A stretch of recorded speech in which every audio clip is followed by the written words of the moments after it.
Well. We are on day 13. We made it to day 13. My god. If you told me 13 days ago I would make it to 13 days, I would have said, no shot. What do they say? No cap. No, wait, no. No cap? That's cap.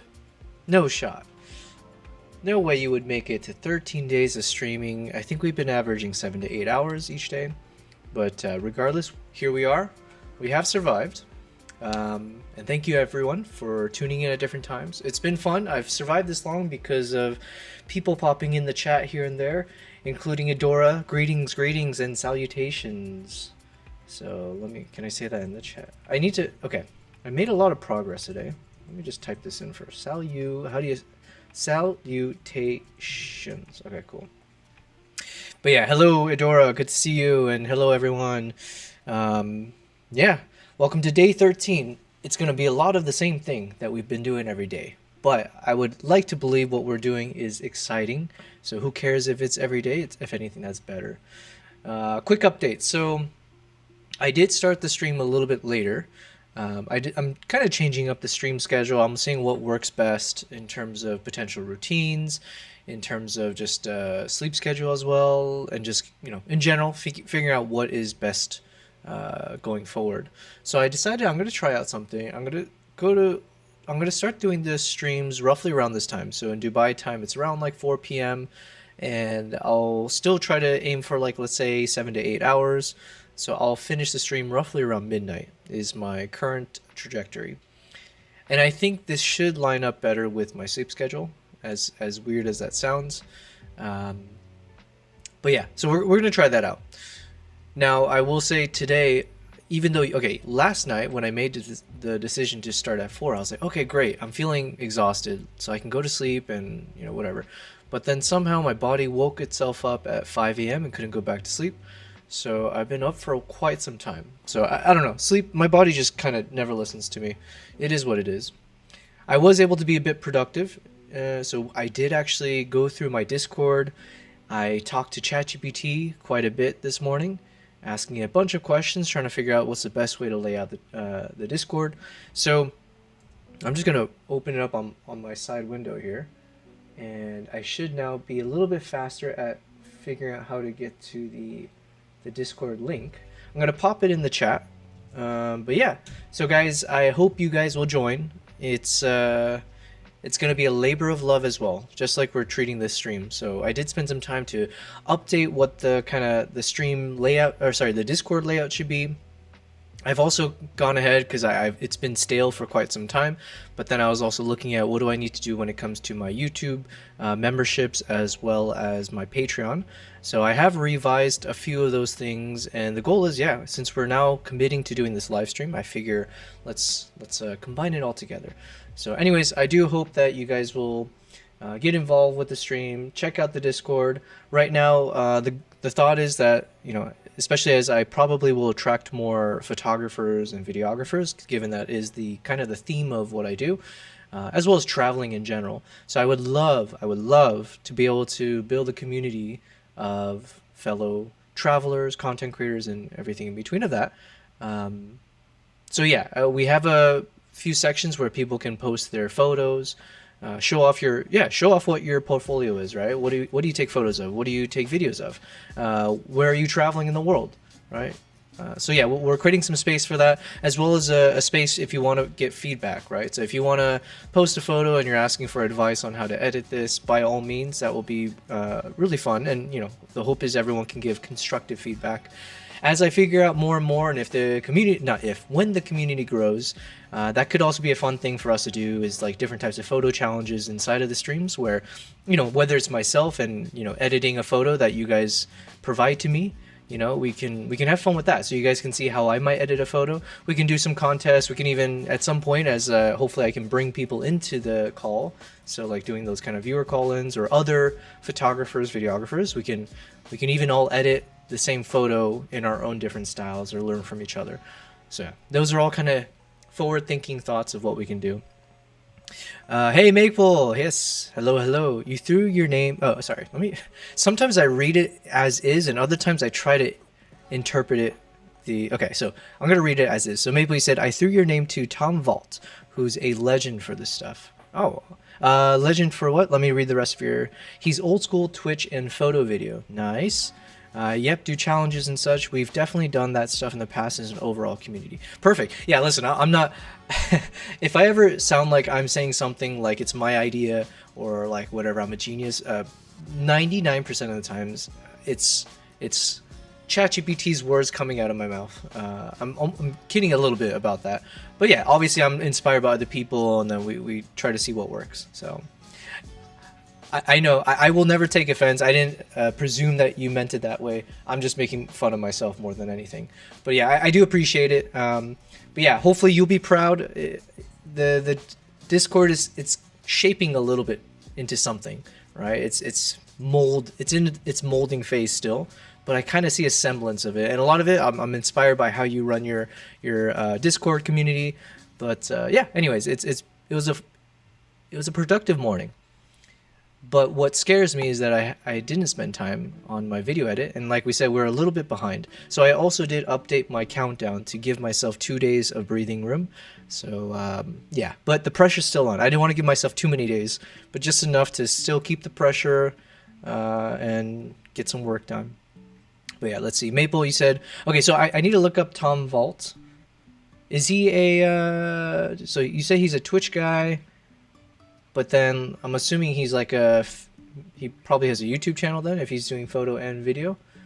But yeah, let me see. Can I just open up Twitch and then just search Tom Vault. And let me follow him. He's got a really cool profile picture. Very epic. Professional photographer and filmmaker from Finland. Ooh, nice, nice. Maybe he knows that one guy I was mentioning, and I keep forgetting his name. Konstapumka? Was that his name? Here, let me just pop that open.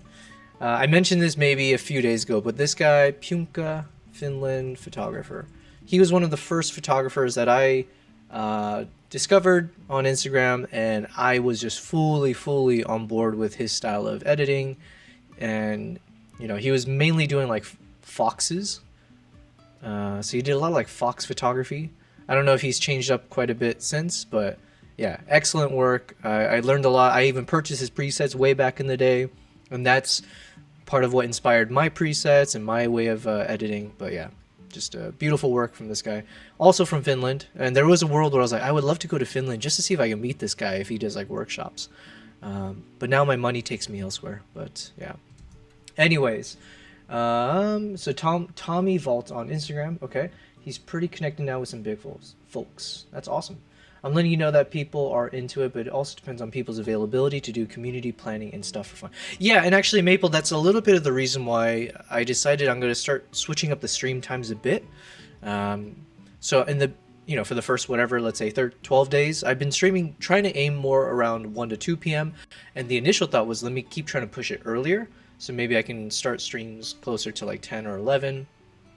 But then I was thinking, the thing is, like, the community is probably much larger. If I just think broadly, there's a bigger presence of Twitch streamers and, you know, Kick and YouTube more in like the Western hemisphere, I imagine. So yeah, anyways, that was a thought where I need to maybe at least adjust more one way or the other. So either start early morning streams or I do early or late evenings. And I am more of a night owl, so I said, F it, we'll just go in that direction. It's 8 a.m. Eastern time now, so West Coast it's 5 a.m. Yeah, so that's why I was like, okay, maybe if I start roughly here, because I do want to be productive my time before it gets like super late. I don't want to completely flip, you know, my sleep schedule. So I figured if I do warm up stuff in the first 30 minutes, 1 hour, then you know, I hopefully can still access the whole Western world, let's say, but hopefully it also means I still have access to the Eastern world and everywhere in between. I don't know, maybe I just have to stream 12 hours or more to hit up everybody. Maple says, so basically stream when you can and you'll find your community. But yeah, people are not going to be awake this early usually, at least bigger crowds of folks, at least in the West. Yeah, exactly. And you know what, I had no problems with streaming the hours I did. I figured, let me just adjust it by 2 hours. I'll go a little bit longer, and then yeah, we'll see. I think in general I was seeing more engagement anyways, roughly around this time, so anywhere from like now until the next few hours. So it seemed like I might as well, you know, weight it more towards the afternoon, evening anyways. But yeah, I appreciate it, Maple. I will probably bug you way more than I should. But I'm just letting you know in advance. But yeah, I might even bug you very soon.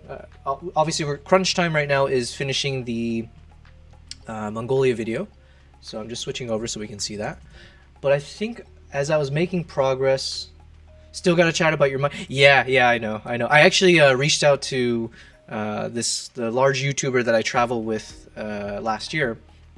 So I still have his contact and everything. So I did reach out to him to see if he can support me in terms of just figuring out what the right audio things are, because he's a professional live streamer and everything. So I did reach out. So it wasn't something I've kind of forgotten about. And I wanted to bug you as well, but I'm just being more respectful of your time. You're already helping me out quite a bit.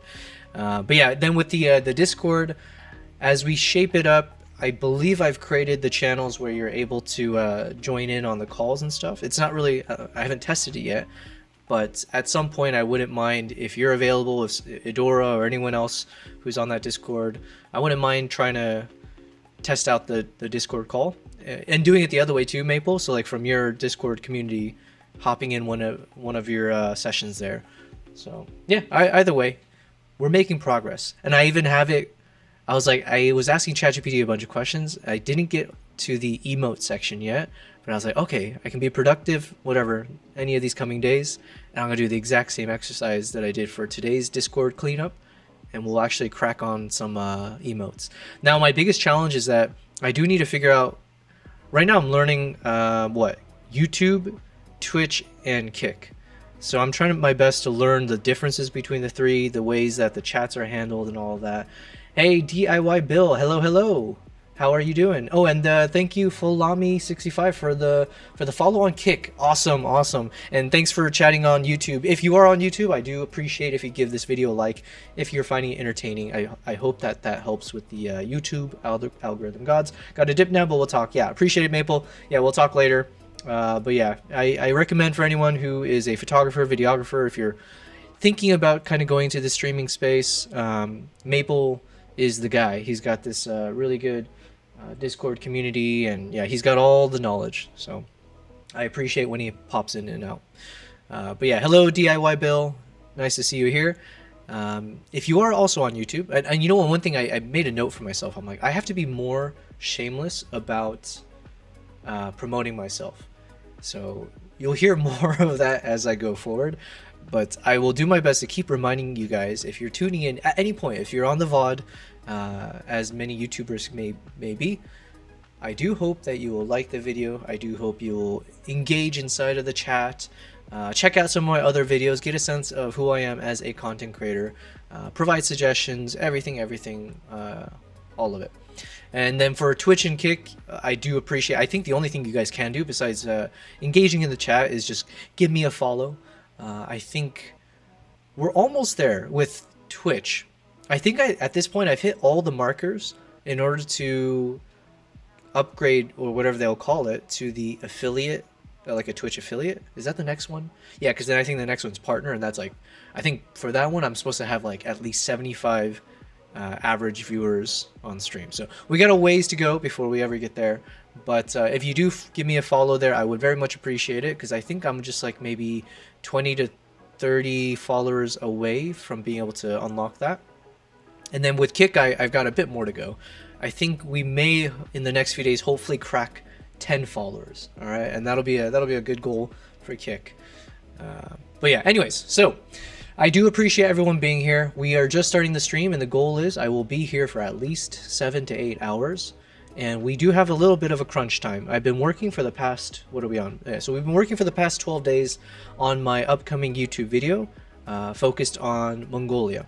So I will also give a little bit of preface, but maybe what I'll do is I'll first play the trailer. So this is the trailer we created in the first 9 days of my streaming career. I'm very proud of it. It's not 100% complete, but this will give you a good sense of hopefully the quality that we are aspiring towards. There's a lot of room for improvement, so do not take this with a level of hubris. But I am very proud of the work we were able to put in, and thank you people in the chat who have helped me out throughout this. All right, so let's go ahead and play this just so we have a good sense, and then I'll chat a bit more. And let me turn up the volume so we can really enjoy what we got here.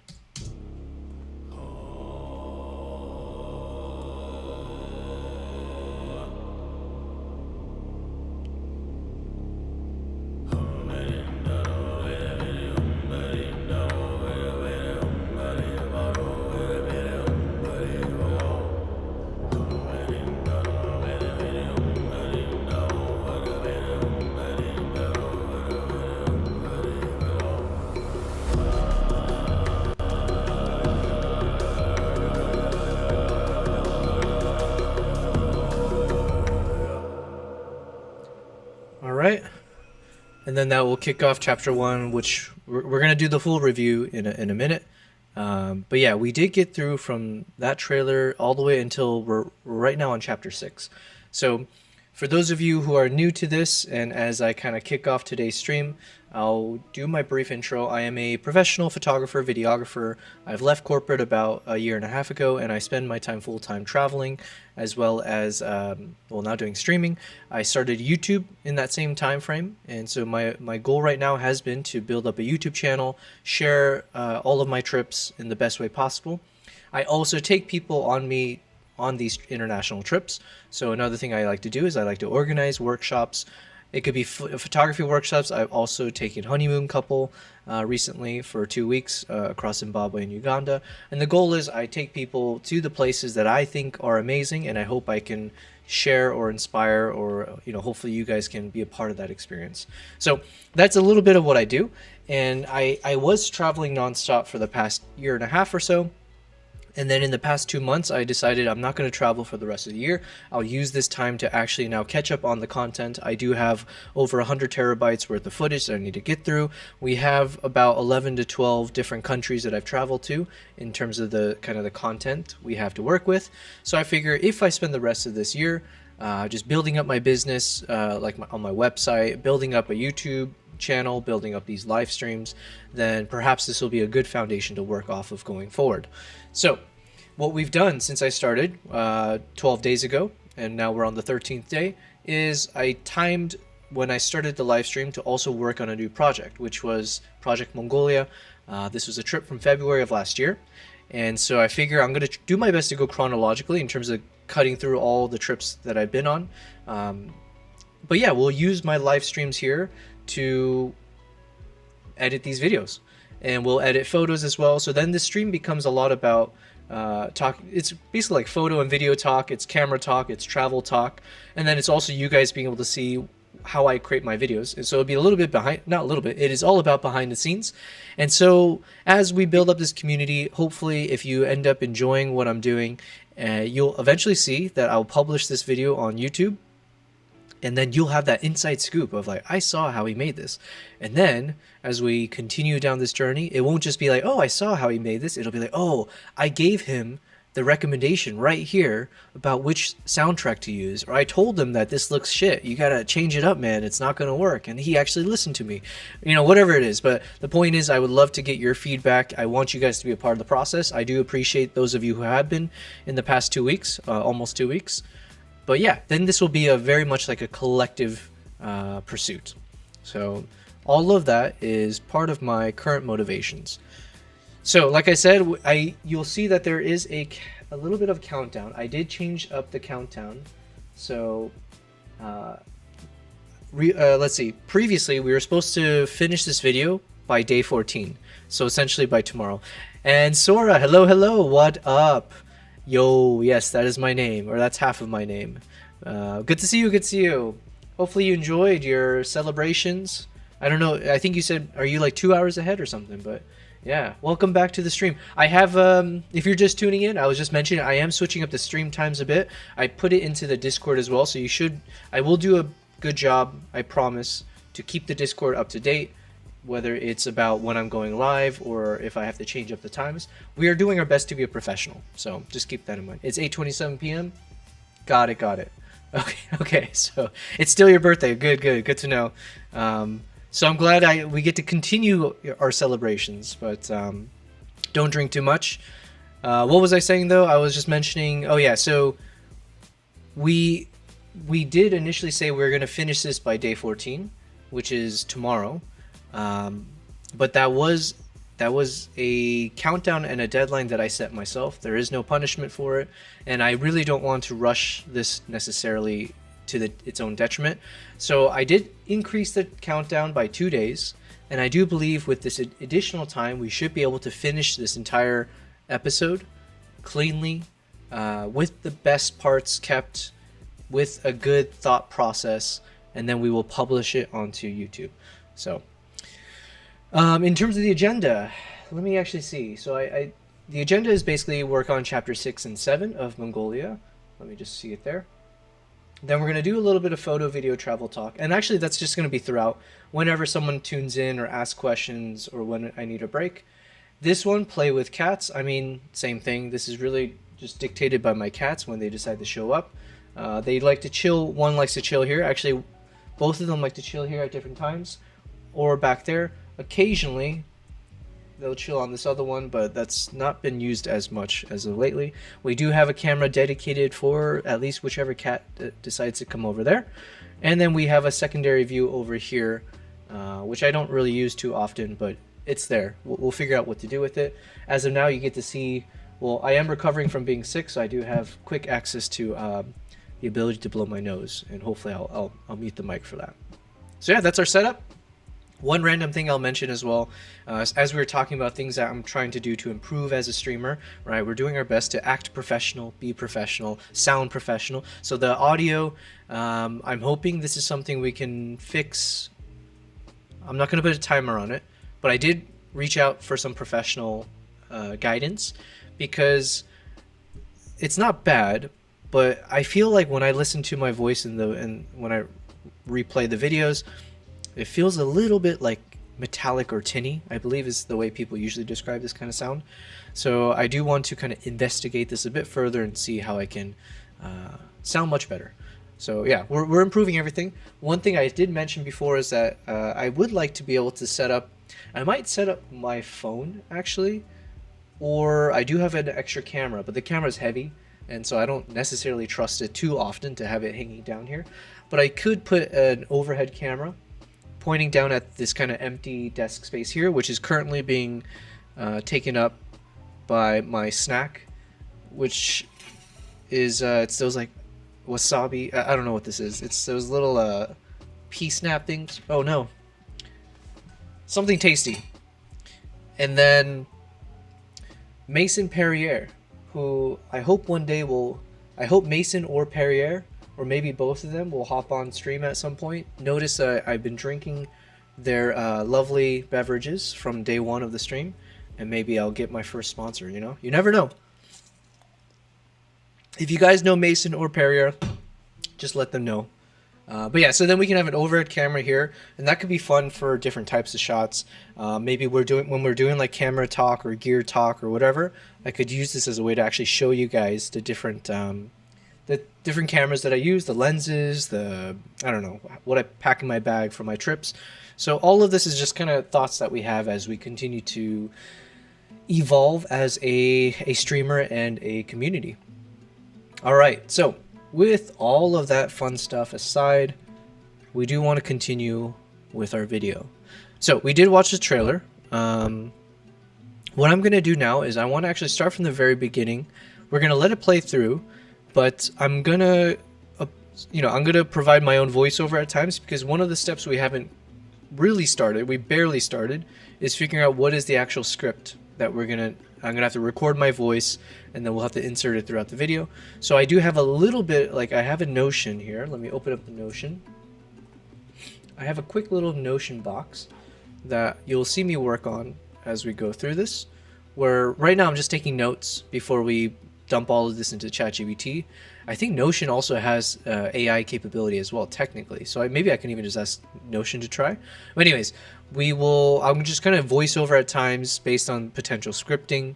And I want to put my mind in the mindset of like, this is the real video. Like imagine this is the actual final video. And so I want to keep doing that as to the best of my ability and treat this like a final draft, even though I know there's a lot of parts here that are fairly rough that we do need to keep adjusting. So speaking of which, let me go and remove some of these guys. So I'm pretty sure we don't need this clip. Hopefully I didn't just break something. All right, so, oh, and then I do know there's one area I've been meaning to change, which is right here, because the reduction in audio is so abrupt. So let me see if I can actually have it start off somewhere a little bit later, or stretch it out. No, that's not what we want. All right, let's see if this works. And if you guys want to join me, hopefully you guys will enjoy this. We're going to treat this like a final draft, okay?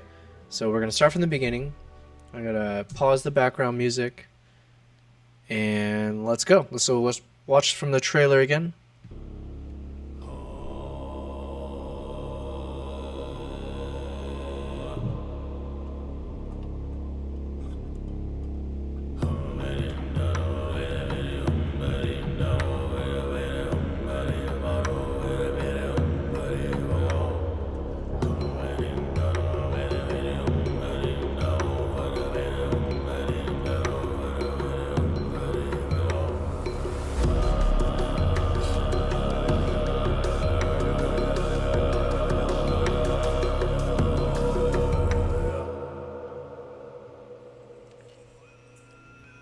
Alright, so I'll say something like, hello guys, welcome back to my channel and to another travel video. This time we're heading off to the destination of Mongolia. I appreciate you guys for being a part of this journey. I still need to figure out where I'm going to mention the typical like, subscribe, and comment type thing. I probably won't talk at this point.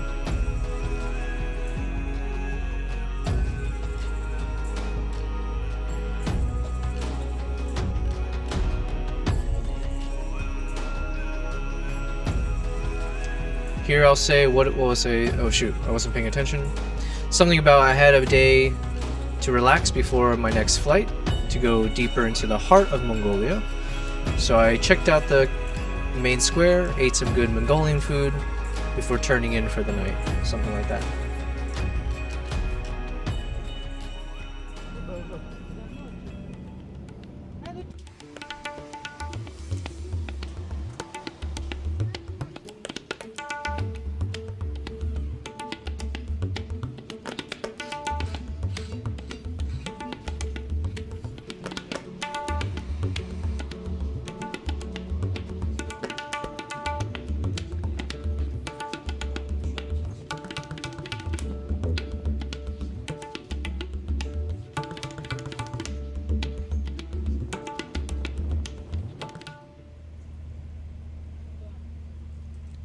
Alright, let me introduce the crew. So I'll pause at different points where I introduce Bota, the chef, Aibo, the translator and guide, and Dogi, our driver.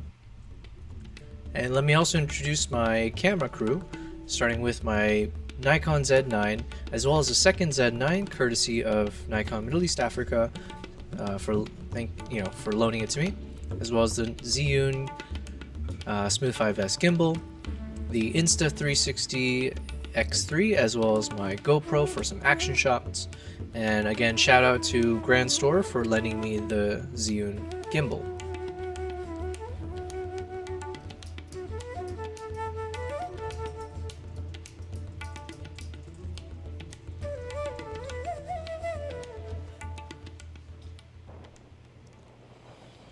We stopped to say hello to the double-humped camels, my first time ever seeing one, before we arrived in the evening at our final destination. Maximum 10. Like 6-7 years, so after that they released the eagle to the wild for breeding. 오늘은 딱 from 발라토그로 그럼 보사고시로 그래. We finally arrived at our destination and met Ardak, the host of the trip. Ardak is a Mongolian eagle hunter coming from a long line of traditional hunters. He and his wife live a nomadic lifestyle, as do many others in this part of the region, meaning they migrate between homes as the weather changes, pursuing greener pastures for them and their livestock. For the next 7 days, my game plan was to go on adventures with Ardak to explore the lifestyle of an eagle hunter, including eating delicious eagle hunter food, which tends to be my favorite, a lot of meat and carbs. 5-finger Kazakh meal, you know. When you say five, as in you use our hands, or 5-finger means like, you know, fingers. it's 5 fingers, you know. If you really hungry, you can attack your 10 finger. yeah. What do I say there? Blah blah blah. So after the delicious meal, turn in for the night and prepare for tomorrow's adventures.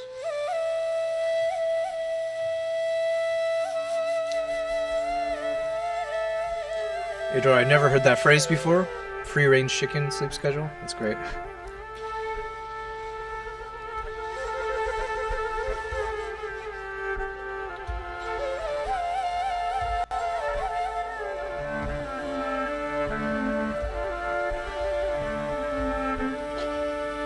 We'll probably have no voiceover in this section.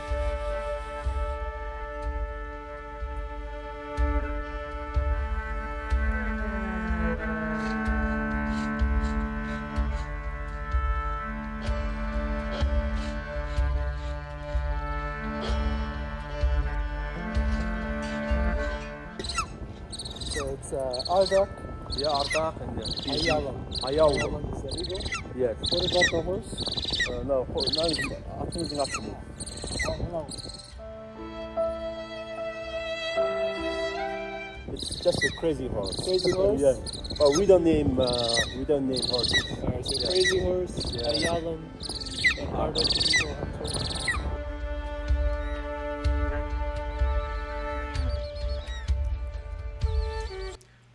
Adora, you said you have clients in the East Coast, so you're getting used to it, getting up early? Awesome. So you can use me as an alarm clock then.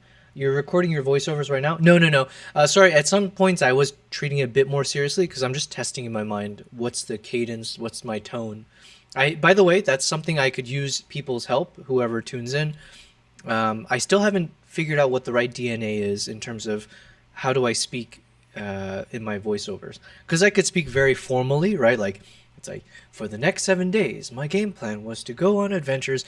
Or I could speak a bit more like, I guess, informally, where it's just like how I'm talking right now, like to respond to your question, where there's really just more of like a conversational tone. It could be something in the middle. I just haven't really locked on yet in terms of what is the best sounding. So, yeah, so I am just kind of practicing some of the voiceovers that I'd already written down, but then I don't think I have any more voiceover script. A lot of it's just going to be off the cuff to just kind of think about it.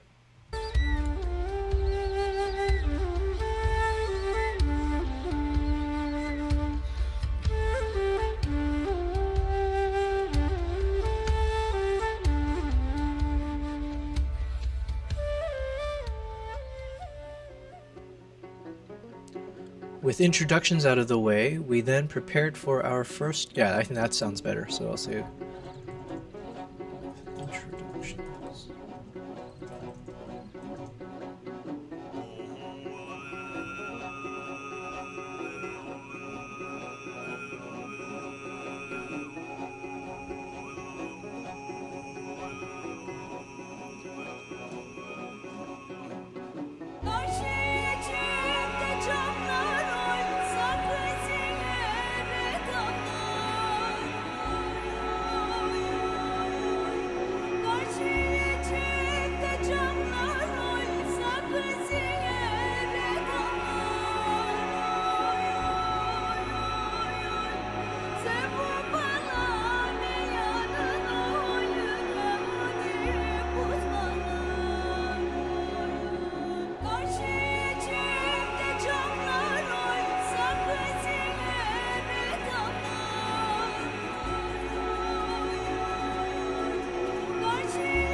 Alright, so then here I still need to figure out what to say.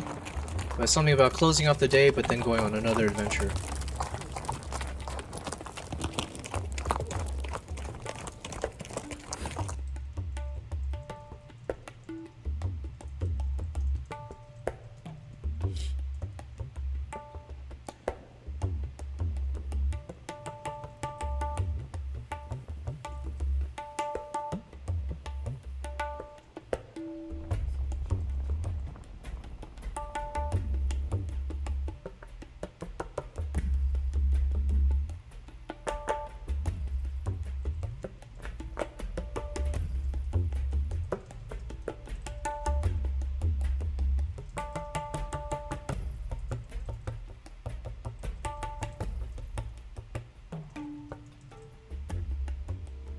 So I can say something before we could catch our first fish. Okay, wait, no, let me take a step back there.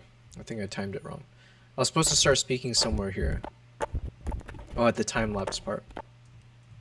But I don't think I actually have. Yes, I don't think I actually have the script for this section yet. So I need to figure it out.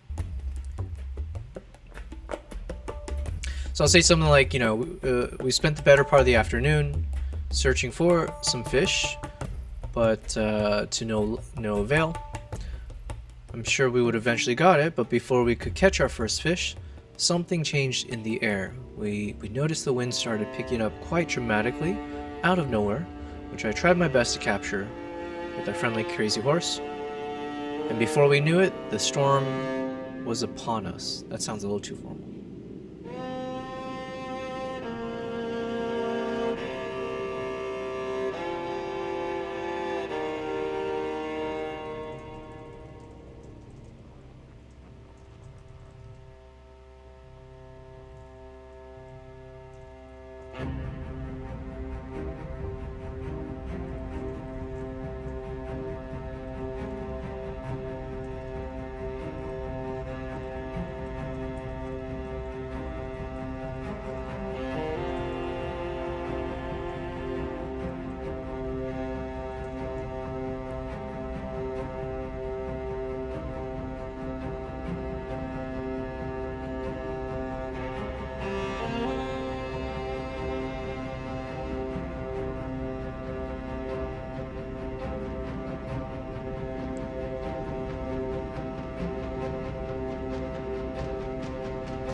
Alright, so that's as far as we got in terms of our story, I believe.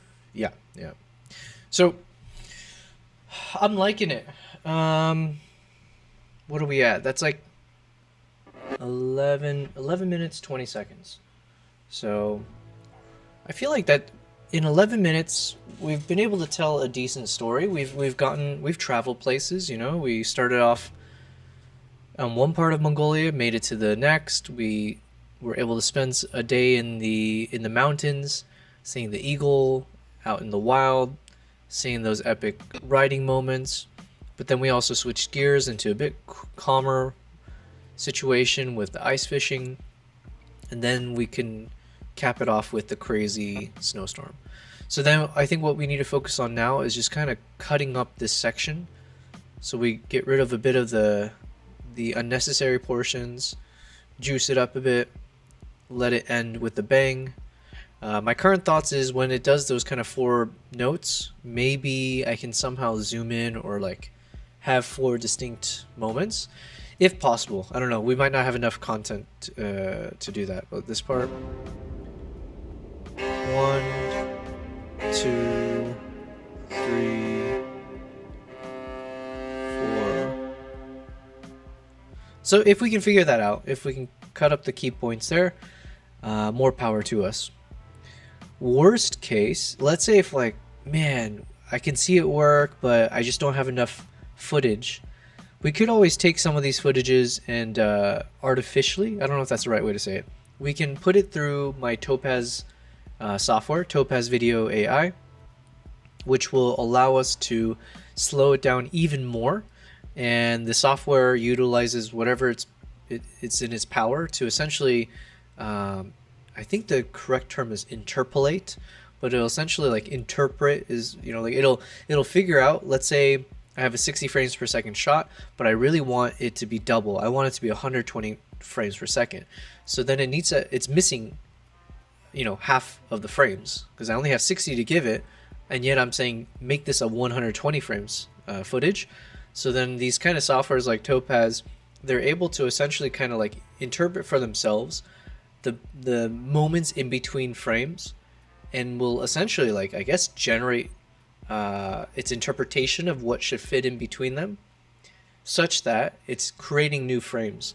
But it's creating those frames based off of the frame before and the frame after, and then finding something somewhat in the middle of it to match as much as possible what was actually captured. I'm completely making this up, by the way, so I need to just have a big, you know, instead of the countdown or the ticker, I should probably just have something that's like, all thoughts are my own, you know, like when those financial content creators have to say like, don't take my advice, don't you know, invest in these stocks just because I say so or whatever. But yeah, so don't take my word with a grain of salt, but I believe that's essentially how it works as a layperson. Is it will just kind of interpret different frames in between the frames that you need, or the ones that you have, and then it'll create the ones that you need, such that you end up with more frames. And why is that important? Because then later on, if I need to create a slow motion footage, if I have more frames in a single second, that means technically I can slow down that footage a lot more the more frames I have to work with. And our timeline here is a 24 frames per second timeline. So yeah, let's say if I have so the best way to explain it is like, if I shot a video at 24 frames per second, then technically I can't really slow it more, because this timeline is requesting 24 frames in each second, and I only have 24 frames. So if I try to slow it any more, I have nothing to give. It needs 24, I only have 24. If I had, let's say, just around even numbers, if I had 48 frames and this timeline is 24 frames per second, technically I can stretch that video into 2 seconds, such that the first second has 24 still, and the second second has the other 24 frames of my original 48. And so that's essentially how you can stretch a video if you happen to have more frames in each second versus what the timeline is looking for. So I have a nice little visual that I can show at some point that is much better at explaining than hearing my words. Maybe someday we'll pop it on stream. But for now, anyways, that was a long explanation that nobody asked for, but there we go. So I think there's some portion here we identified yesterday we don't want. So first thing I'll do, I'm going to copy this, I'm going to duplicate this timeline, similar to what we did last time, just in case I accidentally delete things and I can't get back to the former version. This is the only way I know to protect myself. So we're going to duplicate the timeline. We're going to rename it Chapter 6, Frozen River. Okay. But we'll put this back in the archive, and we're back to our main. Okay, so there was a shot here when Aibo is pointing the camera at me, and I think that's probably not needed. Actually, but I don't want to clip it. We're going to see if we can zoom in. Okay, so we have this video that I created for an Instagram story from over a year ago.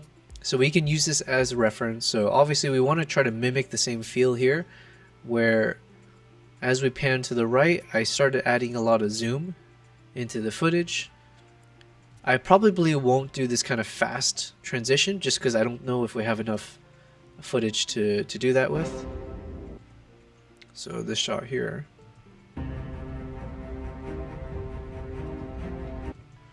So we might just keep that.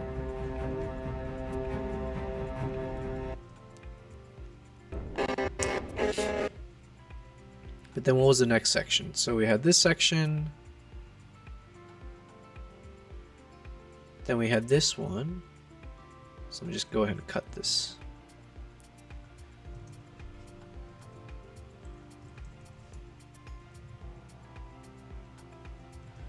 Next clip. So then we had the one where he's standing stoically and I pan more from right to left. as he starts to walk off. And I believe that one... It's here, yeah. So that's technically this section here. So you can see in the one I posted as an Instagram story, actually I posted as a reel as well. I cropped in quite heavily. But the quality was still nice. Because if you think about it, there's not much details that we need to focus on here. This shot was very just crazy shot. So I can technically crop in quite heavily into this without necessarily losing too much of like the quality. Because people aren't really looking at this from a detailed quality perspective. You can get the picture more from a macro lens of this crazy snowstorm. So, alright, so that's the second shot. These two we already have somewhat taken care of. This shot, so this one I need to do a bit more heavy work, so we have to find the shot and see if we can start zooming in and removing Aibo from the picture on the left and just start focusing on, I believe that was doggy in the back there. So then, and then it cuts off here, so let's just cut that. And then our final scene right before I start panning, so we need some spot where I'm just focusing on the van, and maybe we'll try to replicate the same. I'm not sure, but maybe we'll try the same thing in terms of making this feel very like contrasty. I don't mind going crazy with the edits for this section. Hello, Piyush. That's your name, right? I apologize. I'm trying to be a bit more mindful about remembering details of people like yourself who've been so kind enough to be a part of the chat consistently. I apologize if I, after saying that, your name's not Piyush. But if it is, thank you for being here. Okay, perfect. All right, good. Yeah, hello, Piyush. Good to see you. If you're just tuning in, one thing I was mentioning at the beginning of the stream, and I did put some updates into the Discord. I put in a bit of a schedule in the Discord as well.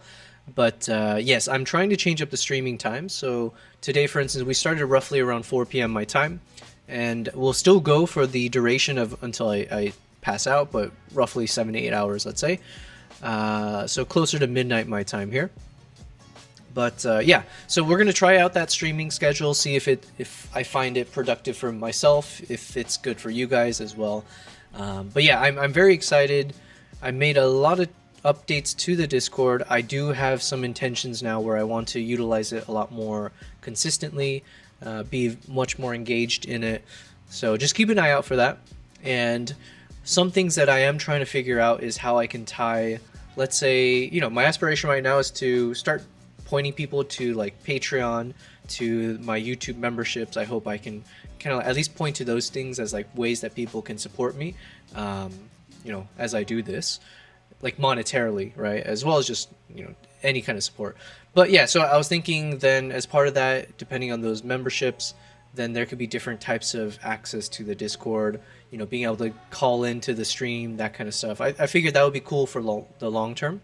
And then as an FYI for people like you and Idora and Maple, Sora, everyone who's been so lovely to join me on my early days, obviously I would look to grandfather you guys in, regardless of whatever those tiers are. So all the more reason, if you hopefully believe that we're not just going to be a small streamer forever, if you believe that, man, this guy Yobel, he is the prize, he really puts the prize in his name, right? All the best. And if you believe in my journey and you think that we're going to be successful as a content creator, streamer, YouTuber, traveler, whatever, well, hopefully you'll know that I'm very grateful for all of you guys for, you know, giving me the motivation, encouragement throughout my early days here. So yeah, we'll think of different ways. I do want to keep things engaged. I want you guys to appreciate and find value as well, beyond just whatever value you get from listening to me or watching what I'm doing here. So yeah. Anywho, what were we doing? Oh yeah, so I was mentioning I'm okay with doing a little bit crazier with editing here, because this shot is already so crazy looking if you think about it, like in terms of even the original shot.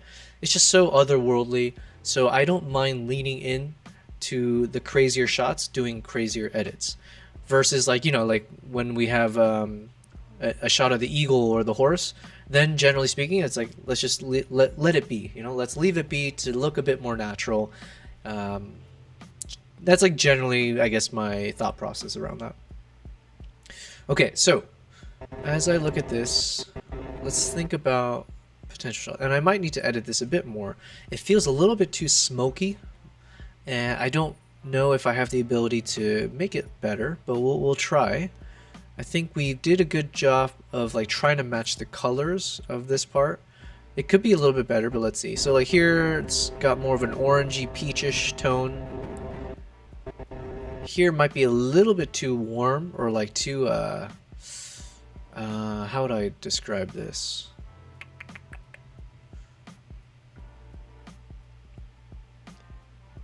It's got more of like a, it feels more like a smoke screen. Like it's more smoke. Yeah, it's a little bit more smoky than it is like icy.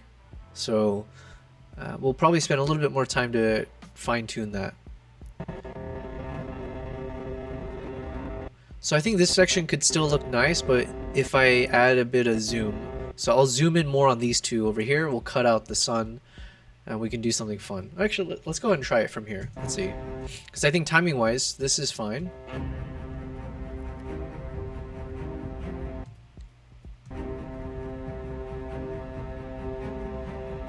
And if the ideal would be I can stop it before it starts shifting to the left. But like I said, I don't actually have more space with this shot in terms of how much I can slow it down. There is a way to do it, and I do know of one way in DaVinci, so we're going to try that now and just see how much my computer hates me or not.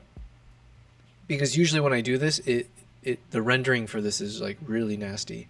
But I did upgrade to a Mac Studio, right? So was all the money I spent on it worth it? Let's find out. So basically what I'm thinking is I actually want, because this is already slow motion, right? This is as much as I can currently slow it down. So like I said, one of the options is I need to take this file, put it through Topaz, and then slow it down even more. But that takes a lot of time, and since we're already in DaVinci, let's see if we can try a different method, which is I'm going to now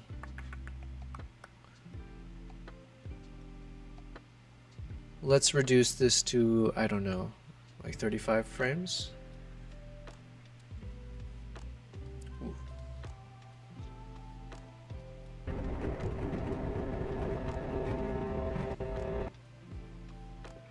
Okay, yeah. So I've changed it from the 40 frames per second. Sorry, not 40. I changed it from 60 frames per second video. And initially I did the math of reducing the speed to 40% of it, the original speed, which gets me to 24 frames per second. However, now I'm actually reducing it to 35% of its original speed, which technically means I don't have enough frames in each second. So then that's when you'll see footage gets a bit more choppy, generally speaking. I don't know if it'll be noticeable or not here. So even here, it might be more noticeable on the big screen. It's going to be slightly choppy. So you won't get as smooth of footage. So then my hope is DaVinci does a decent job with this thing in the retime and scaling section.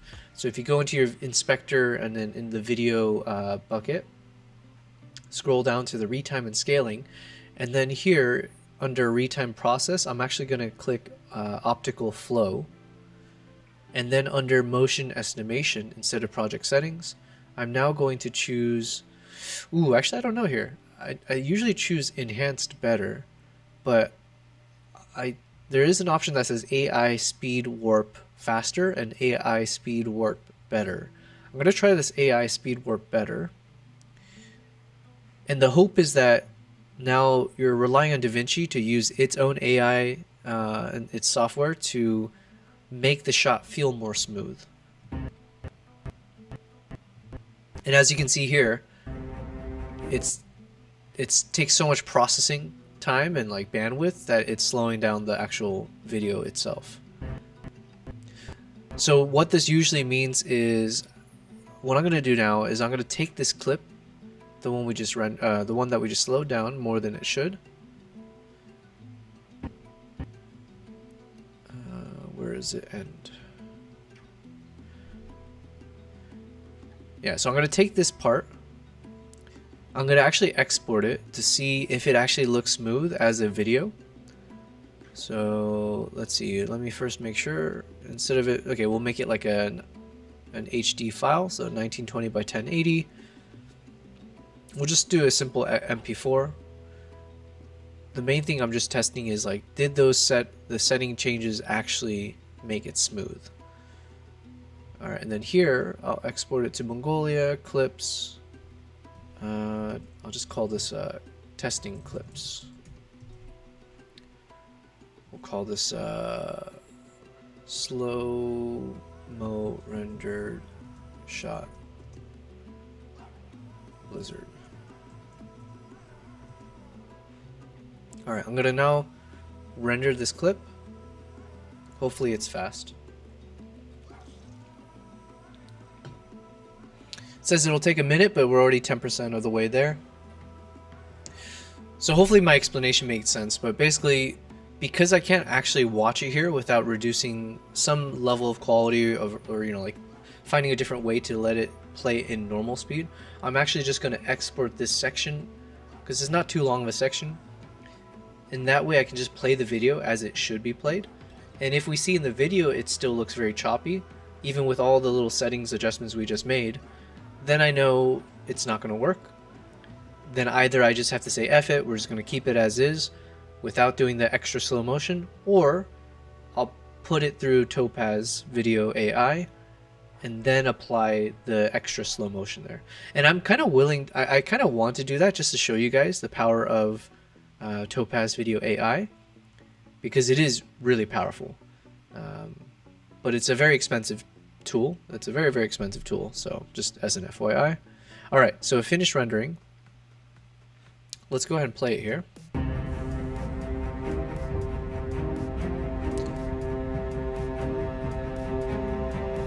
Not bad. There's no choppiness that I could see. Let me maybe full screen it and see if it...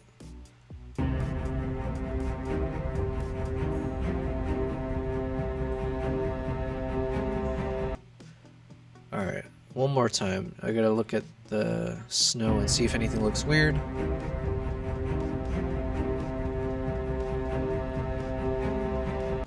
Okay, perfect. So what does that mean?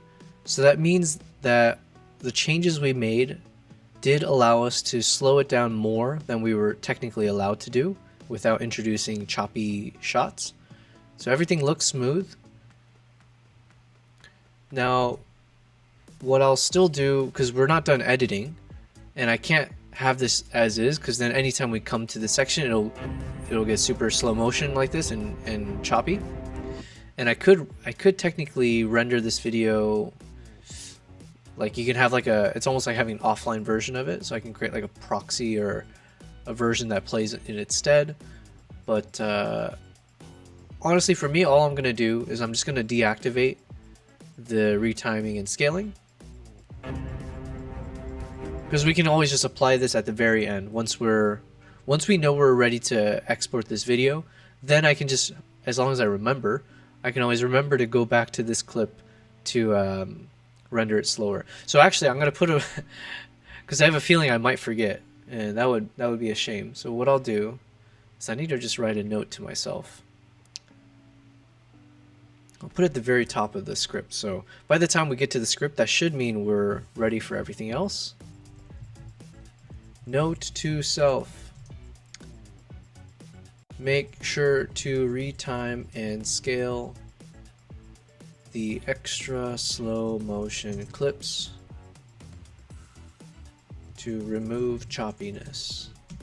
Alright, hopefully I won't forget to read that note, because I've deactivated here, so technically if I export it as is and I forget about this, then in the final video this section will be a little bit choppy.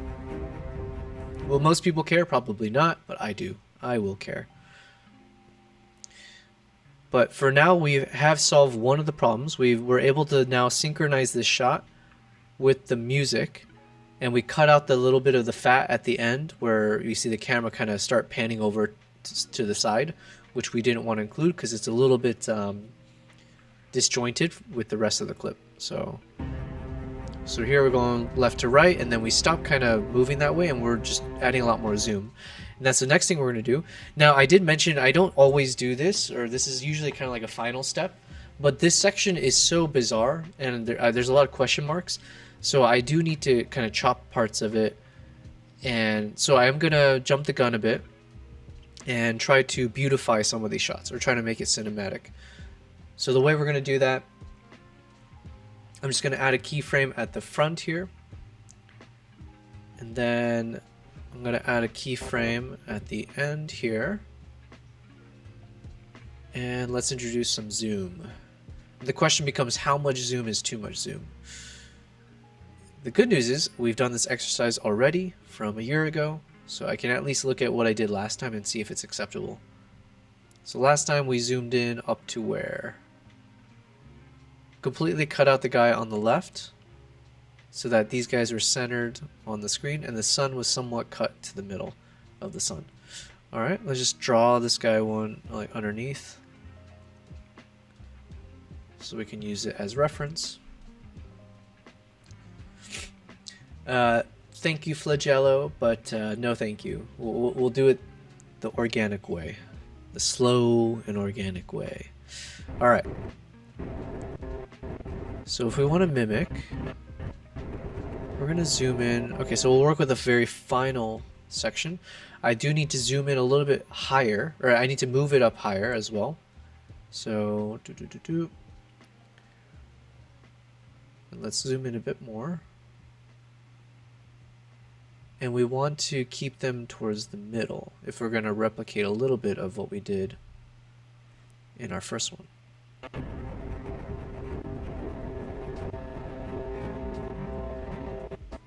Yeah. Alright. I'm going to play this from a little bit earlier because I need to take care of something on my computer real quick. I need to disconnect to some of my hard drives. So let's play from this portion here. Oh, and you know what? While we're at it, let's see if I can change something real quick because it gets super quiet here. No, where did it get quiet? Oh, over here.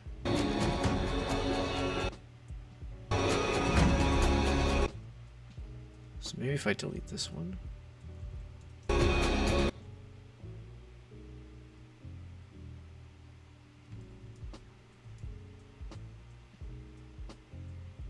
Okay, let's play from here. Let me disconnect some of my folders.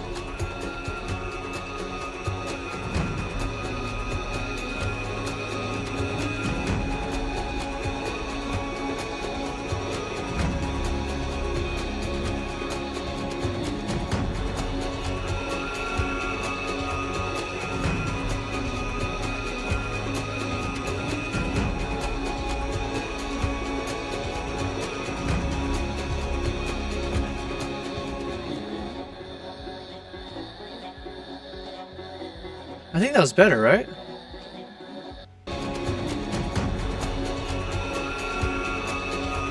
I think this solved, because I think I had added a little bit of a not noise reduction, but I was reducing the volume in this area, and I felt like it just made, as the audio is picking up, getting more dramatic, out of nowhere we dropped the drama. So let me see, because here it's getting a little bit louder, it's getting more epic.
That's because I'm an idiot. I don't know how long the mic was off, but you know, every day we just keep making mistakes. It's part of the journey, really. At this point, I'm just gonna pretend like I do it intentionally. Uh, yes, Adora, I've been talking this whole time. This is why I need to build a bigger following. You know. Although I know some of those big content creators, I know their chat likes to troll them and pretend like they can hear everything. Like, yeah, yeah, of course, yeah, for sure, for sure.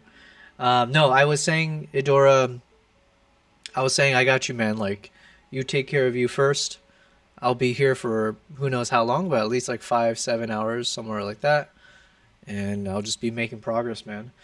But if I don't turn on the mic, I will definitely wish you were here. Someone to tell me, or if I have the screen on or off. But yeah, it is what it is. Yeah, this whole time I was just saying some crazy stuff. There's a few slurs that I was throwing around here and there. It's probably for the best. When are you gonna have dinner?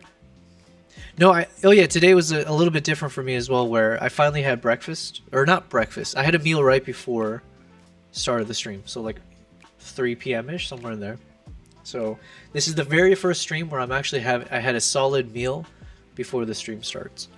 So then the hope is, like, if I end stream around midnight, my hope is I can just go to sleep without really eating anything, and hopefully I can reset my eating schedule as well for tomorrow. But yeah, I'm all fed up. I'm on my second coffee. I'm on my first Mason Perrier. I've only had one technical glitch today, but that was a pretty severe one. I think I was mic'd off for. Let's just move on. But yeah, if you have to head out, no worries at all, man. I appreciate it as always. I'll be here hopefully when you're tuning back in.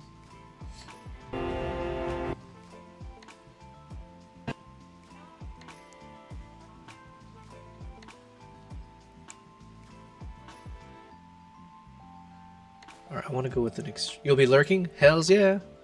I don't mind having lurkers. I'm not a woman, so it's actually a compliment to have stalkers, yeah? Alright, I'm seeing how much can I zoom in. I need to crop him out of this. Oh, I feel so congested right now. Jeez.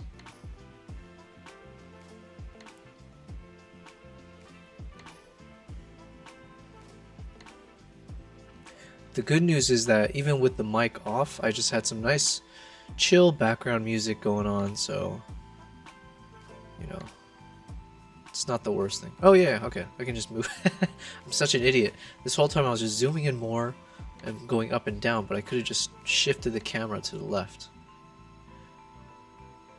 Silly. Alright, now is this too much? Maybe. Let's see.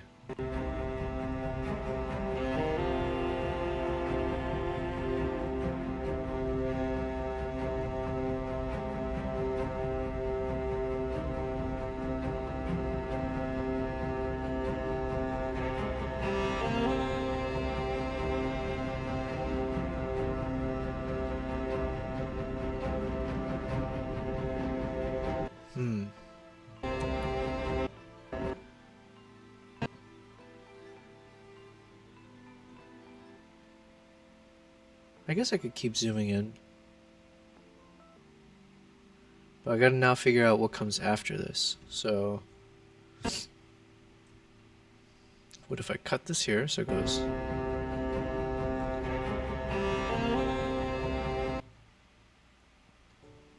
So then for this section, let me just reset it.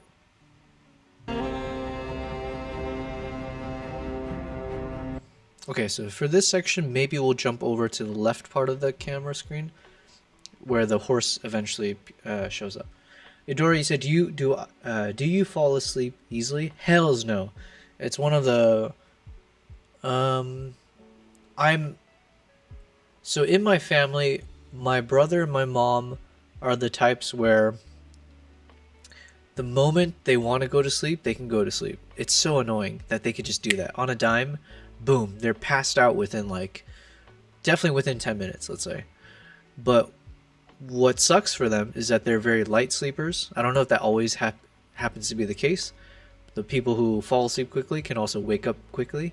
Whereas for me, it can take me like 30 minutes, an hour, sometimes more, depending on the situation. But then when I sleep, I'm a heavy sleeper. So I never get bothered by like loud noises.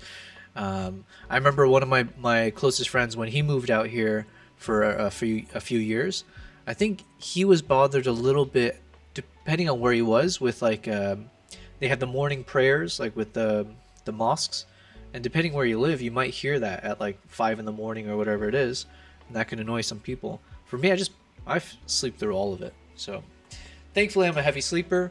So even though I sleep late hours, I have also, because I'm, working my own hours, essentially, I work from home, I do still end up getting roughly, 7 to 9 hours of sleep every day. but I do not fall asleep easily. I have, for the past 2 days, I am trying to use the, what is it called? Melatonin? It's not melanin, right? I think it's melatonin. Melatonin. Oh, I gotta blow my nose again. Melatonin, yeah. So I am trying melatonin. I'm using the 3 milligrams version because I heard doing too much of it consistently may not be healthy for you. So I'm using the 3 milligrams, seeing if it helps. It might be, but I don't know. I got problems. Today, or last night, I went to sleep roughly around midnight, which is like one of the earliest times I've ever gone to sleep.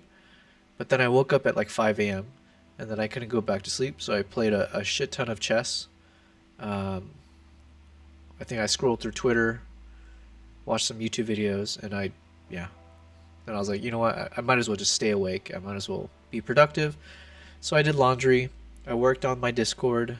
I got a haircut. Yeah, so in general, I feel like I do want to retrain my body to be able to wake up early, because I do feel like I'm more productive if I wake up at an earlier hour. It's probably just because the sun is out and all the other stuff that comes with it. But,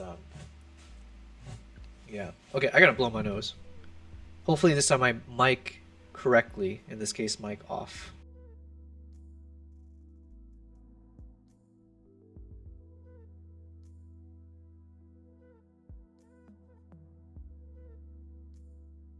Oh, we have a guest here.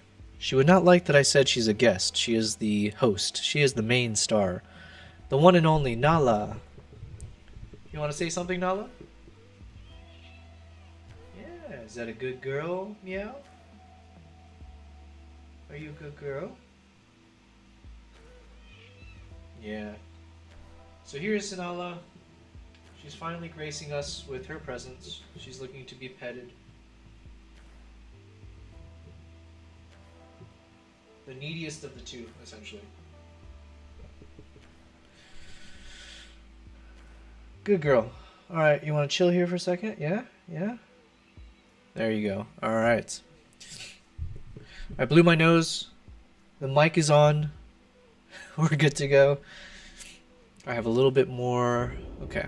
So what we're going to try to do here. So we went from zoomed out, zooming in. Then we're doing zoomed in, zooming out. And then on the next beat, we're starting kind of, yeah, zoomed out, zooming in. And then this part will be, yeah, so we're basically just switching each time. Zoom in to zoom out to zoom in. And the reasoning is like, I mean, these clips are great. There's some portions I want to remove. And then I also like to break up the shot a bit so it doesn't just feel like a single long clip. So then for the ADHD adult brains like mine, probably, it just makes things feel more active and dynamic. So we're going to try. Yes, Nala? What do you want? Can you say that to the mic? I need like a... Oh, you know what? I think at one point I did see there was some app that was like supposed to be a cat translator.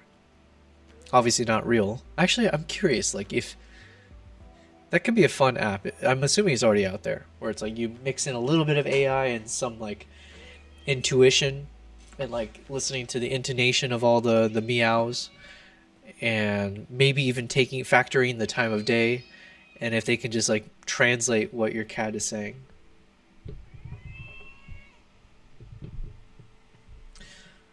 All right. There's something here. Did I add one keyframe I shouldn't? No, we're good.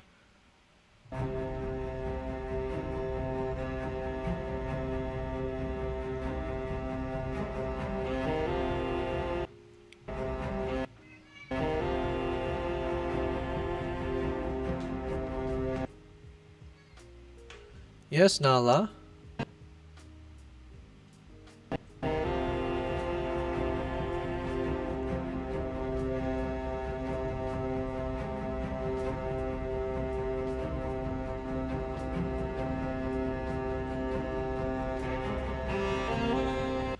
And I'll need to stabilize these footages, so let's go ahead and do that. We'll do one clip at a time. So let me stabilize this guy. And we'll do the same for this. I think I did it already. Yeah, okay.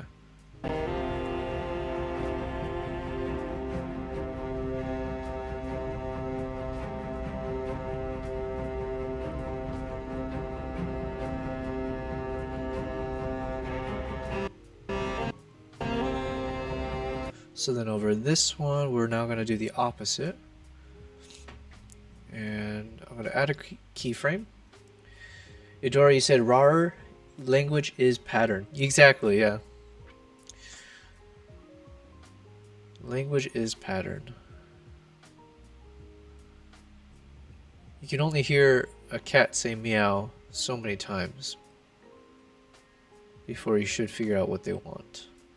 I mean, their language is probably always just like, give me food, give me food. Alright. I feel like I'm putting way too much effort into this and it's not going to pan out, unfortunately. But only one way to find out. What the heck, man?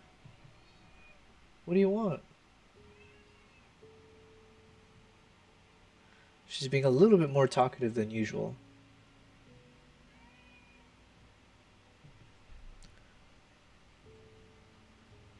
Alright, I'm kind of... I don't know if this is good or not. I'm trying to see if I can start the clip fully without anyone in the shot. Yes, Nala.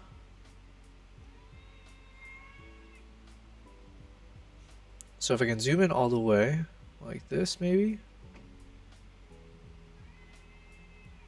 And I guess if we have a little bit there, it's not the worst. But let's just see. How much does it take to get rid of it?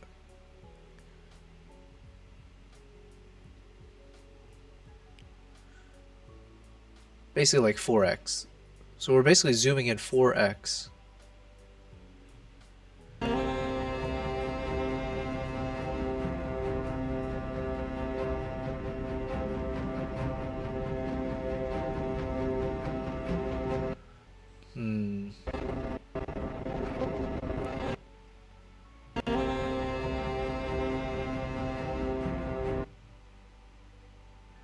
Yeah, not so good, not so good. Alright, then how do we make this work?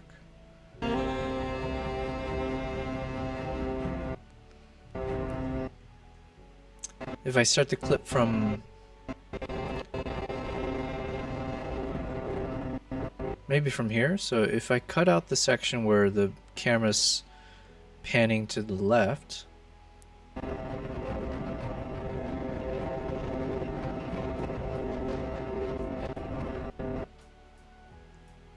If we do the same thing where we focus on the horse though, so it could still be zoomed in.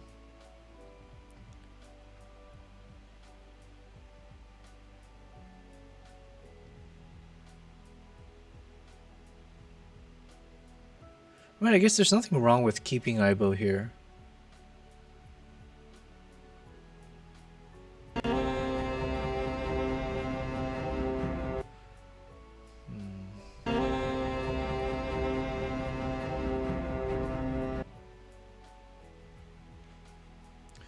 But the thought that I have, I would still prefer not having him in the shot in the very beginning.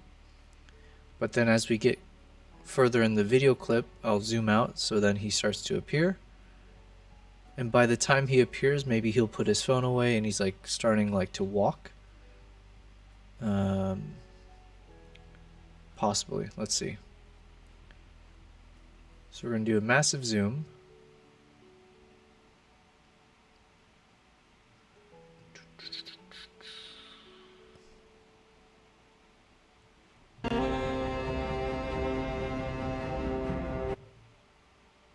Yeah, so then roughly around here.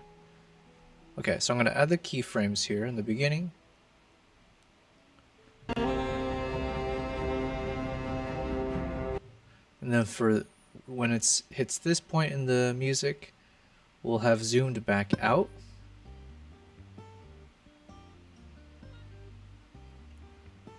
To show more of background. So it'll go like...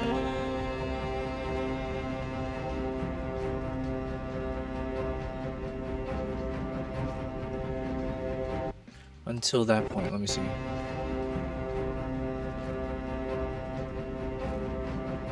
So roughly here, maybe? So by here, what if we go back to 1, 0, 0, and remove this one. Alright, let's see how this looks.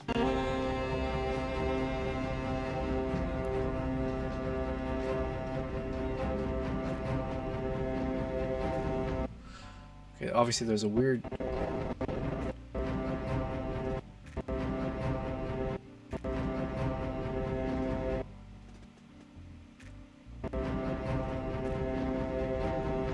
That was a little too abrupt.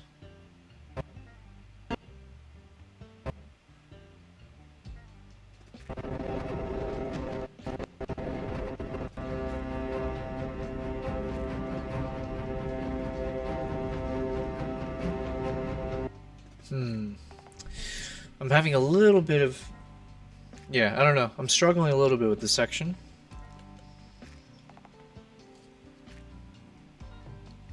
I'm sure it will come to us in good time. Let me take a quick step back from it. Let's start from a little bit earlier again.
Hello, Sora. Welcome back with beers. Wow, I'm jealous. What kind of beer are you drinking today? Birthday beers. Nala says happy birthday. She's a little bit needy today. She's been a little louder than usual, but I think she's purring now. She's happy. She just wanted to chill with me. Yeah.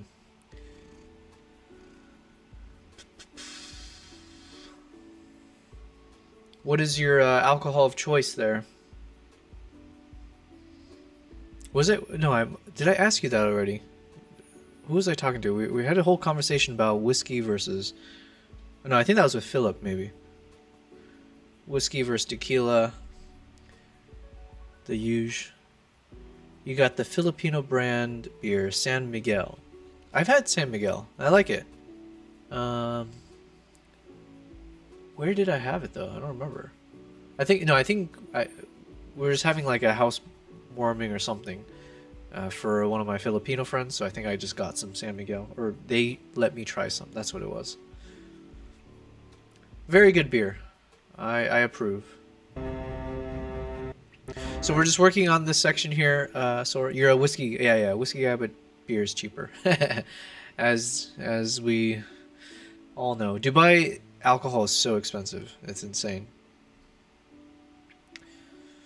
So yeah, I'm working on this section here. I'm struggling a little bit because I want to make this work, but I'm trying to make each section feel a little bit more impactful. So I'm trying to see if I can cut it up at parts and like zoom in on key elements and see if there's some portions I can cut out. But I don't know. I don't know if I'm doing it correctly, and it's hard to tell because it's taking up a lot of the rendering processing of the software. So it's not like perfectly timed with the music, even if it actually will be when I export it. Jack is hella expensive here. Yeah. I think everywhere.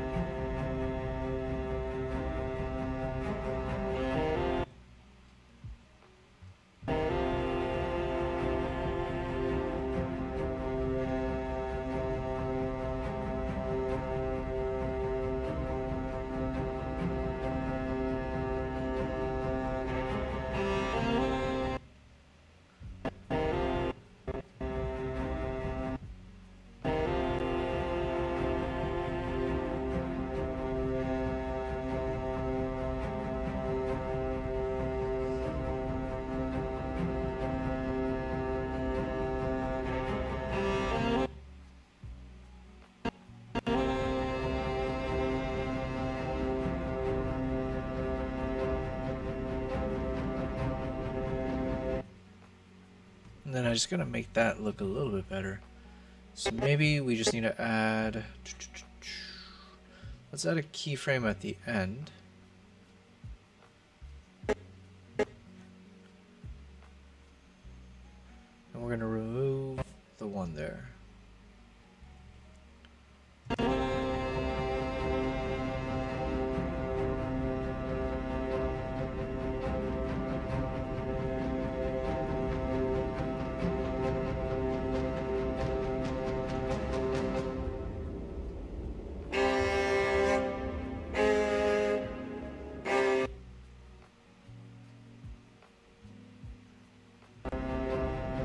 Oh yeah, I forgot we don't... Okay, so... So this one we can actually... I think we can cut this one a bit. So let's see. Oh, actually, that might make our life much easier. Let's see.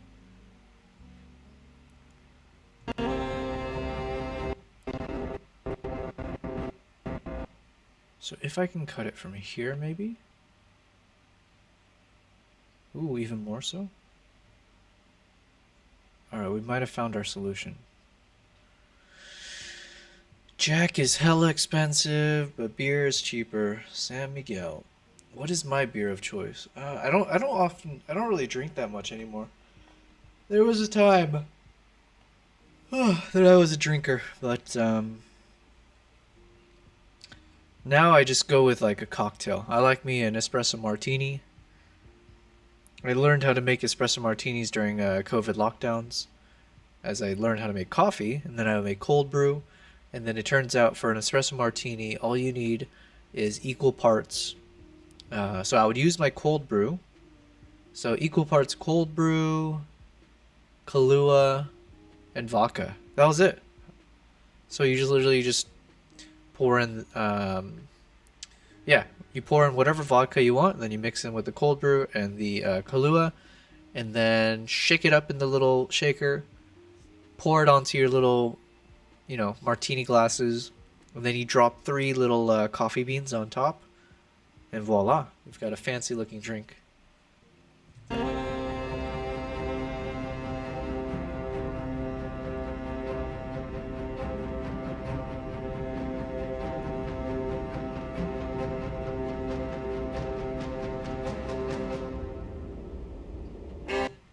Okay, so then here, I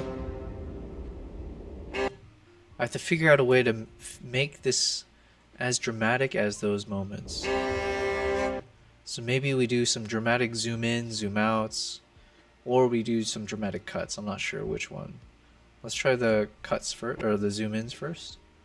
So maybe here to there. We do our first zoom. We'll do a zoom in, maybe.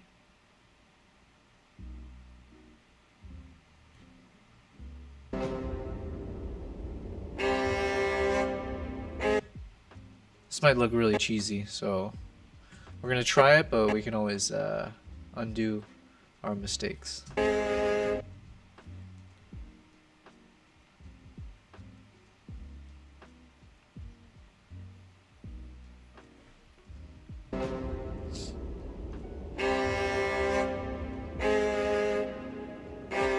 Yeah, we're gonna undo that. I think it's gonna just look too cheesy.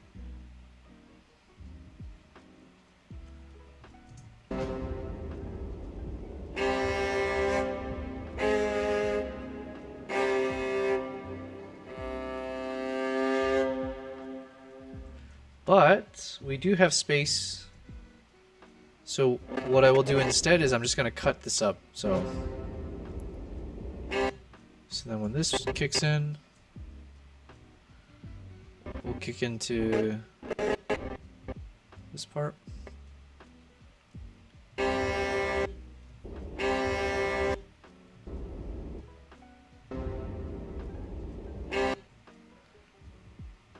And I'm going to actually have it zoom in.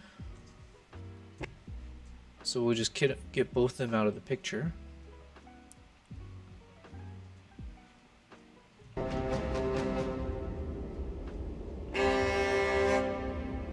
There we go. So at least it feels a little bit different between each shot.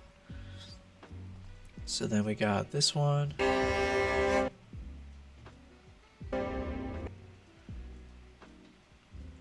then we'll cut this. Let's jump to somewhere else.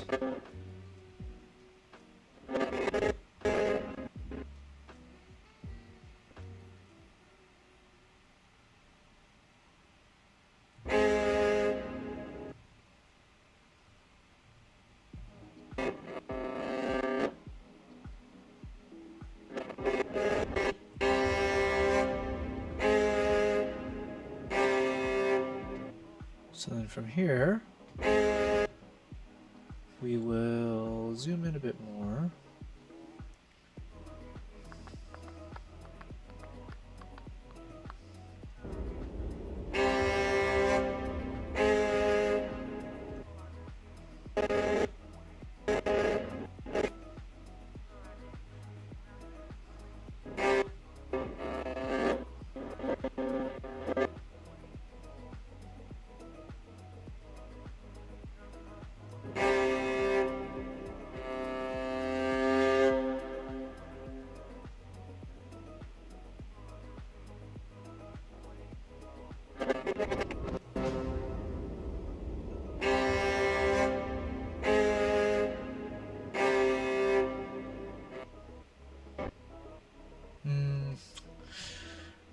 I'm not sure if I wanted to zoom in as much.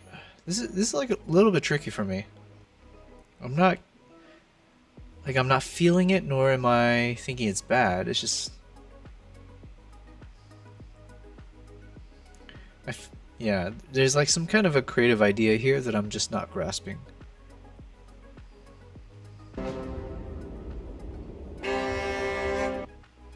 Maybe I'll zoom in a little bit more just to get everything out of the picture. Whoops.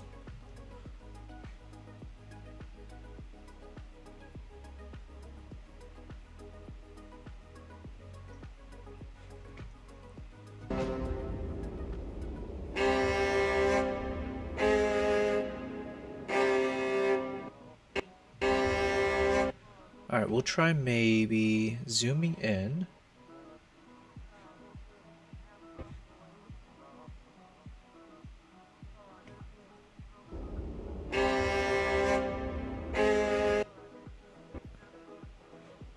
And then zooming out maybe. This is 1.17. Let's start at 1.17.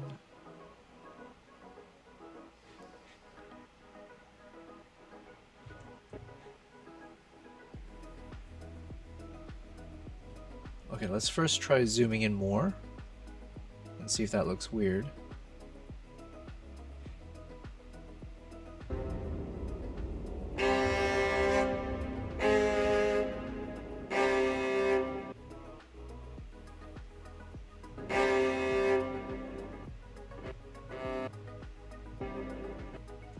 Yeah, we'll try that. We'll try. A lot of what I do is just kind of, you just hope for the best, you know? You hope you stick the landing, essentially. To T. Am I saying your name right? Tetia. I joined my friend's Discord for you. Oh, did you join my Discord? Is that what you're saying? If you're joining my Discord, thank you very much. I do appreciate it. We are looking to build up a community.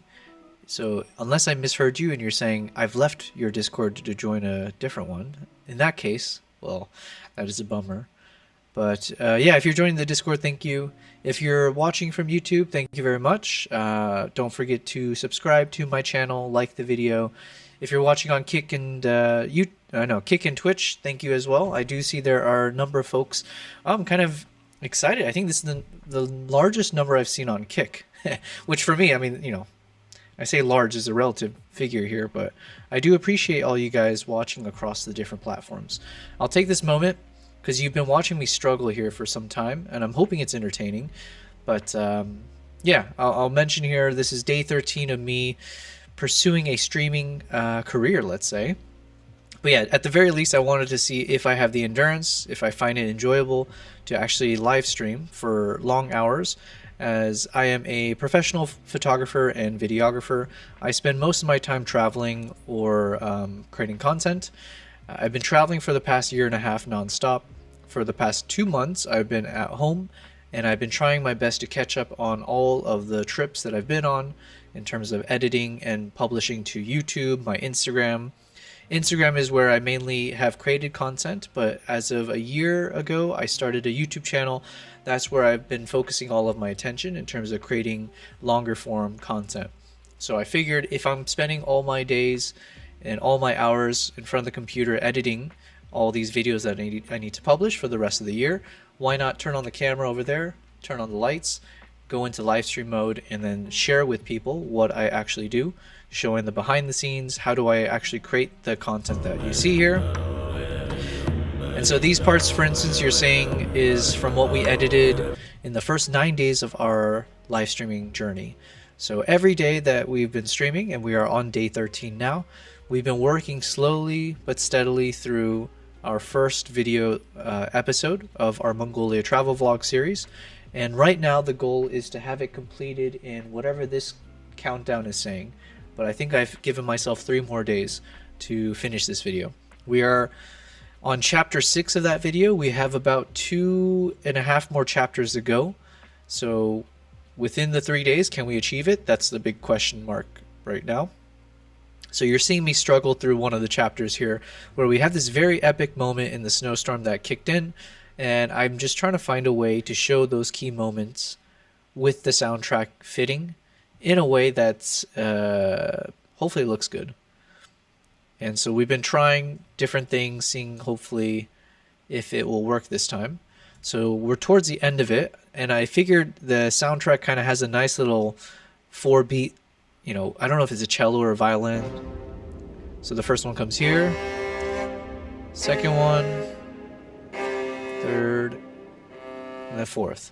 And I don't have many clips from this moment. That's why I'm struggling. So I'm trying to figure out with the clips that I have, how do I chop it up so that it feels like I had a lot more footage of this moment, which I didn't. So the thought right now is I'm just trying to find some key moments from that ending here and jumping ahead to it so that it feels like it's a different moment. And I am kind of like zooming in. Right now I'm testing if I can do a subtle zoom on each of these sections. So we zoom in here a little bit more just to get them out of the way.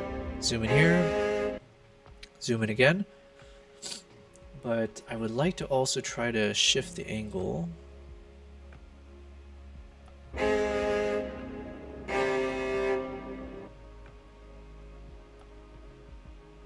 Okay, another thought is I zoom in, zoom out, zoom back in, so we can kind of swap between them, but I'm not sure. And like I said, I don't mind zooming in too much because this shot doesn't really have much detail that I need to retain. It's a lot of silhouettes, it's a lot of craziness. So people are not watching this section of the clips because of the sharpness and the details of what we see. You're really here just to see some crazy snowstorm kicking in, and it feels very alien and out of this world. So let's try from here.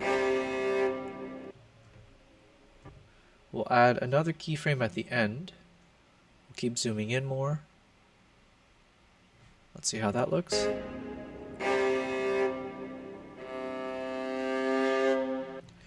For this last one, we'll just want one more epic zoom effect until the end.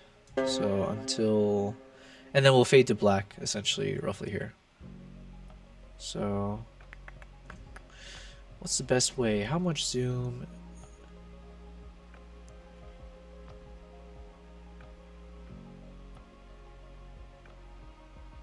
Okay, let's try that.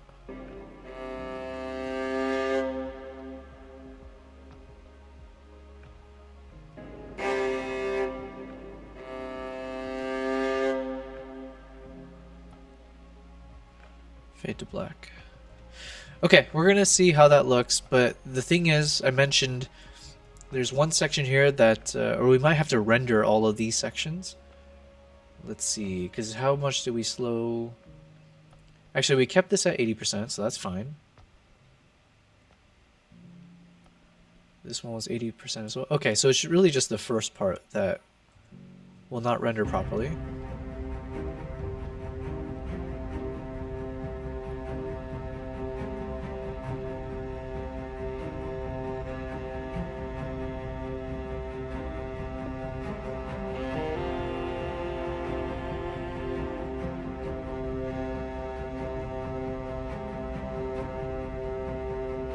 Alright, so what I'm going to do is I'm actually going to I'm going to export this clip here because these files are pretty heavy, it seems.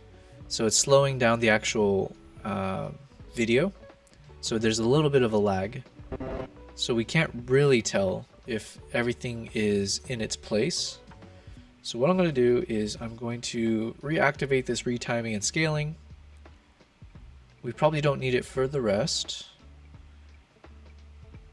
Let's apply a bit of stabilization to the final shots here.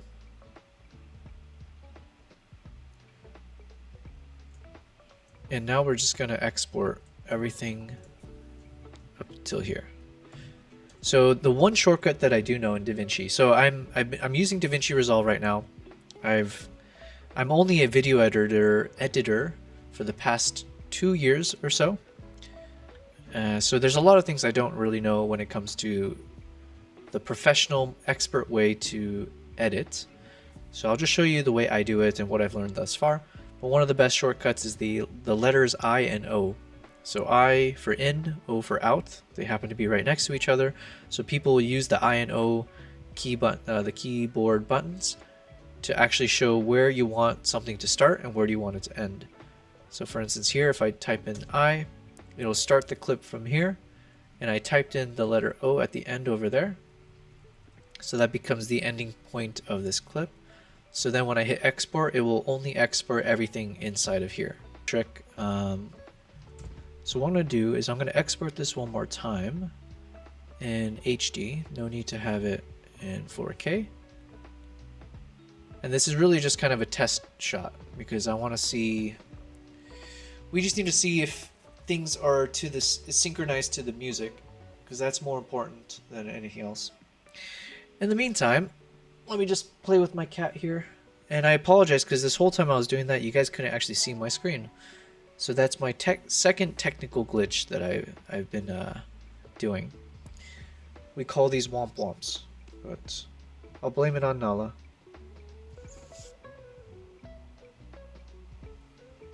Alright, so what you're seeing is that I'm rendering that section I was, what you're hearing me say, but I wasn't showing you. So we're just rendering this bit here. It says it's going to take about 8 minutes, but hopefully it'll go faster than that. In the meantime, let me open up my Lightroom.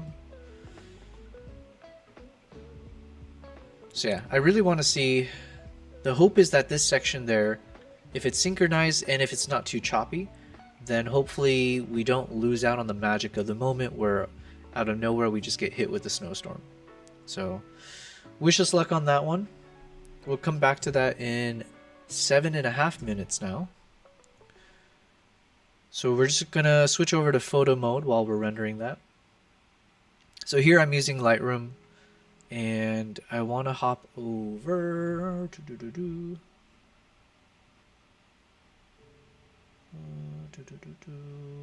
me switch this real quick.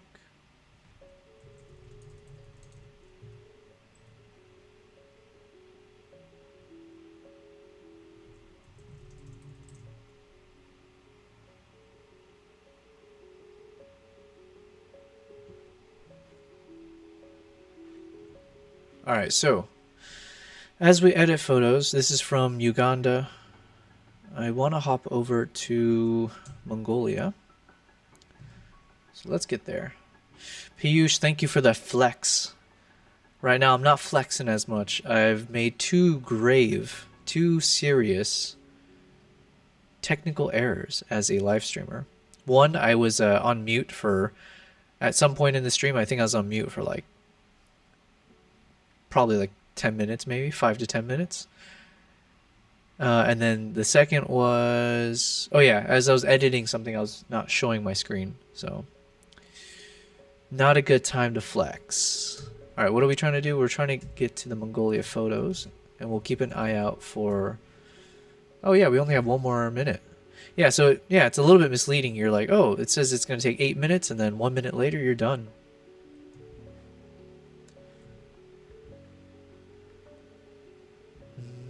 Oh yeah, okay, I need to connect my big guy. But thank you, Piyush. Flexing.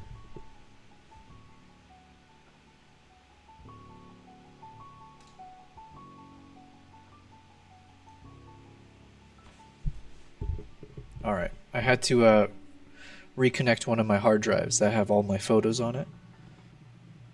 And this one's done. So alright, so what we're going to do here is I want to test out this video clip and see if it looks smooth, if there's any issues in terms of syncing with the music. And if we're good, then we can resume.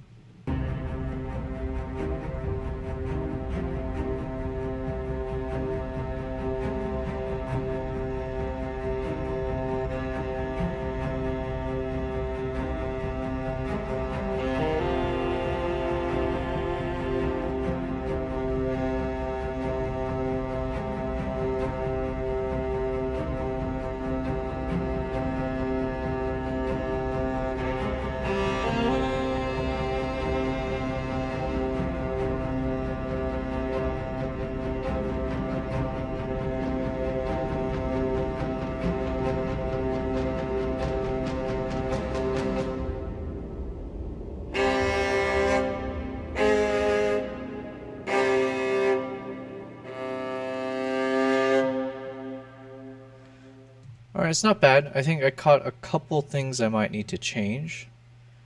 One of them is I need this to be, I want this to feel a little bit more smooth in the stabilization. I might have to turn it off though, I'm not sure. Because one thing is that I'm wondering if the stabilization might actually not work in my favor for these shots. Because sometimes I feel like if there's like rain or some kind of other motion going on that jumps across the screen, maybe the software factors that in terms of trying to stabilize, and it ends up actually ruining the whole shot.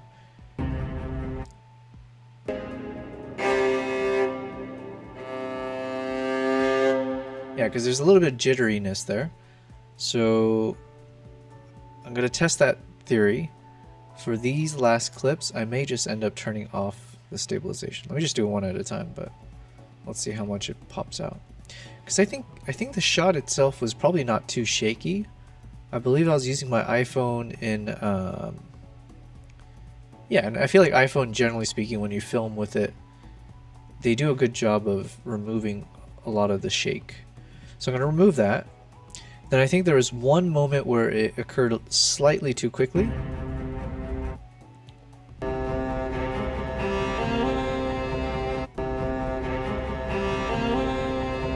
So that moment there, So I'm just gonna have it like 1 frame sooner, maybe.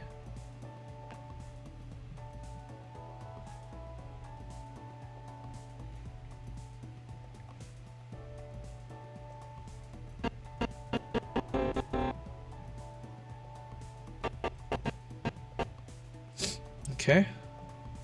So we'll have to export again just to see what else.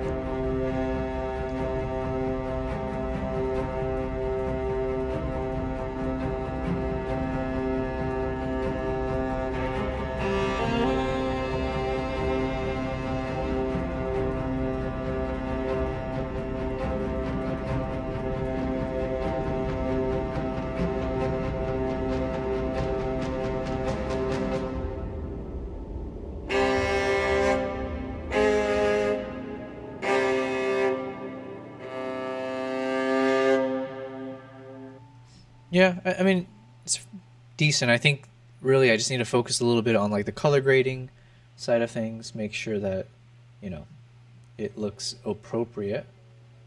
But otherwise, I think we're in a good spot. So give me 1 second. Let me just do something on the side screen here.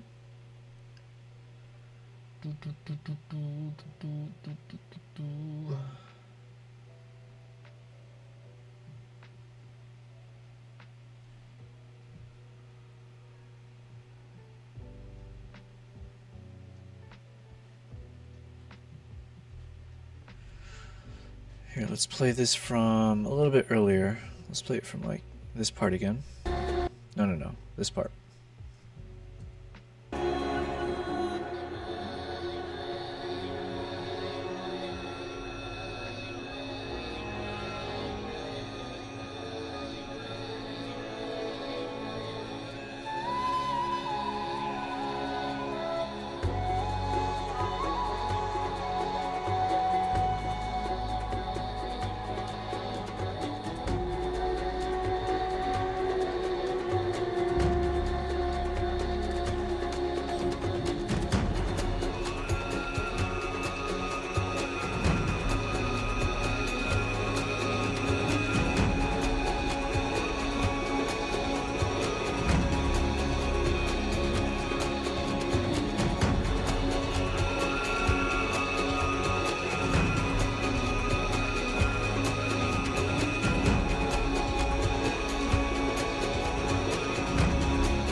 Okay.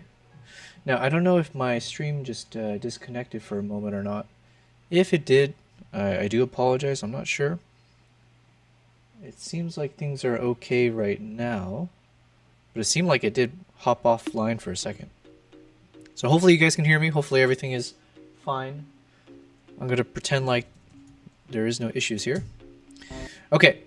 I do need to render this guy again, though. Before I do that, I do also want to play with the colors here. This feels a little too... I feel like we can do better. I feel like this section looks slightly too weird, and it's still that kind of warm smokiness. So, generally speaking, I like to play with the curves first. Let's see what we can change. And I have to remember to keep this for the next 2 video clips as well. So yeah, if we brighten this guy up, so we are kind of adhering to more of that kind of S-curve in my curve section here. So what if we brighten it up a bit, and then we darken the darks a little bit more, but I want a bit more contrast there. Okay, so that's much better. Okay, so you know what, I'm just going to copy and paste this to the next one.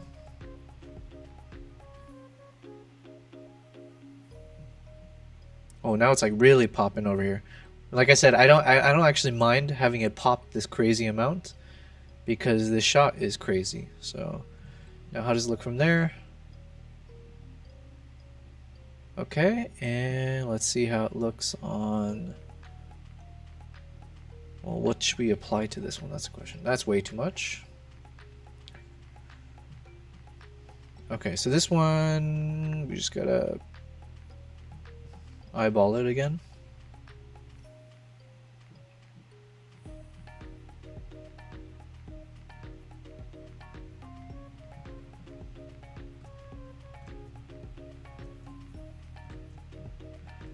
That's probably good enough, right? Yeah, I think so. Okay, so we're gonna re-render this section.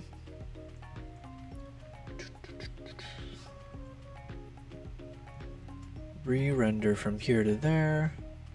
Let's clear the render status. We will do the same thing. We're gonna render it at 1080. Lizard 2, update job, replace, render 1. So it should probably take us like 3 minutes or so. In the meantime, let's go back to that photo mode real quick. So now I should be able to hop to my Mongolia footage, or my photos. Previously I couldn't because I had disconnected the hard drive. So let's get to it now. It's our G-RAID and Mongolia's over here. I want to look at the last couple days to see if there are any shots that I actually never got to that I should have. So for instance, we didn't actually edit the dead horse.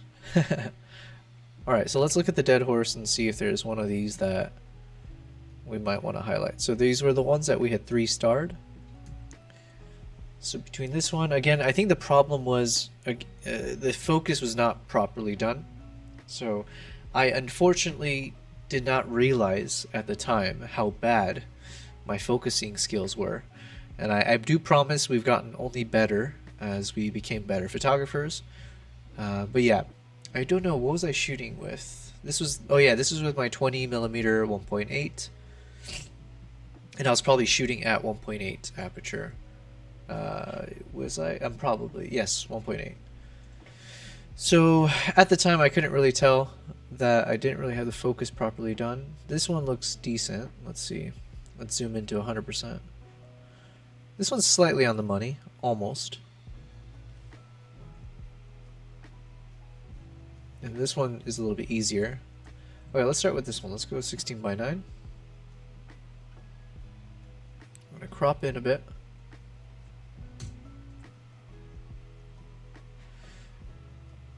Alright, given how bizarre of a shot this is, I'm okay seeing if any of my presets just kind of, takes us in a different direction. So let's see what my presets can potentially do for us. This one's pretty clean, called Falcon Sunsets. I think we should go with like a dark, we probably should do like a dark edit, just given the fact that, it is a dead horse, or it's a dead thing, so no need to keep things light and upbeat in terms of the color choice and the lighting. I have a preset called Horseplay, which feels a little bit ironic.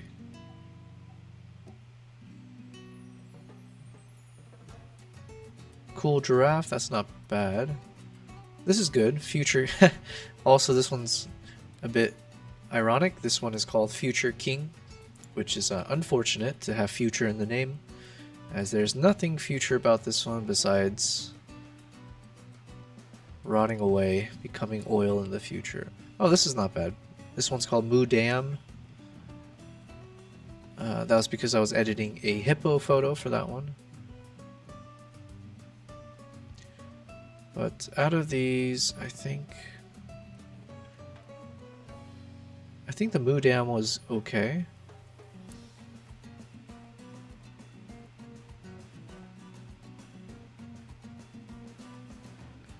Alright, so I saw the Future King one was okay and Moo Dam was okay. So between those two, This one has a bit more natural coloring on the horse. This one's got more of a fade. Let's go with the fade. And see if we can combine them actually. Alright, we're going to combine both of these. And then I'm going to click on the subject. I'm going to reduce the highlights a little bit on this.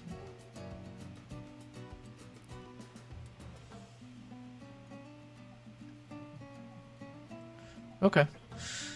Rest in peace to this little guy. We're going to copy, check all. We're going to uncheck these things. And then we'll just see if it applies to some of the other photos real quick. It's not bad.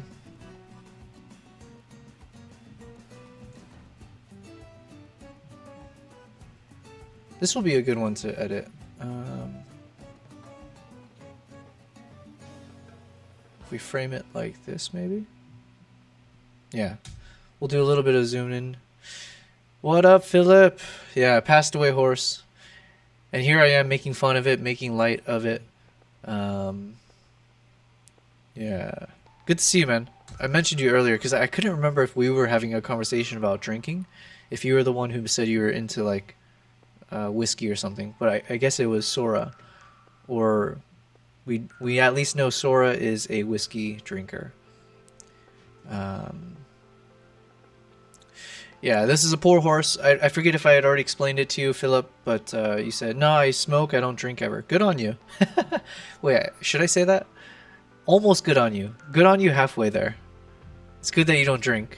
I actually don't know what's technically considered more unhealthy. Smoking or drinking. I guess everything is about in moderation. So I wish you well. I wish you a long life, smoking 1 pack or less per day. Hopefully. Alright, so what we were doing though, while we took this break, not tobacco, so it's better, I think, Philip. What do you smoke that? Oh, I see. Good, better options, yeah. Unfortunately, I am in Dubai. The only thing we can smoke here legally is shisha, which, you know, it's not bad. I just don't... Thankfully, I've been blessed to not necessarily get addicted to, like, physical substances. So, whether it's cigarettes or any alcohol or any other kind of, like, drug substance, I am immune. Alright, so one thing we were doing was I wanted to render this clip to kind of get a quick pulse check to see if the edit looks fine. I do have to render this outside because the files are so heavy right now within DaVinci that I can't actually watch it in the right timing. So.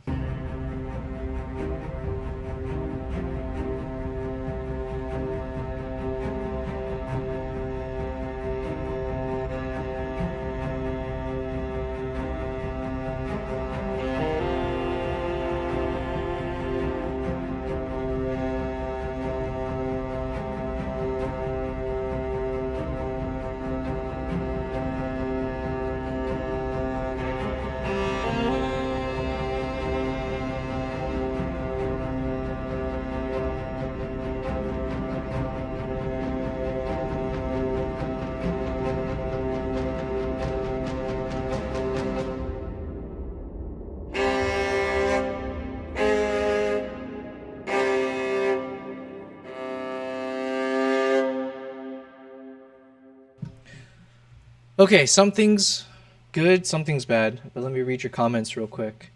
So Philip, you were saying coffee is my big addiction only because I don't really function without it. Yeah, actually, I should probably take back what I said, because while I don't necessarily think I'm addicted to it, I do drink iced coffee every day, and I think physically I don't feel addicted to it. Like, I could live without it. I don't get like jittery if I don't have it, or like have this craving for it. But it is somewhat of a mental addiction where I find it therapeutic to make coffee in the morning, so like to grind it up and whatever. So that's probably the closest I have to some kind of like a addiction, let's say. Weed is just to not hate the world / life. Yeah, listen, fond memories back when I was in San Francisco, where partaking in different types of substances, they don't frown upon it, or it's okay. I have lots of good memories from my time in San Francisco, let's say. In Dubai, we stick to the rules, the law of the land. I don't even dare think about things that are against the law out here. I'm not trying to get kicked out of the country. If I don't get coffee, I substitute it with sugar, which feels way worse. Yeah.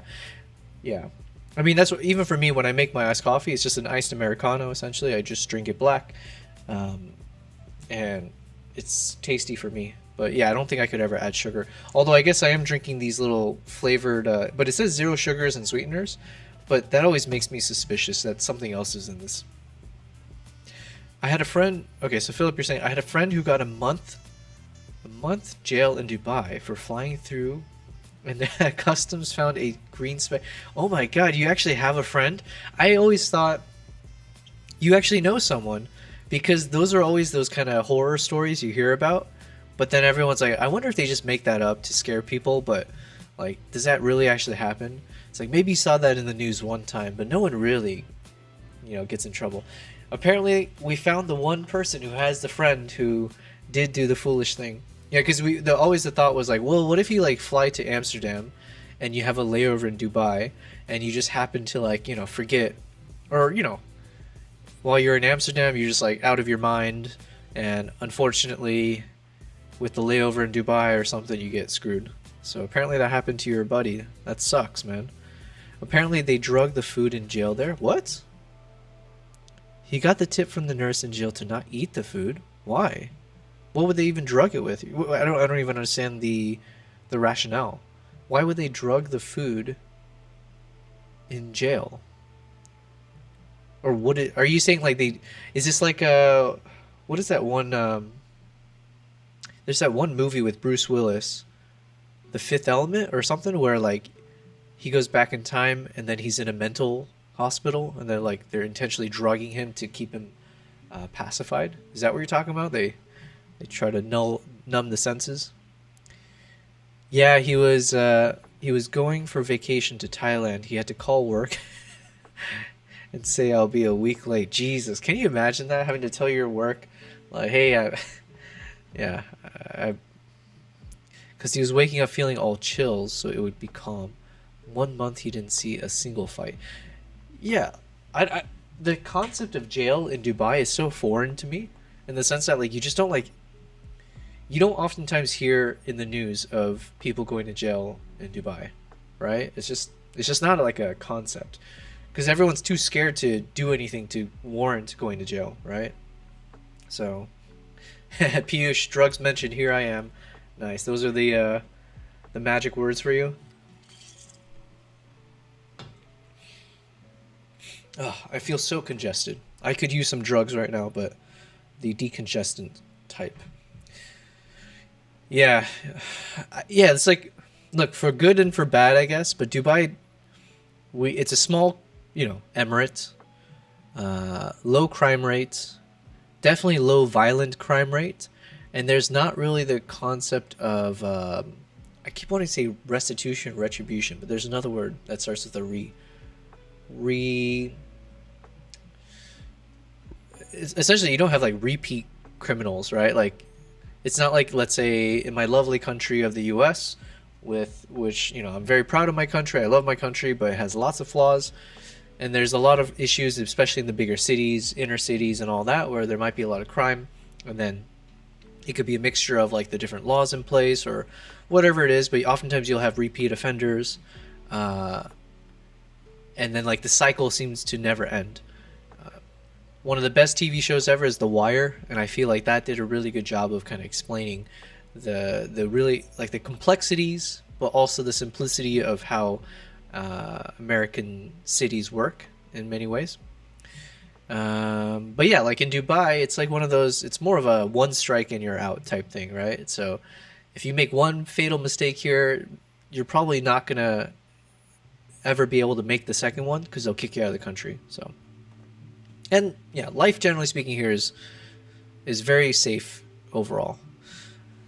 He started making noodles from commissary, and then he felt normal. Are you sure maybe he was just not addicted to drugs and he was like detoxing or something? Piyush, have you tried any drugs? I would never even think about drugs while I'm in Dubai. I'm even hesitant to even use that word and Dubai in the same sentence. But yeah, like jokes aside, not that I'm really joking there, but it's like Dubai is not a place where I even would ever entertain trying to do anything illegal, whether it's drugs or whatever else is against the law. Yeah, because it's life is good out here if you're here, and it would be very foolish of me to do things that could risk me being kicked out of this country when like it would just be so dumb. It would be such a low IQ move for me to even want to do that. So yeah, I'm in Dubai. He never saw such docile prisoners. Like I said, I don't even know what a prisoner looks like in Dubai. It's just like, it's so hidden from society. I'm sure there's plenty of them. I think they do arrest people at times, mainly for like, if you, like for instance, being homeless, I think is illegal in Dubai. But maybe I'm making it sound more extreme. It's more like you're not allowed to panhandle or like solicit money, or I don't know what the right term is, right? But you can't like beg. Begging is illegal. I'm assuming if they catch you begging, they'll jail you. Every once in a while, you see something in the news where they they caught some drug gang who was trying to like smuggle in all sorts of stuff. But yeah. Piyush, no bro. Oh yeah. So Piyush, you said I'm with Dubai authorities. Actually, I was asking that just to trick you. Listen, I pass all my tests. The only test I'm not passing right now is being a streamer. Because, like I said, I muted myself for like 10 minutes maybe, and I didn't show my screen for like 5 minutes. So, passing out all the other tests though. I love Dubai. I love all its people. I love its history. But I couldn't name you who the ruler is. So I'm very ignorant about many things. Philip, you said, even Sweden is rough. I left the country for 10 years, yeah. I don't know whatever. I tend to not know what to believe. Whatever you hear in the news, social media, they always tend to just make everything sound so negative. Because I do, every once in a while I hear something about Sweden in the news as well. And like, but yeah. Okay, while you guys are chatting, let me just look at this. There's one moment that glitched. Right there, yeah. So that I need to fix.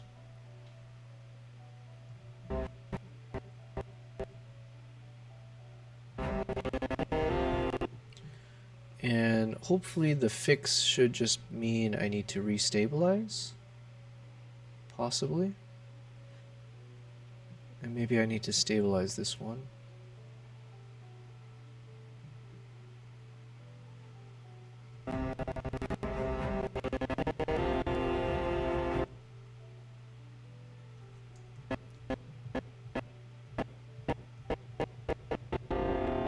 Okay.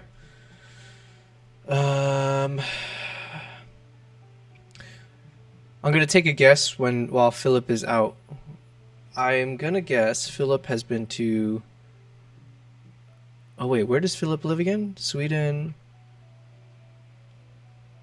Well, I guess traveling in Europe is fairly easy, but maybe not from Sweden.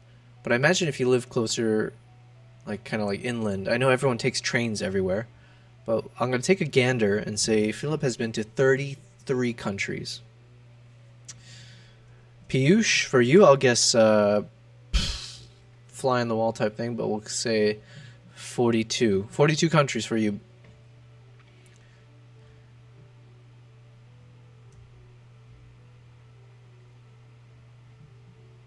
Alright, I need to render this footage again.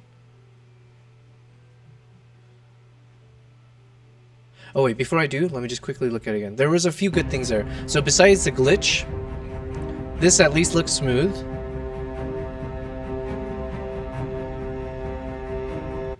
We have updated the colors here.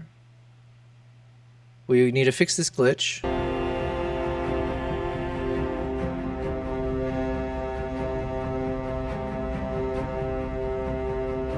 Much more poppier in color, but I like it.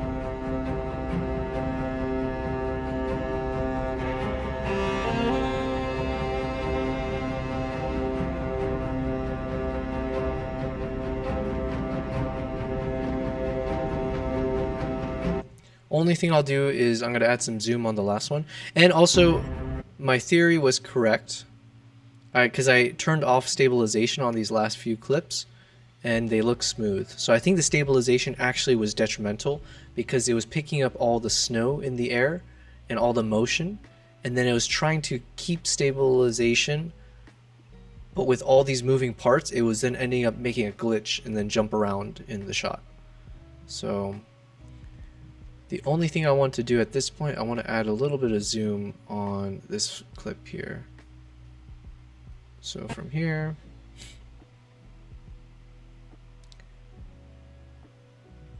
Piyushi said 0 countries, only in India. No, listen, living in India feels like you're in 50 countries already, like both in landmass, but also like all the different districts or cities.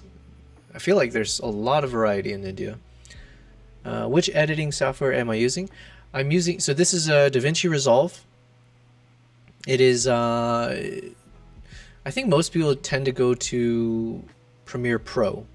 I believe Premiere Pro is what most professionals would be like, it's the most powerful. However, to me, I just didn't find it intuitive at the time when I was trying to edit with it. But this is way back before I was serious about video editing. Final Cut Pro is another one that a lot of people like to use, especially Apple users, because I think it's native to Apple. It's like Apple Final Cut Pro, I believe. I got into DaVinci specifically because the camera that I use, it shoots in a certain format that only DaVinci can read, at least in like the high quality version. But DaVinci tends to be known as being the best when it comes to fine tuning your colors. So when it comes to like if you want to just be very, very precise with your colors, maybe you're doing a lot of like kind of filming with people in it, and you just got to make sure the skin tone is proper, but then you got other crazy lights going on. My understanding is DaVinci has really good, it has high praise when it comes to the ability to have like very, very fine-tuned color grading. And for me personally, I've never had issues with it. The color grading has been really fun.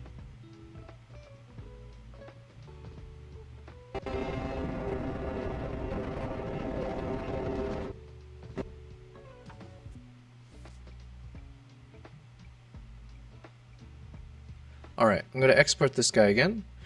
Fingers crossed, but I'm hoping this is the last time we need to export this. I do believe we've corrected for all the potential issues. So we'll see. Piyush, so you said, are you going to upload vlogs too? Hey Nala, you want to come up?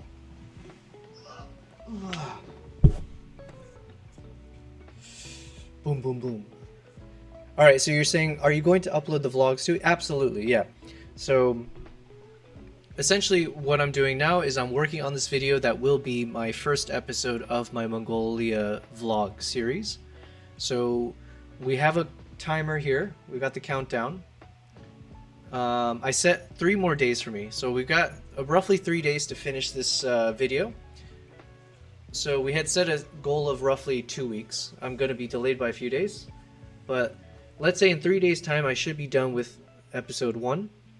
And once we're done with this episode, then I will publish it to YouTube.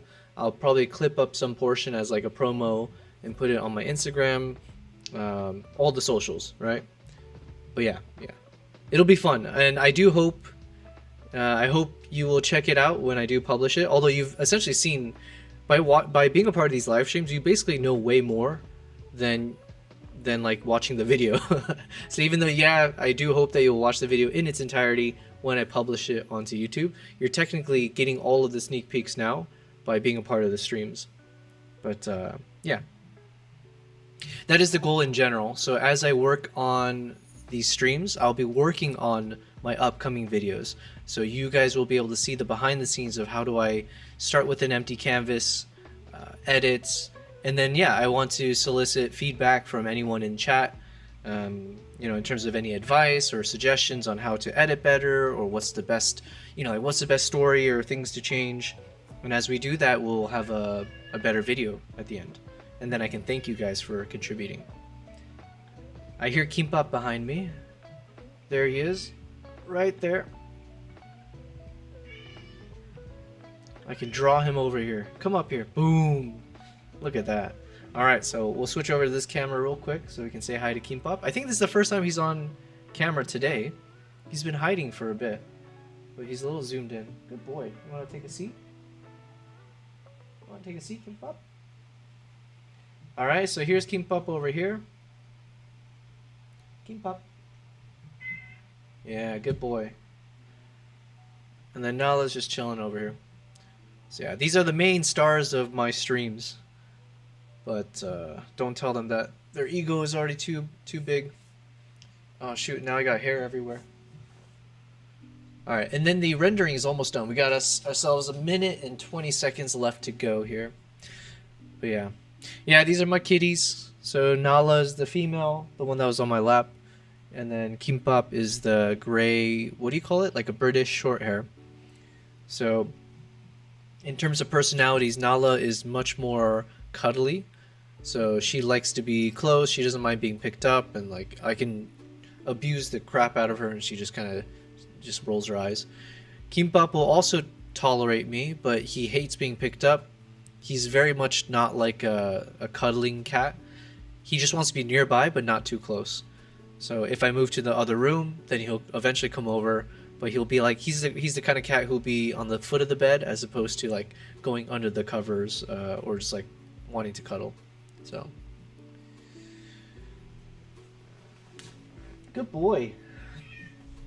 All right, it is done. Let's check it out. Okay, so we are hoping this is the last time I need to render these things, this portion at least.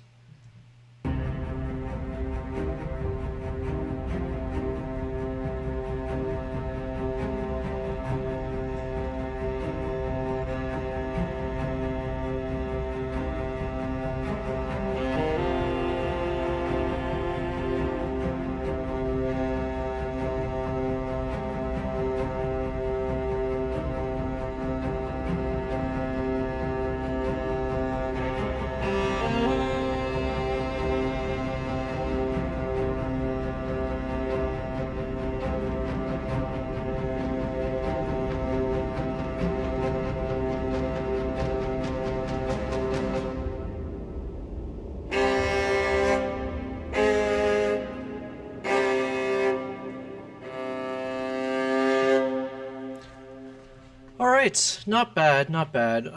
We'll keep editing this later. I was more focused on just making sure the clips were synchronized, nothing crazy in terms of choppiness. So then now, when we eventually come back to this, we can spend time in terms of color grading a bit more, you know, just generally speaking, fine-tuning it. But we can proceed and say we are done with this chapter. Finally, we're done with this chapter. Philip, you said you're back. Hopefully the call was okay. You have no idea. All of Asia, all of Europe. Shoot, what did I say? My guess was that, Philip, you've been to, did I say 32 countries? Yeah, I think I said 32 countries. Have I counted? Have you counted the amount of countries you visited? I think I did at one point because I needed to for some specific reason, but I generally don't like to count it. Or I don't want to get stuck in this world where, because I do notice this seems to be the case. A lot of people like to have a high number. It's like having a body count, right? But it's like people like to be able to say like, oh, I've been to X number of countries, just to show people how well traveled they are.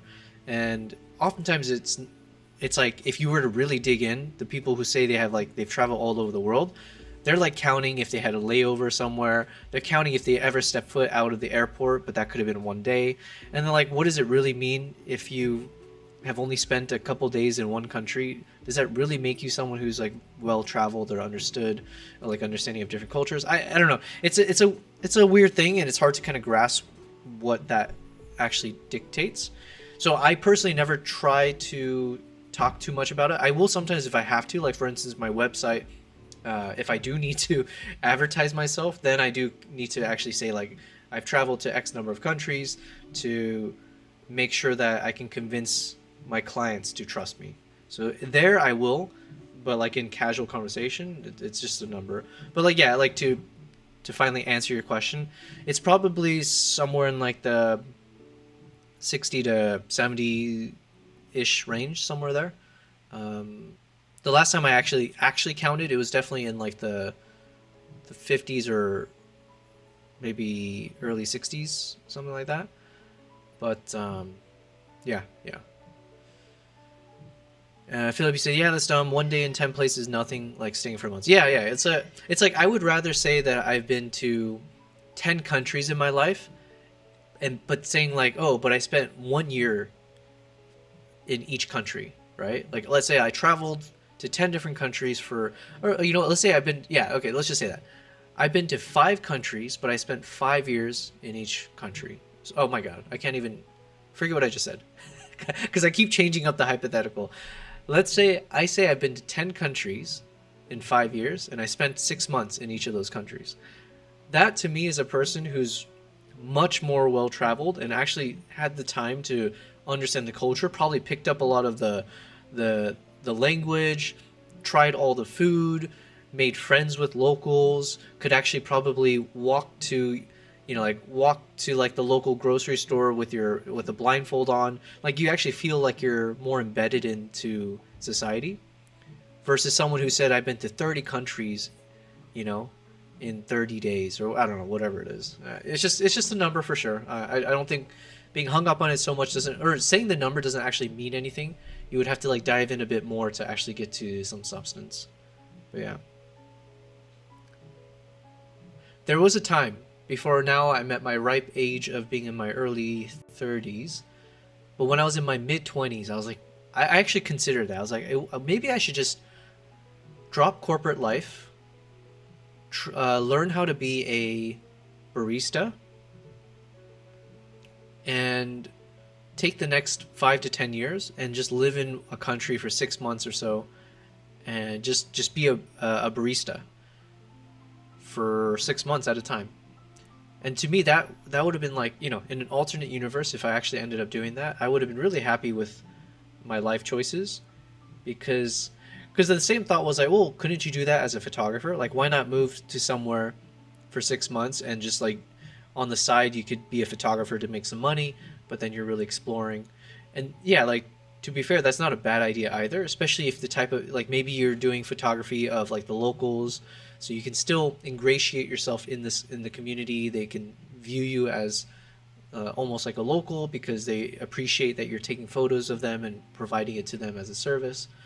But there's something about being a photographer that can sometimes feel like you're a little bit alien and pretentious almost, because it's not a cheap hobby, let's say.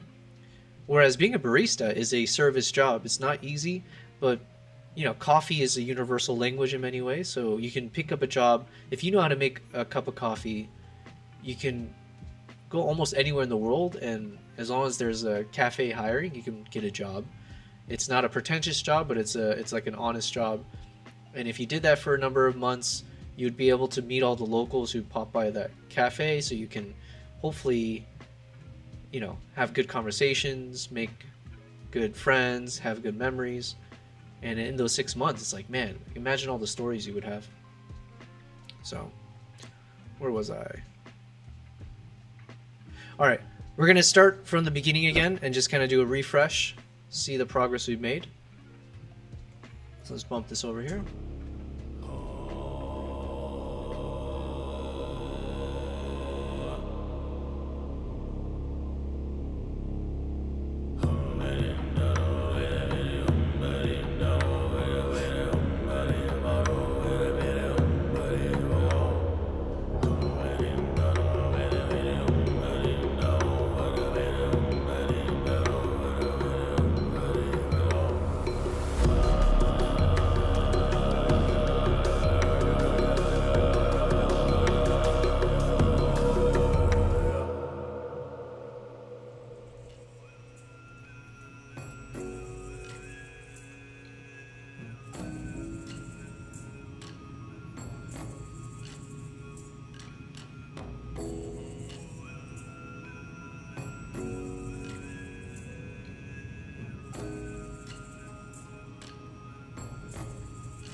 Philip, you're saying nice start, Yobel. Thank you very much. I appreciate it. Yeah, I'm pretty proud of that trailer. We did spend like 9 full days working on that trailer, so it should be the best part of this video because everything else we spent like maybe 1 or 2 days max.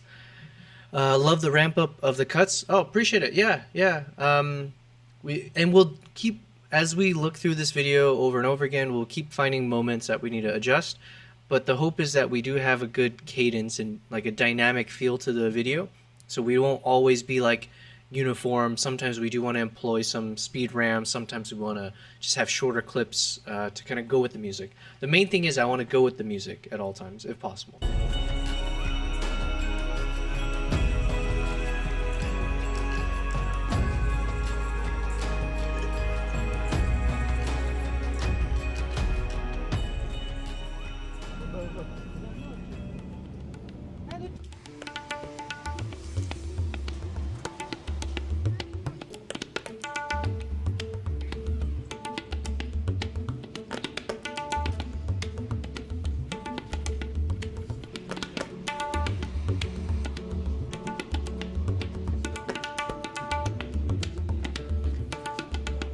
All good, Philip? I'll be here. Good luck on the video you're working on.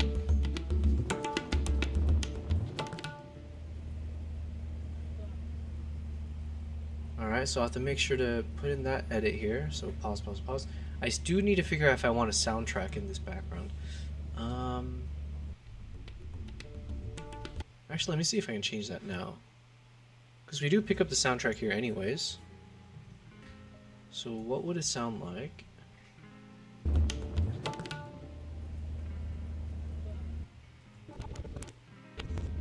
Yeah, let's test this out.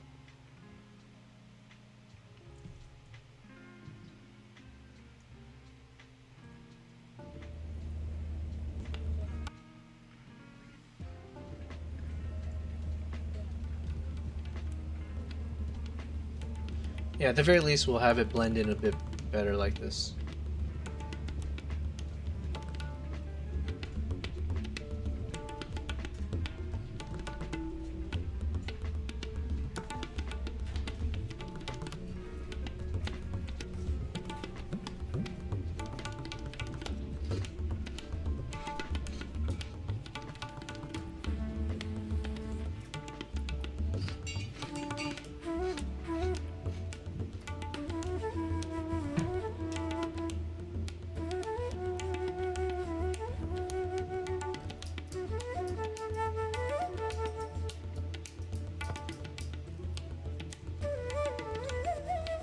Alright, so all of that's coming along nicely.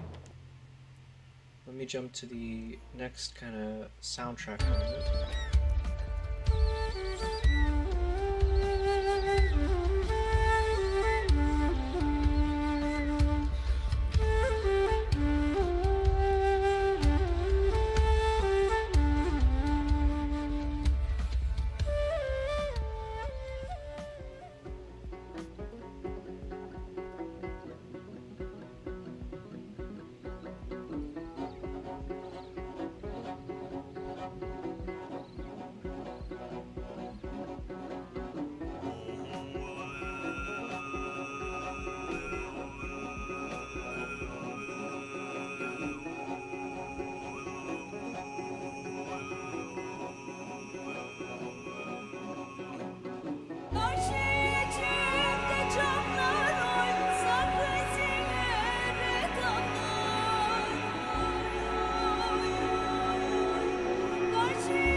might add a zoom.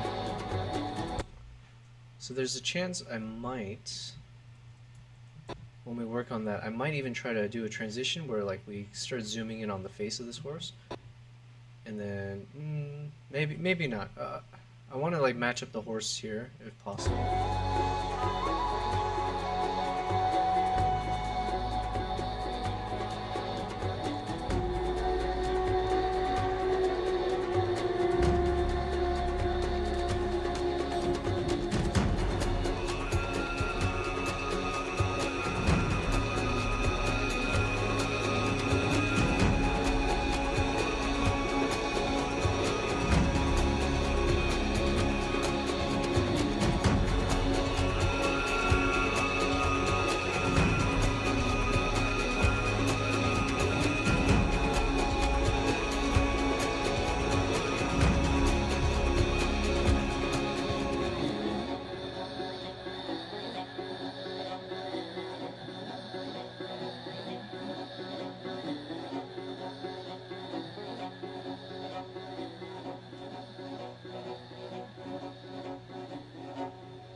Yeah, that section's much better when we fix the audio, because like the audio is dipping down towards the end there.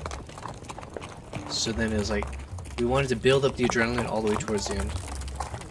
Here we still need to work on the dialogue. We'll keep that in mind. So as a reminder, this part of the chapter is meant to kind of tone things down a bit. So after the prior chapter where we see this adventure, you see these epic slow motion of the horse charge and the eagle in flight. Now we're trying to use the soundtrack and a part of the activity that was a bit more chill.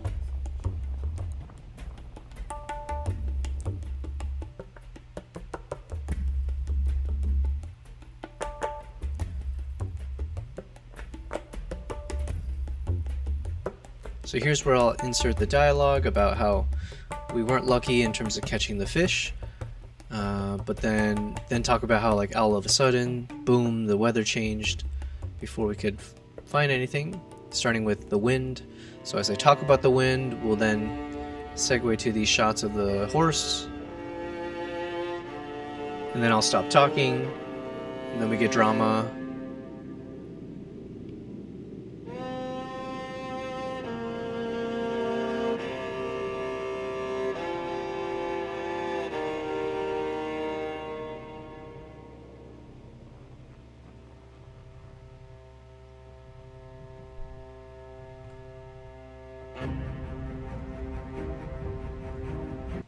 This is what I was talking about though. So this part, because I have a rendering thing on it. Let me turn off that rendering so we can play this without issues for now. But it'll look choppy.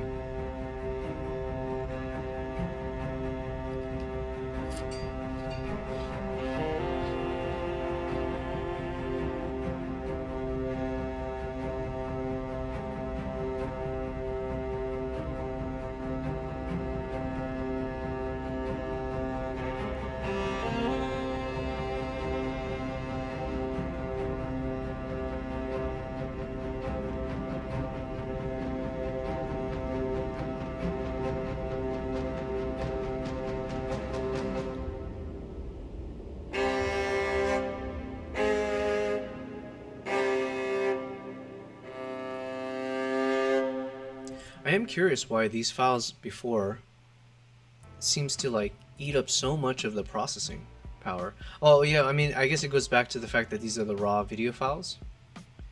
So yeah, I think yesterday we were having a chat, I mentioned how, generally speaking, I try not to bring in the raw footages into my actual YouTube project timeline, because they tend to be much heavier, they're larger, they're like the raw files. So if I do all my editing off of all the raw clips, then yeah, it weighs down heavy in terms of the timeline. So I guess this is proof of that, because then these clips seem to process okay, but these ones, even these were struggling, so. But all is well, all is well. So we ended it here, so let me cut down this music to this point.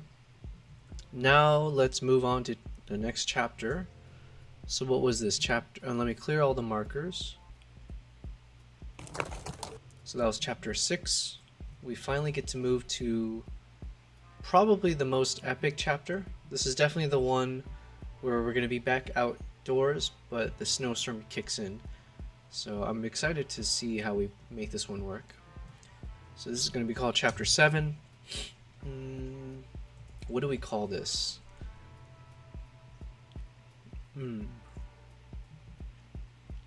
This is going to be tough. Because I need something epic about snowstorm, blizzard, eagle hunters.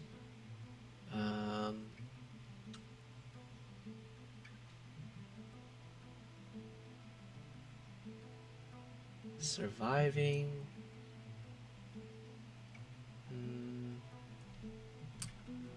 Eagle hunters.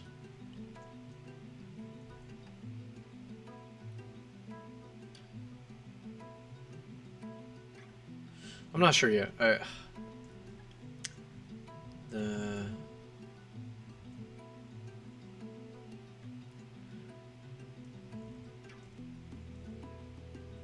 This is where ChatGPT can help me out tremendously. So, something. Okay, I just need a placeholder, so I guess I'll just put Eagle Hunter in the blizzard. Caught in the blizzard.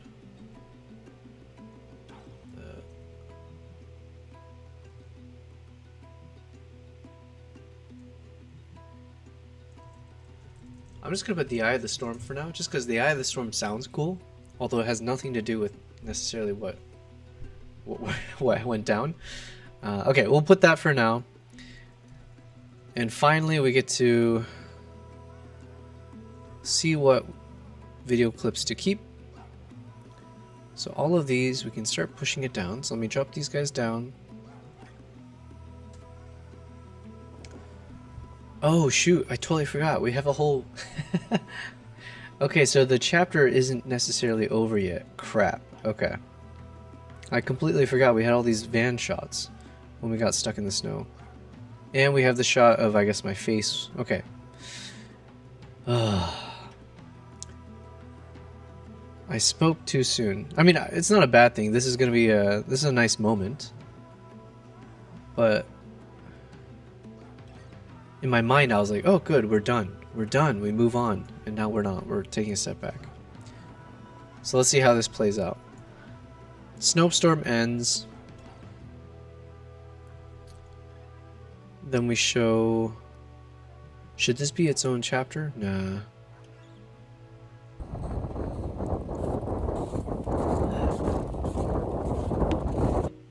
I guess we can bring back the soundtrack from before and just let it play out from wherever this new part is. Hello, hello, Asif. Asif, thank you very much. Thank you for the follow. I appreciate it. And if you're watching on YouTube, I believe, I very much appreciate it. I hope you will enjoy the stream. I hope you like the video. Check out my other content. I am a travel photographer and videographer, and I've been live streaming for the past 12 days. We are on day 13. And essentially you're watching me multi-stream. So I started streaming on YouTube, Twitch, and Kick. And so, yeah, right now I'm working on my next YouTube video. It's a trip to Mongolia from back in February of 2024. And we just got through one epic moment. I need to figure out how to fit in this other section at the end of this chapter, because I completely forgot that we had all this story to tell. Basically, we had this crazy snowstorm scene.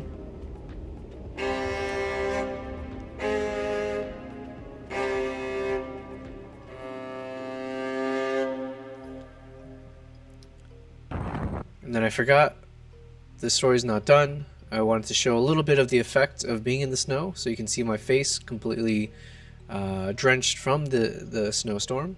Then we show how the van got stuck.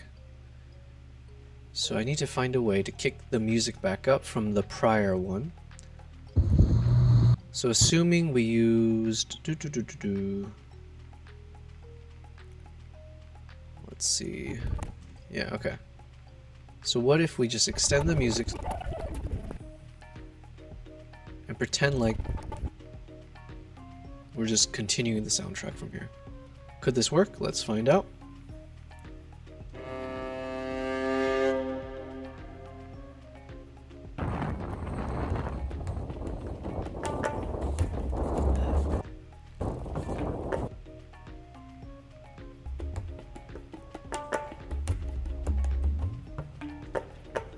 Yeah, I guess we can keep it back to this soundtrack.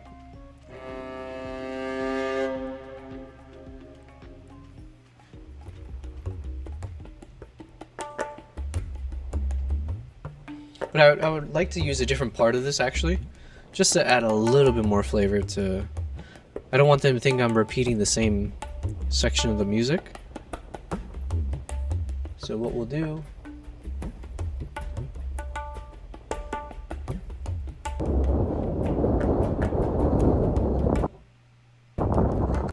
We're going to fast forward the soundtrack, because I believe at some point the flute kicks in or something.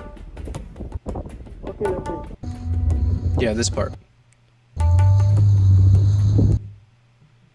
me jump these guys up one track so it's a little bit quieter. Okay, so from here. Let's see if this can work.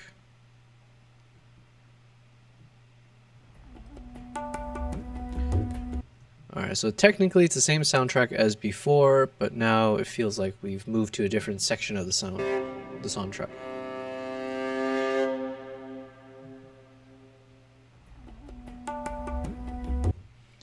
Now let's have a little bit of more crossover of the soundtrack.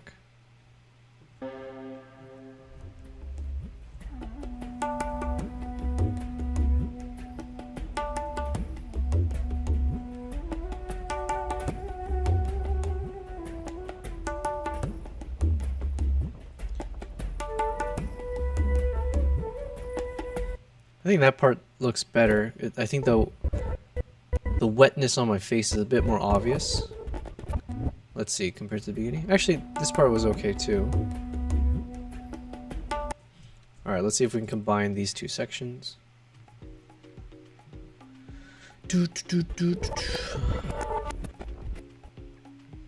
Maybe we'll start with this part. Alright, let's watch it again.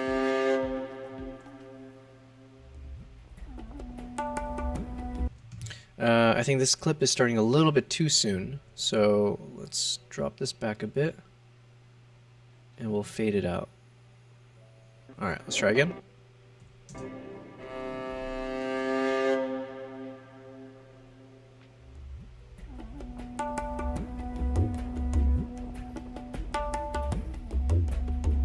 Okay, and we don't need to use all of that, so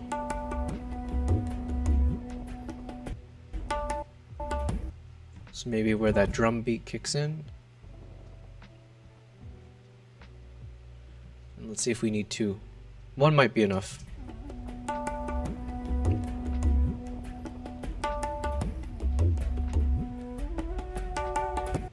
That's okay. We'll keep both. Because then it gives me time to give a little bit of a voiceover of just like the aftermath. So now we can explain a little bit of like, holy shite, you know, like we just... snowstorm out of nowhere. It was very epic. Hopefully the soundtrack fit the mood. We calm things back down. The storm has ended. I'm like saying, what the heck just happened? Blah, blah, blah. And not only... Well, yeah, so then I have to be like, yeah, that was kind of crazy. But not only was it crazy in terms of how you see the weather conditions were, but it also actually got our van stuck in the snow. So then we'll just have a little bit of a reprieve while we show some of this clip. And I just gotta find the right moment of this to use. So obviously I want to use some of this because it's a little bit more cinematic compared to this one. So this one I shot with my iPhone, but let's check it out. They even let me help. Look at me. Those are some good scoops there.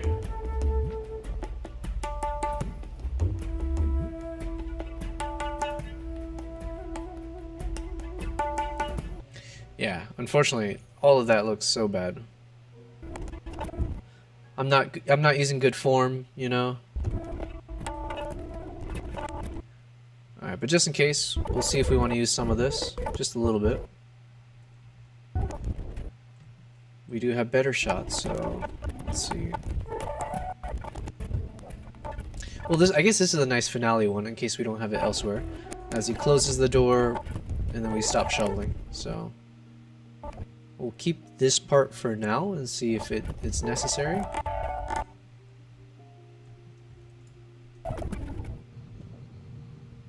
Oh yeah, okay, because then we did finally So maybe from like here. Success. Okay, cool. All right, so then what do we want to keep?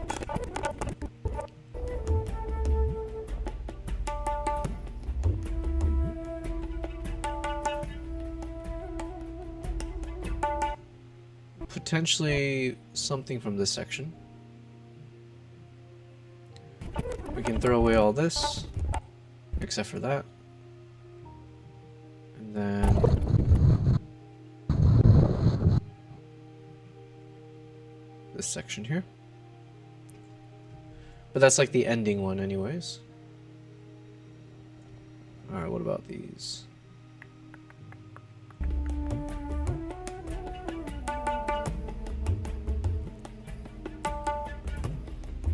So this is probably one of the better ones to start with. We've got nice motion as they zoom out, so it starts to reveal what's happening here. So they'll be a little bit confused as like, what is he shoveling for? It's like, oh shoot, what the heck? So after the shots of me here, we'll jump these out. We move this forward.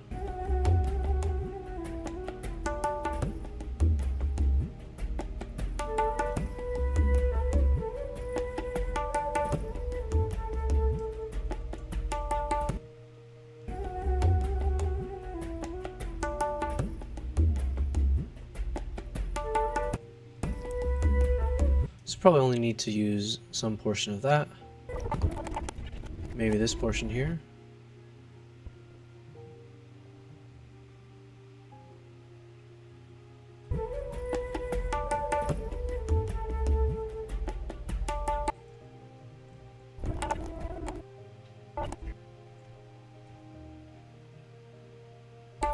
This looks like a repeat, we probably don't need it. But this is when the camera, I switched to my good camera, so technically the quality looks better. But I can't really justify using too many. The scene has to look drastically different. So like a shot like this I can justify, because he's not just shoveling the normal way anymore.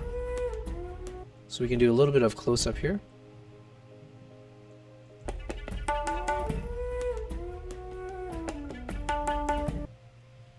Probably that's enough.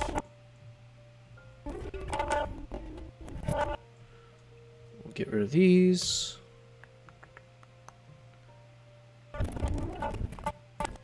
Oh, this is better quality.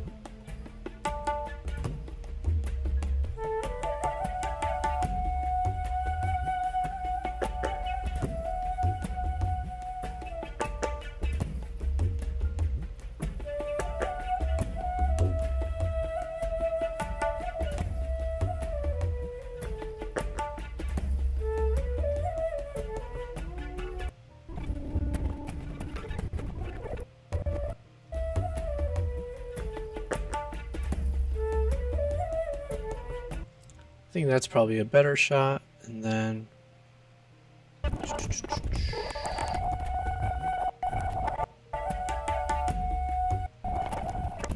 too much of the same thing probably is not warranted, so let's just assume we're good with the shots we have already, and then let's see how to tie it all together with the ending and see how much time it takes. So this ends at 11:23. If we don't cut anything, we're at 12, like a full minute. That's way too much time to dedicate to this, so let's see if we can cut it to if we say it starts around 11:24. Let's see if we can get it to like, let's listen to the music real quick.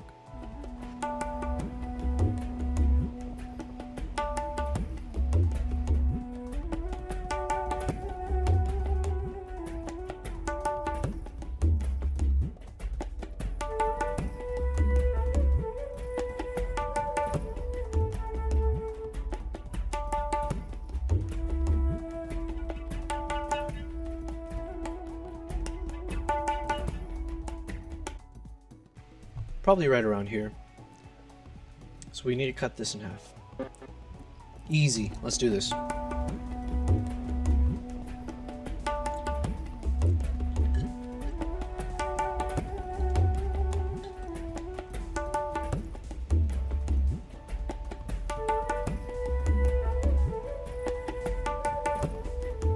And I think in terms of scripting, I can say something like, so after snowstorm, I can say, with that unexpected snowstorm, not only did I get a nice shower, but so did our van. A bit too much, actually, as it got stuck in the new snowfall. Something like that. So anyways, so I need enough time to say roughly like 1 to 2 sentences before we show the van. So obviously we'll tweak the language, we'll refine it a bit, you know, so it actually sounds good, but it's gonna go something like,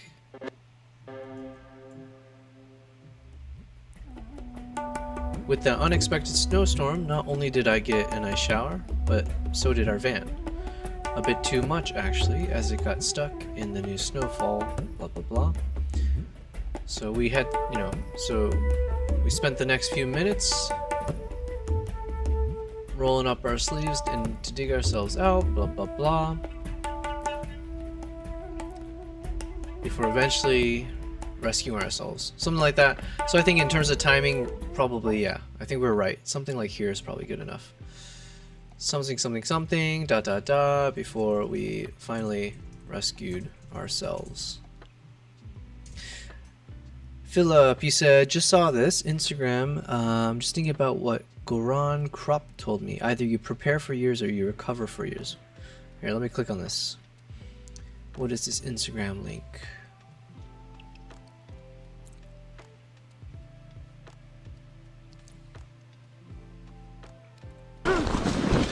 Well, damn. A terrifying scene unfolded on the icy slopes. Ooh.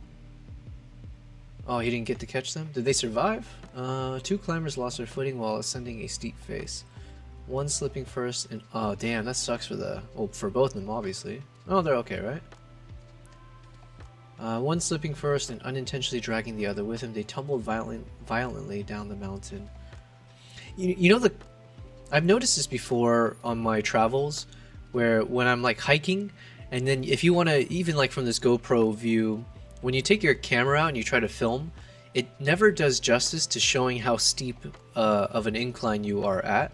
There's been, even in my India vlog just from the other day, not from the other day, the vlog that I completed most recently, there's a portion where I'm showing like how, like where I am on this mountain, and the video doesn't do justice for how freaking steep the mountain was. Like I was literally, it was all slippery rocks. So like every step you took, you're running the risk of literally not just falling, but then sliding all the way down.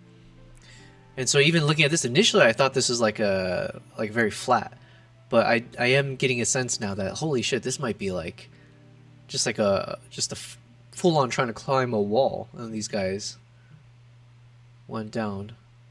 Oh, there's more to the story. Whoops. Okay, miraculously, both climbers survived. Oh, damn, without serious injuries. Jeez. One of them, undeterred, continued to climb. A reminder of both the fragility and the fierce resilience of the... Ooh, man, every time I've seen that, I'm like, oh, you're so close. A reminder of both the fragility and the fierce resilience of those who venture into the high mountains. Man, I have some mountain stories. It's almost like unbelievable when I tell it, but I swear, like, it was very much exactly as I would tell it. Like, I'm not the type who would embellish stories, generally speaking. If it's boring, it's boring. But I did have one. I say it was epic, but it was like epic in the sense that it was the most like inches away from the worst thing happening type situation. But anyways, let me see what you said. I don't know who Goran Krupp is. Sounds like a good dude. Or sounds very philosophical, this man. Goran Krupp. A crazy Swede. Oh, did he pass away? Because I see all this past tense. Damn, only 35. I'm assuming did he die doing what he loved type thing? Is it one of those?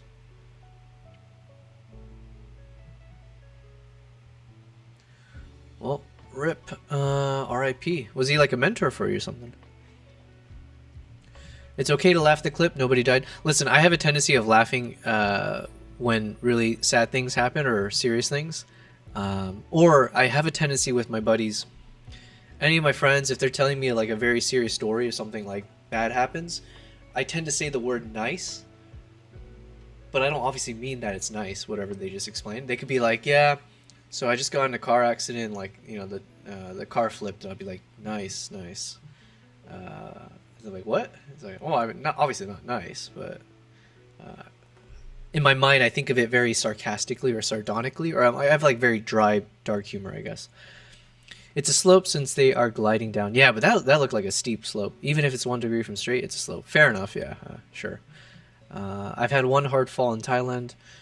Goron Krop was a famous adventurer. You knew him. We climbed together once or twice. Damn. Well, I'm sorry to hear that. No, he got a bit inflated climbing all over the world, but he was never a sport climber, and of course that's how he died, yeah. Listen, these are one of those things where, you know, it always sucks when someone dies tragically like that, or just at a young age, or I guess dying in general, maybe. But if I were to go, I would hope that I go doing what I love, right? Or whatever I'm passionate about. So to me, it's like if I die on one of my travels, hopefully it's a quick death, right? We're not here trying to, you know, enjoy, what is the word? Masochism or whatever. We don't want that, but yeah, I don't mind going while doing something that I'm passionate about. But that does suck if it was faulty gear. That's like such a... It sucks when it's not your fault, right? Or if it's like something you're trusting to do its job and it doesn't. Yeah. R.I.P. In terms of the story, let me make more progress on this first. And then I'll see if it makes sense to take a little pause on that. Goron's famous thing was that he biked with all his equipment from Sweden to Nepal, and then without oxygen climbed up and down Everest. That's intense. And then he biked back. Oh wow. Yeah, I don't have the endurance for that whatsoever. Even though I said I did sports growing up, like but it was like I have very good, what do you call it? Fast twitch muscle fiber or whatever. I have like very explosive power. But in terms of endurance, that's something I would always have to like train significantly to try to have decent endurance. So my wrestling days was a lot of just having to make sure my endurance could keep up. I never had an issue with any of my, for the most part, all of my wrestling opponents. I tended to be stronger than them. I could lift them up in the air and stuff because I had really powerful legs, relatively speaking, I guess. But it was always about when would I gas out. So if they can hold off until I start burning down my fuel too quickly, then they can beat me. He once dropped a bag, and the car following him picked it up. When they caught up with him, he went ugh, and then biked back to the... Oh, I see. He's one of those. I respect it. So he basically has like... I'm trying to think. I do something similar, but not for something as serious as that. But yeah, I tend to have that. Maybe it is OCD, or you have this thing where you have to like, you know, it has to be continuous, or you can't miss a moment. But that is a little bit too much for something as physically strenuous as that.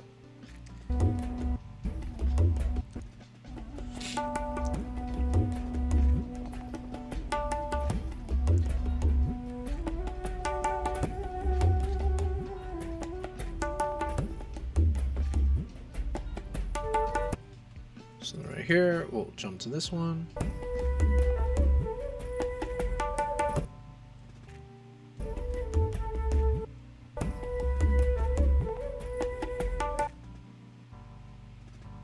Alright, the thing in the back of my mind always is like, as much as I think it's good with the music, always find ways to be trimming the fat. So,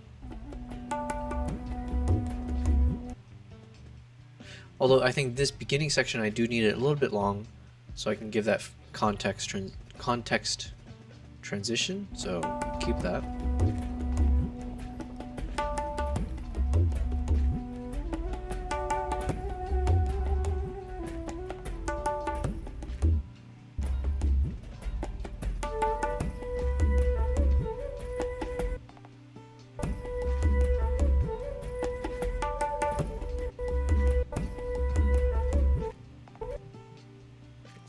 do that.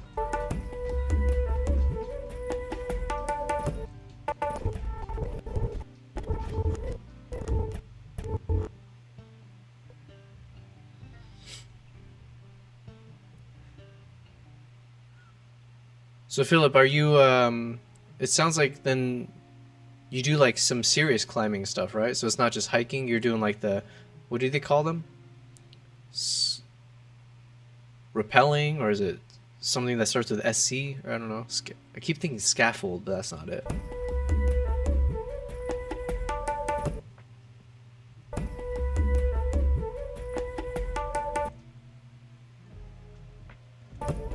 Nope, we don't want these.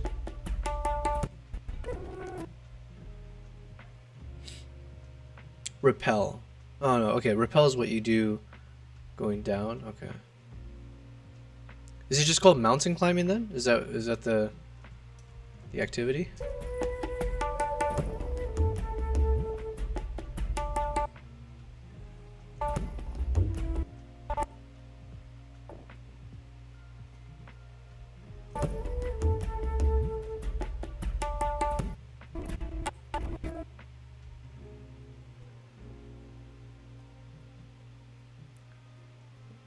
Rappel is what you do going down, not rappelling.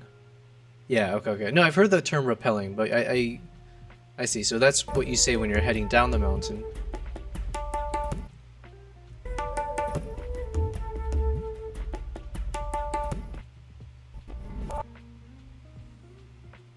Oh, you know what? I think this deserves a bit of like maybe time-lapse style. So maybe we'll speed it up as a shot.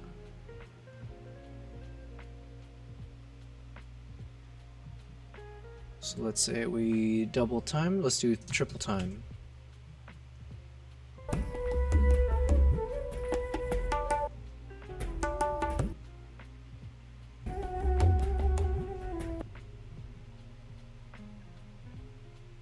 We'll do triple time on this one.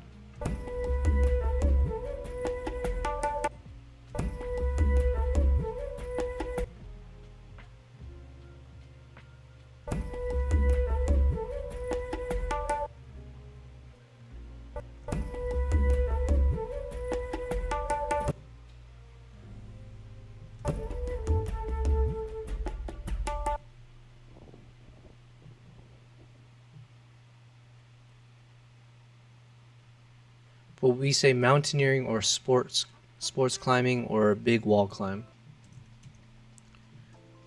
Yeah, that's one of those sports I don't think I could ever physically do. When I went to Tajikistan I went there in December of 2020. No, November of 2023. And yeah, you can see it on my YouTube channel, but I had a vlog that I published recently from my time there, and unfortunately the whole adventure was not like exciting, because then I essentially got sick fairly quickly once we went up to 4,000 meters. I think I got hit with, it might have been COVID. My buddy who's from Tajikistan, I stayed with him the first night. He was sick, I caught it from him, and then it was paired with altitude sickness, and that was like the closest I've ever been to actually dying. Hey, Raiden Leap. Yo, yo, yo. Good to see you. Is that a piece? I think that's a piece of poop. Okay, give me a second here. I think my cat dragged some poop into the cat bed here. 1 second. But good to see you, Raiden Leap. I'll give it a more formal hi in a second. You're asking what's good, but there's something not good here that I need to take care of. 1 second. Let me just mute the mic and take care.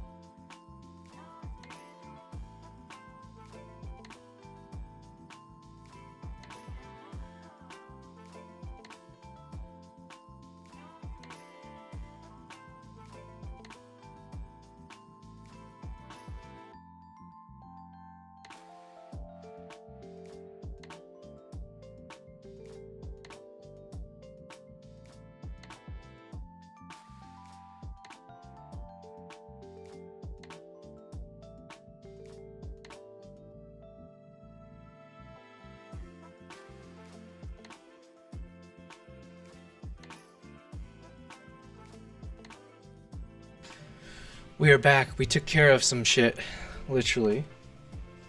Yeah, Raiden Leap, good to see you.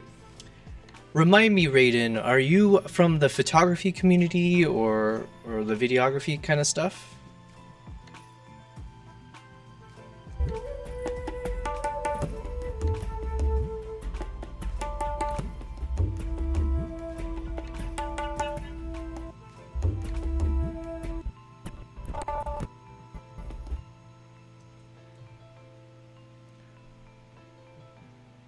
You're the guy that's still in high school. I think there's like I think there's 2 or 3 of you now that I've met. Yeah, you were doing screenwriting. Gotcha. Philip, you said you don't like Big Wall anymore, mostly the dependency of other people. Fair enough. Yeah, like imagine me that second guy in that video you shared with me, where it's like you're just minding your own business and the other dude falls and then knocks you down as well. That would be so annoying. We were talking about Little Uzi last time. I forgot until you mentioned that. Little Uzi. Philip, you prefer this. Alamy. Is that the teaching thing? Alamy. Oh, this kind of stuff. Kind of like parkour for rock climbing, yeah? Alamy's a stock site. Yeah, I recognize it, but I thought it was something else. Yep, Raiden, I remember the Kanye side of things, yeah. And how much I enjoy Eminem and all the rest. But yeah, good to see you. Just as an FYI, if you're just tuning in, yeah, I switched up my streaming time a little bit. So I will be streaming from around 4 p.m. my time, so just a couple hours later, but then I'll be streaming for a little bit longer, towards midnight my time. But yeah, since you were last here, we did make some progress. So we got through, I think, was that 2 days ago when we were chatting? If it was, I think 2 days ago we were working on this chapter. And I do forget if you were there when we eventually figured out the right way to put in the soundtrack and make everything synchronized. So everything looks epic here. We left it at chapter 1. My god, is my time, my concept of time is like garbage. But, well, if you were on chapter 1, this is a good time for me to kind of pause anyways. I need to review a bit of what we've done. I need some fresh pair of eyes because I've been staring at the same video clip for too long. Yeah, Philip, that was you in the shot. Oh, I didn't realize that. Sorry, I just kind of, I thought it was a stock, yeah, I thought it was a stock photo, but I didn't know that was your photo. That's cool. That's really badass. Raiden, you said we left it at chapter 1. It was about you showing the airplane at airport. Oh, shoot. We made a lot of progress then since then. So I think that must mean I must have shown the trailer. So I haven't really touched the trailer too much.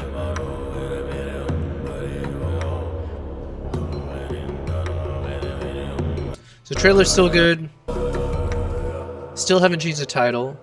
If you were on chapter 1, so we got through all this. Let me we'll do a speed run version of this. So we did the whole thing where we spent some time in Ulaanbaatar, and then eventually we had chapter 2. Yeah, the airplane and the airport. Okay. So this was the section where I mentioned we're not going to use any voiceover. It's just going to let the music and the visuals take over. Then we introduce the crew. And then I still have to do a bit of work here to pause at each of them to introduce them. Then we introduce my camera crew, so we show all the camera gear that I use.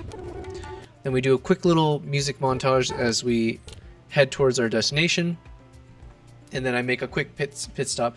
Raiden, you said, yeah, right there at the green car is where we stopped. Damn. Can you remind me how many days ago was it when you were when you tuned in? Because I'm starting to realize every day that I'm here streaming and not seeing daylight, I think the passage of time has now melted into my brain. Day 3. Oh my god. Well, welcome back from day 3. Oh no, it's been 3 days since you've been here. Okay. It's been 3 days since you were here. Alright, so then you saw the green car. Let's let it play then, and I'm gonna give a little bit of voiceover at times because I do have my script over here. It's not fully fleshed out, but just some of the key areas that we did finish.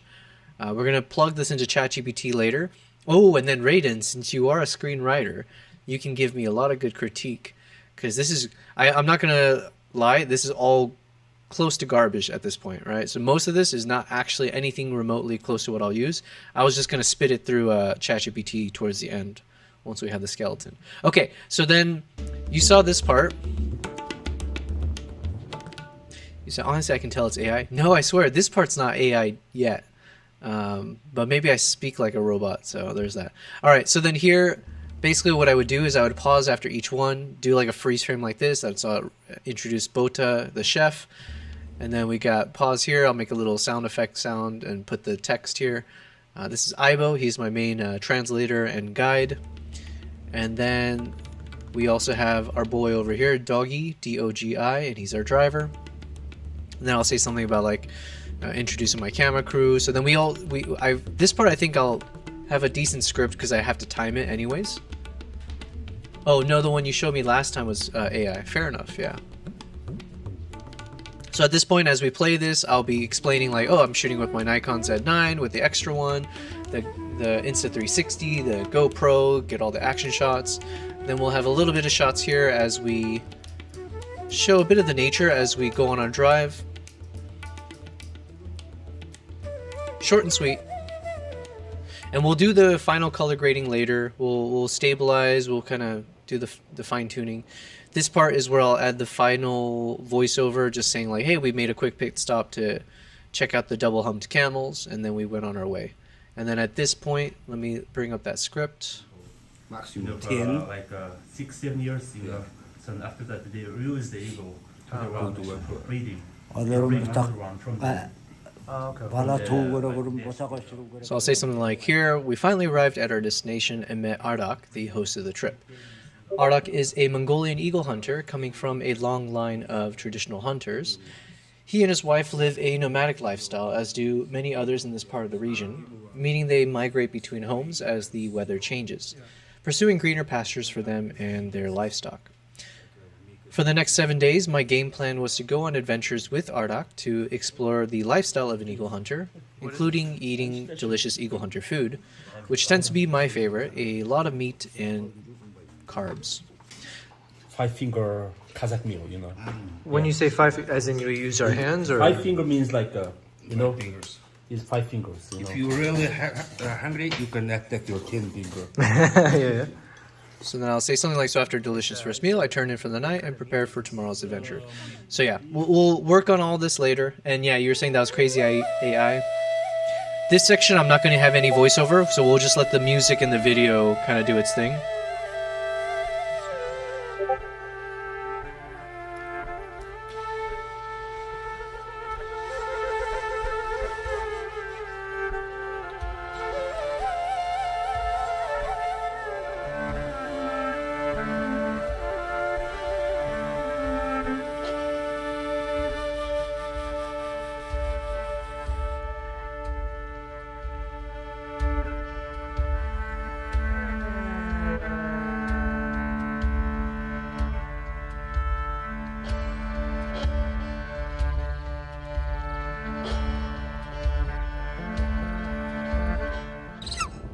So it's Ardak, Yeah, Ardak and Ayalam. Ayalam. Ayalam is the eagle.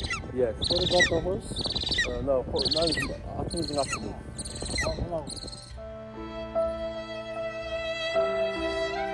It's just a crazy horse. Crazy horse? Yeah. But we don't name horses. Alright, so crazy horse, Yeah. Ayalam, and Ardak the eagle hunter.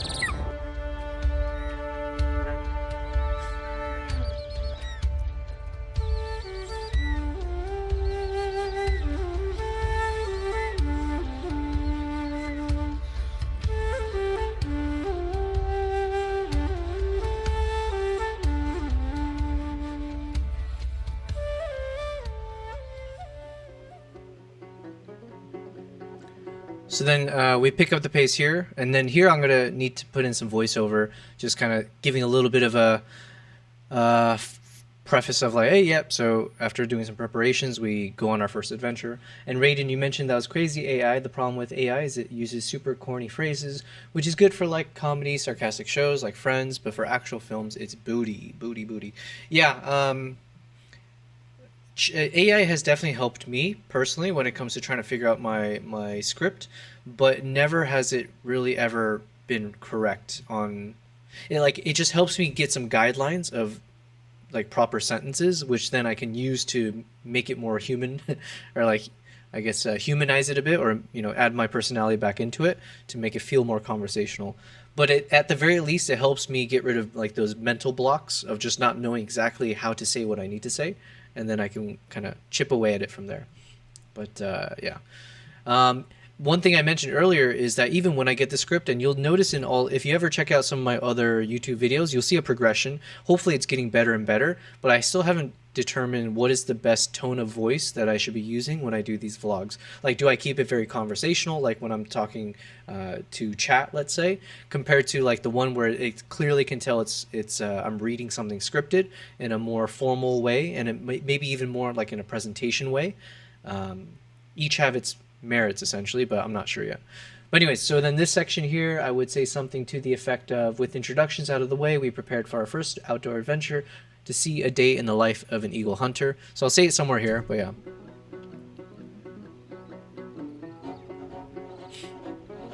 But yeah, the last few days were awesome. We made really good progress, especially choosing the right soundtrack and making good choices.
We'll go in more detail in that section, Raiden. Just for you, I'm excited to like break down a little bit of the discoveries we made when we got that edits completed. But yeah, so then here I would speak a little bit more, just give a little bit of a detox. So this next chapter is meant to kind of tone it back down. So the prior chapter was very much like an adrenaline rush, a lot of action moments, fast motion caught in slow motion. So now here I'm saying like, hey, we went on another quick activity where we went ice fishing. So then we used a bit more like a whimsical soundtrack to start. And then there's going to be a moment where the tone changes because the snowstorm basically just hits us out of nowhere. So we need to work on... So the challenge today and yesterday was trying to figure out how to make the soundtrack work to really represent when it gets really intense. So here I would add some text or a voiceover. Something about we spent the better part of the afternoon searching for fish, but with no luck. We would have caught it, but then all of a sudden, before we could catch our first fish, something changed in the air. We noticed the wind started picking up quite dramatically, and out of nowhere, something, but basically saying something about like while we're trying to catch fish, all of a sudden the wind started picking up crazy, and then we can see the mood changed, and then I'll let the soundtrack kind of carry.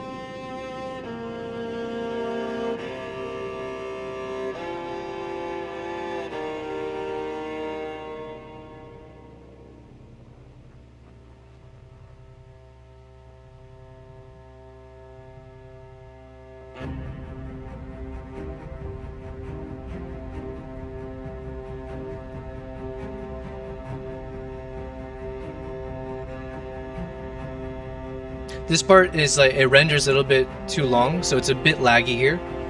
But we did check earlier, and it seems like once we render it, or if we export the video, it should be fine.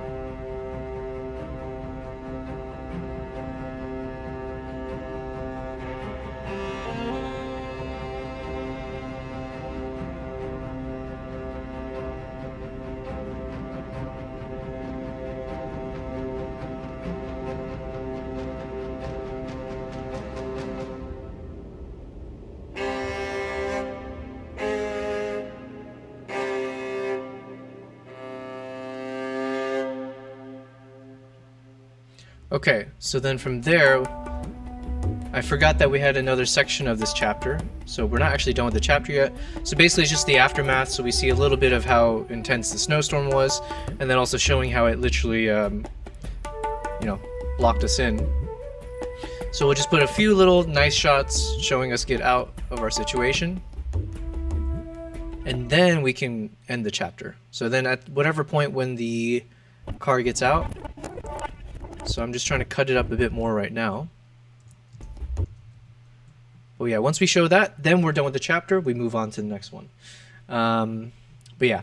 So anyways, that's what we did in the past 3 days, Raiden, of what you missed. But we had a lot of good moments in there. So if you ever want to check out the VOD later, we had good discoveries, especially the chapter with all the eagle hunting and stuff. So the more epic one. We made some key decisions in terms of soundtrack, but then also found a way to essentially condense a lot of these footages into a shorter time frame, because that was the biggest issue, is like I need to keep this condensed, because ultimately I think this video is going to end up being around probably like 18 to 20 minutes, and ideally we wanted to hit more like 15 minutes. So I don't think we're going to hit the 15-minute mark, but yeah, there's a few moments here that I really was like an 8.5 out of 10 in terms of those kind of wow moments where things just line up. A little bit's about luck, but so we, for instance, were able to time a moment here. Like, so one, the horse as it's coming closer and closer, it kind of makes like a look to the right. It's a little bit hard to see in this case, but looking more to the right, it's got a look on its face. And then as we start this one, it's kind of doing a similar pose. But then the way it's galloping was matching with the music. And then as we do the transition here, there's a few moments where the eagle turns its head in synchronized with the beat of the music. So that was a nice kind of a unexpected moment that we could time. Like that one there. And then it's going to turn its head again now.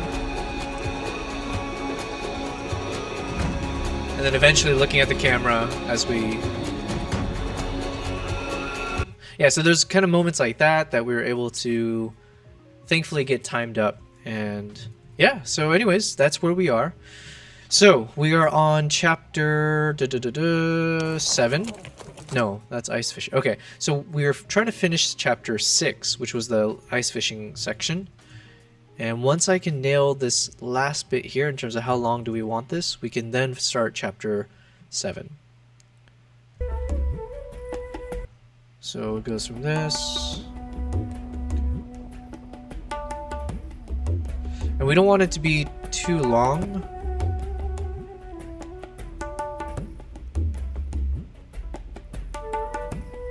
So I'm wondering if I should speed this one up as well. Alright, we'll try that. So let's say if I speed up this guy to 300%.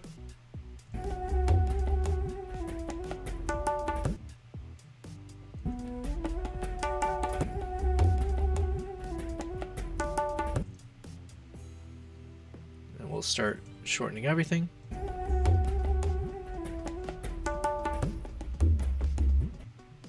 Let's bring these guys forward.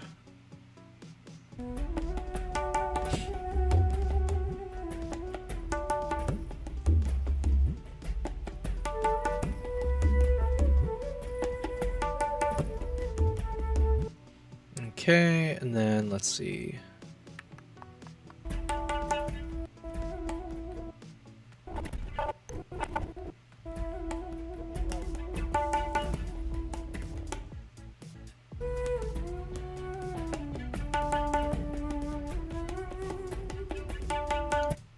Yeah, so just ending it, and then we can fade to black essentially somewhere here.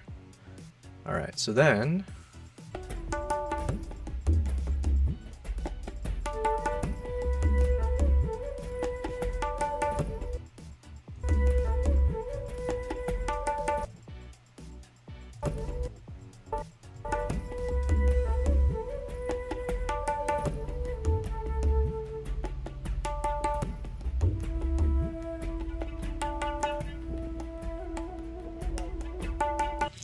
okay, I think we're there.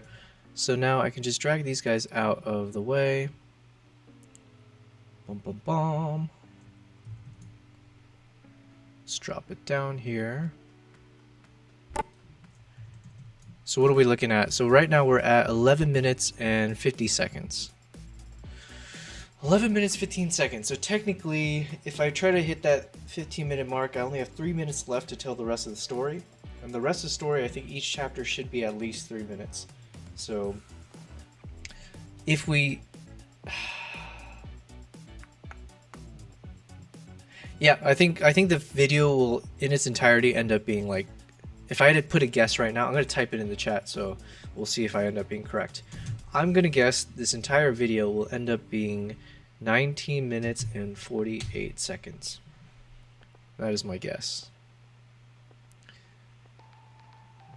Okay, and as I said, we're going to fine-tune all of these clips later. I just want to make sure the timing seems to make sense. And then we'll time it, and then we'll fade this out.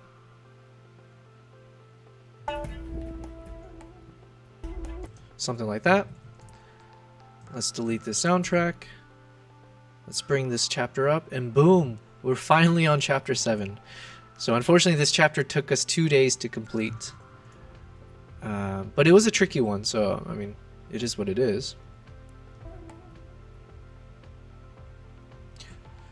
Alright, so I don't really know what the title of this one should be. Right now, it's just a placeholder, The Eye of the Storm, just because it sounds cool, but I don't actually think it makes sense. This is the chapter where we're going to finally see when the blizzard really kicks in while we were out in the mountains. And we're going to be able to see a lot of those cool shots when... Actually, the ones that we saw in the trailer as our hook. So we'll see when the snowstorm kicks in, and then we do a little bit of eagle hunter riding in the snow. So we do want to find epic soundtrack for that. And what is this soundtrack?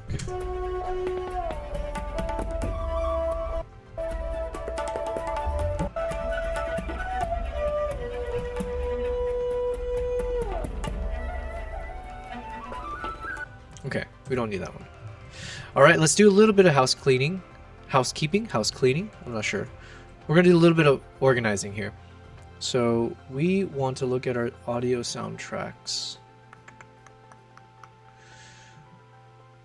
All right, so chapter 5 is okay. Chapter 6, we had 2. Let me just make sure that's correct. We had our boy Siraj Nepal with his Try Again soundtrack, and then Grounded. We ended up using a soundtrack called Grounded. Why is there a different one? Which one was this one? Definitely not that one. So let's drag that there. Where is Grounded? Oh yeah, I can just right click this guy, go to find in media pool. Ah, okay. So I'm going to put this into chapter 6. So we had 2 soundtracks for chapter 6, and now we need to find a soundtrack for chapter 7. Chapter 7.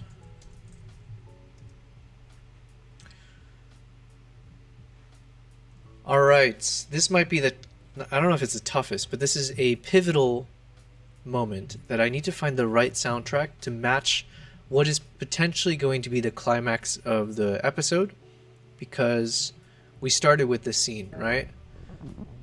So we have this whole scene as our starting trailer, both in normal speed at the beginning.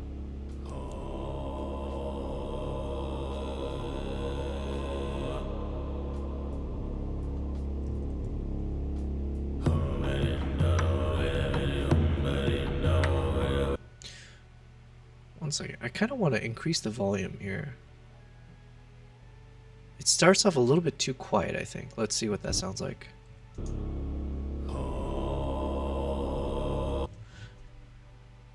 Yeah, why did I make it go quiet in the beginning? What would happen if I have it start at 0? Here, let's see this.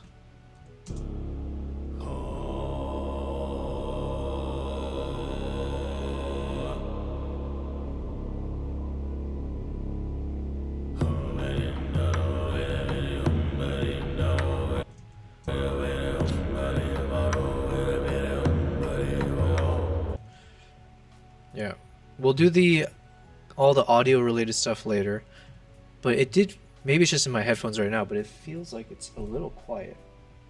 So I'm gonna have to fine tune that. Okay, so anyways, like we said, we started with the hook.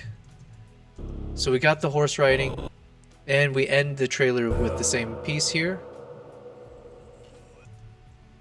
Therefore, when we show it actually in our video, in our episode, I do feel like we're going to need to use the most epic of our soundtracks. So let's see what we have. We have a soundtrack called Mongolian Barbecue. Also, the other thing is I don't know if I can use the same soundtrack that we used in the trailer, because then it feels a little bit, I don't know, redundant, obviously, but it might be too much, right? Like it may lose its impact if I bring the same soundtrack in. As much as I like that soundtrack, I think we have to try to make another one land. So let's listen to this one from Mongolian Barbecue.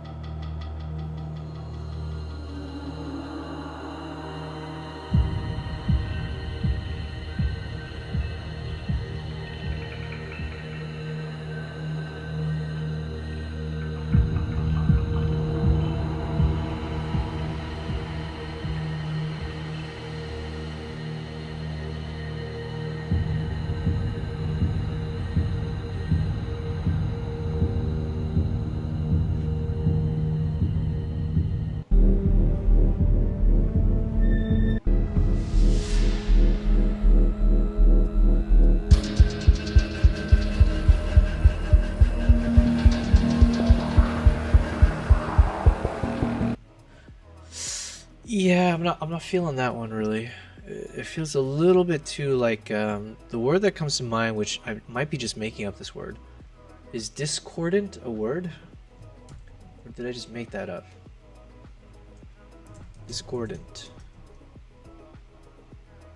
Incongruous, harsh and jarring because oh, nice.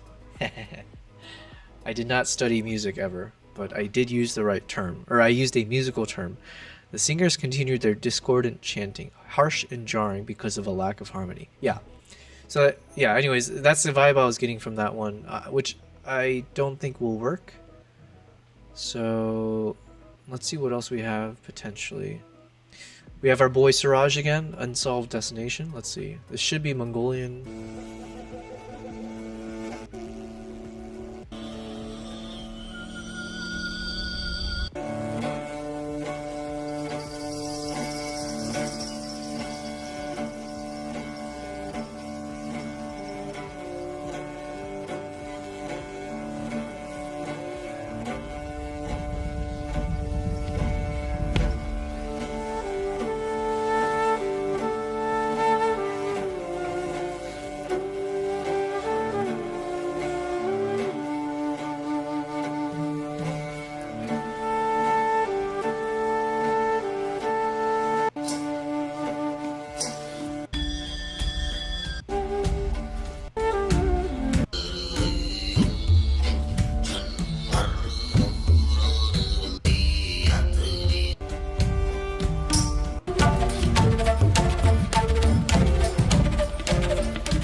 Hello, hello.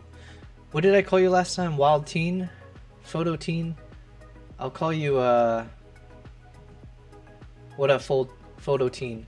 See, you are the other teen. So Raiden Leap was the other teenager that we had a good chat with. No knock on that. I'm jealous. I wish I was young again. Good to see you back, man. We are on we finally just hit chapter 7 of the story. And it is supposed to be technically the most epic of our chapters. It is the moment where we go out on an adventure with 2 of our eagle hunters. And then while we went out into the mountains, the snow started to kick in. So we had a little bit of foreshadowing from the prior chapter as we saw the snowstorm kick in here. But now we're out stuck in the middle of nowhere. No vehicles, just these guys. And we will have the finale where we see the horses charging towards the camera in the snow. And it should be very, very epic. But in order to make it the most epic, right now we gotta make sure we use the proper soundtrack. So that's what you're seeing me do right now. I'm just doing a little bit of research to see what soundtrack we can make work. And the hope is, so far we are what? At this point we are 6 of 6 maybe in terms of soundtracks that we used, where they are all Mongolian themed. So you can hear a little bit of the throat singing or the different types of instruments that are fitting with the vibes here. So if possible, I would like to maintain that for the remaining chapters. So I'm trying to see, based on the soundtracks that we have that are very Mongolian-esque. So our boy Siraj Nepal hasn't let us down yet. That one seems decent. So I'm going to drag this over as a potential. Let's listen to this one.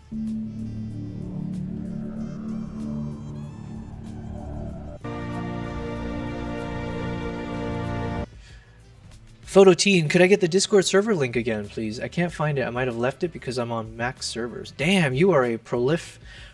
Oh my god, why can't I say the word? Proliferant? That can't be it. I shouldn't even get hung up over this, but now I can't help it. Proliferate. Prolific. You are a prolific Discord user.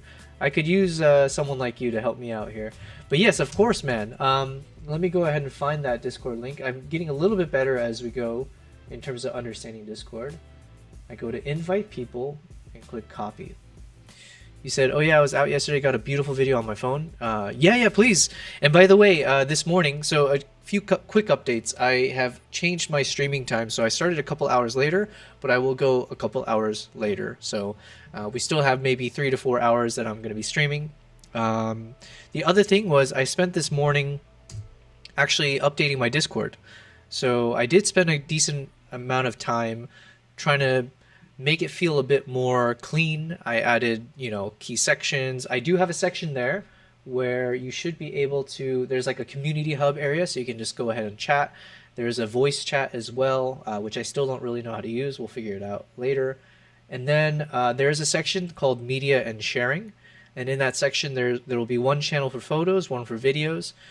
And so I do appreciate, I think your name is Conan, right? But anyways, I do appreciate you had contributed a bit previously. But by all means, we do have the video one, which I haven't really used yet. So you will technically be the first one if you post it in there. What did you say? I can help you if you want. I don't really mind. I do it for no money. Listen, I always appreciate people who are willing to help me out. That's very considerate of you. I do not want to take advantage of you though, and your hospitality and your kindness and all that. But if there are things that you think, as you take a look at the Discord, and you're like, oh, have you thought of doing this? Or if there are these shortcuts and stuff like that, I would very much appreciate that. I think from my brief research, I do believe there are some things around like, like the mods, as they say, probably some kind of shortcut commands or making sure permissions are done correctly. I think I did link it up to my Patreon and my YouTube tiered structure.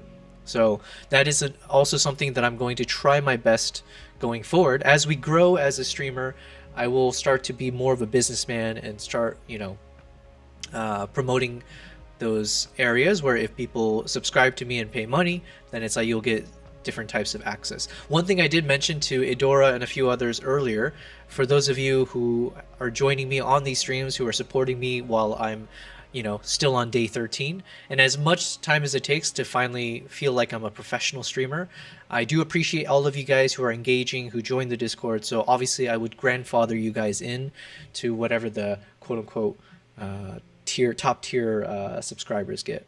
So yeah, anyways. Conan, I see you popped in this video here. Damn, this is cool. This is Northern Ireland, yeah? Oh, I'm so jealous. There's so much greenery. I'll figure out a way. I guess I can just download this video and then pop it over to the main screen. Because I feel a little bit nervous about sharing this my Discord section. But yeah, thank you for... Okay, let me send the sparkles because that's the only thing I have here on my emoji thing. I appreciate that, man. And I appreciate you sharing the video. By all means, please share away. I also created a section for content feedback. So I figure if the goal is that we're going to start, you know, hopefully attracting other content creators, photographers, videographers, and everything like that, the hope is we can learn from each other. So if you have some photo that you worked on or some video and you're kind of stumped, you need someone to look at it, fresh pair of eyes, give you some feedback about how you might edit it better, frame the shot better, or whatever it might be. That's where we can start throwing that in. And even like when I do these streams, if we start being a bit more structured with the streaming schedule, there could even, and also assuming if the channel grows big enough, we can spend time where we actually review some of those content that's published in there live on the stream, and we can, you know, hopefully improve whatever is in there. So yeah. But yeah, good to see you on here, man. Very, very happy to have people in the chat and watching me work. So like I said, so we do have the most epic part of our video coming up in this chapter. So I need to find matching music for it.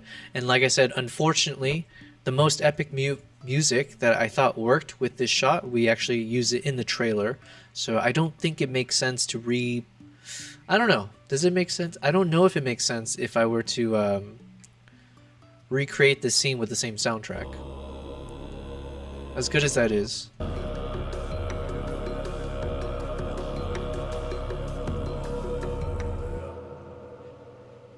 And I think we used most of the soundtrack. So yeah, it would be a little bit off. Actually, no, we didn't use the full soundtrack because we did cut it here.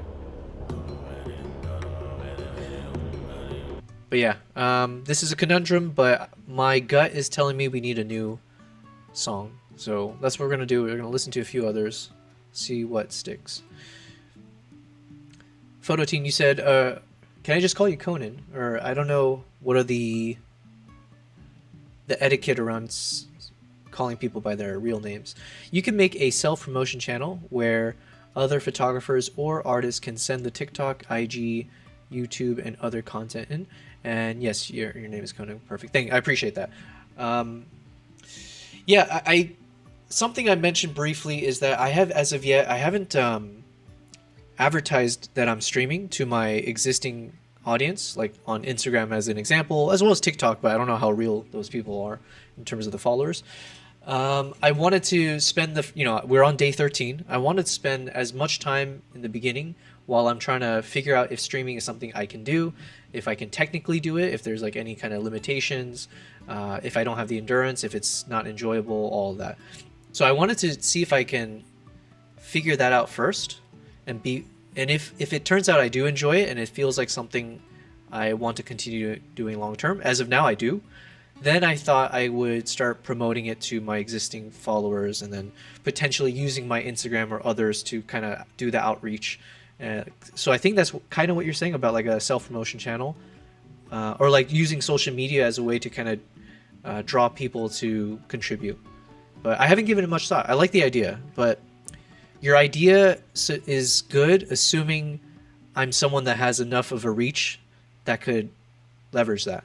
But I'm a small fry, you know. Even with my Instagram, it's not like it's It's just one of those things where we'll see. We're testing it out now as we speak, as we grow our YouTube and this live streaming stuff. Oh yeah, so we're gonna play this. Like they share their channels. Got it. Make a self-promotion channel.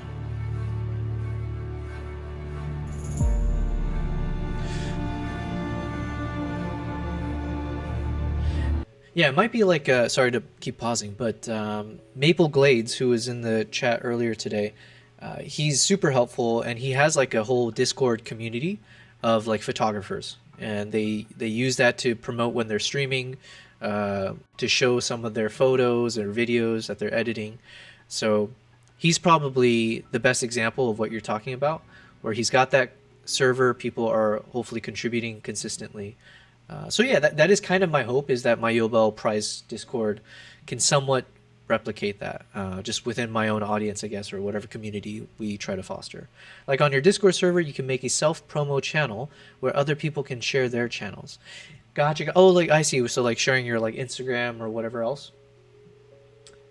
Yeah. I mean, I have no qualms with that. But I'm trying to figure, where could I put that? Is that under media and sharing? Do I create another category?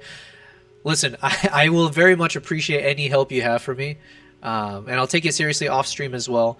But yeah, we barely know Discord. We're getting there.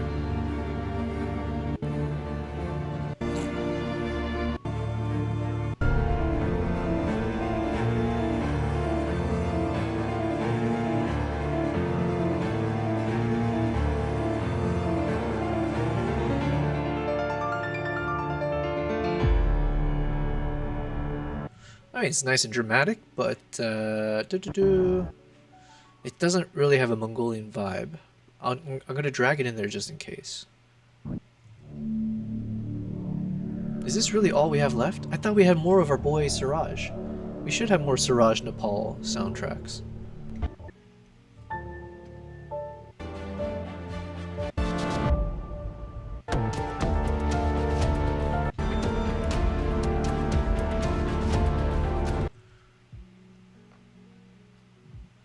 I feel like, did I like delete it or something? Or did we really get through all of the Mongolian soundtracks? Damn. That might be the case. Which means we can either go back onto our sound platforms and do a bit more research and see if we can find some new ones.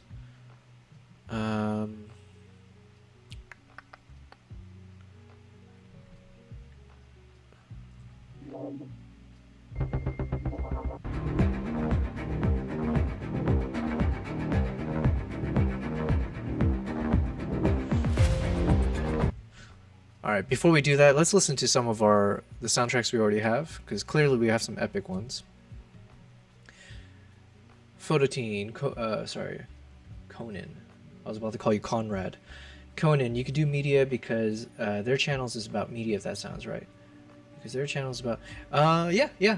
Or Maple Glades Discord is about... I think it's like dedicated towards like Twitch mostly, but like Twitch photography streamers and videography. So like, yeah, he created a community, so if you're in that space, you could use that to learn a bit about being a better streamer, as well as sharing your content, you know, like whether it's like you're going live or here's your photos or videos. Yeah.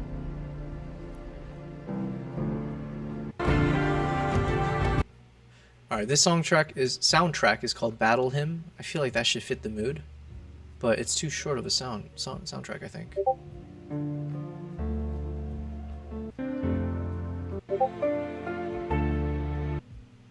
Yeah, that was definitely not a Battle Hymn.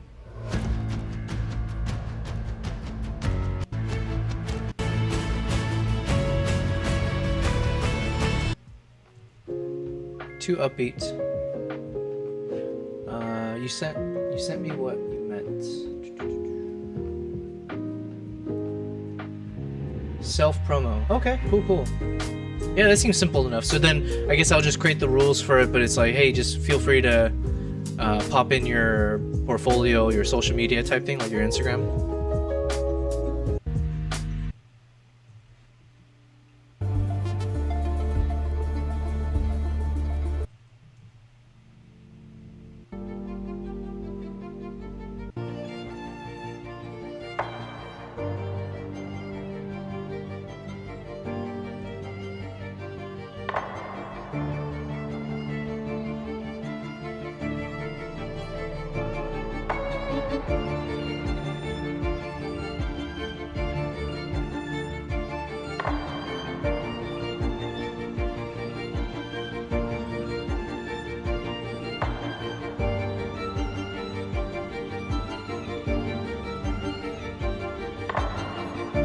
It's not bad.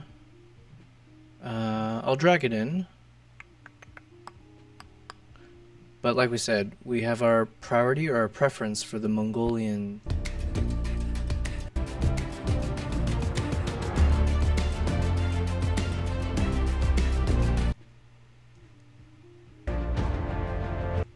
Alright, let's see what Siraj's. We do have one of his soundtracks, so let's listen to that one again. This one might be it, so. Conan, you said, if it's anything about the Discord or stream, I only do DMs because I wouldn't want to link it out. I only do DMs because I want. Is there anything about the Discord version? I'm not following you too much. You're saying basically, if there's anything to help you, gotcha. I think I understand what you're saying, but I could be misreading you.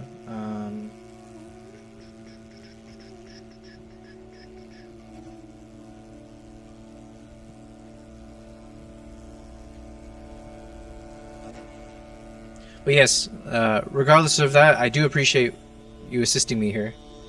Treat me like a child when it comes to understanding any of this.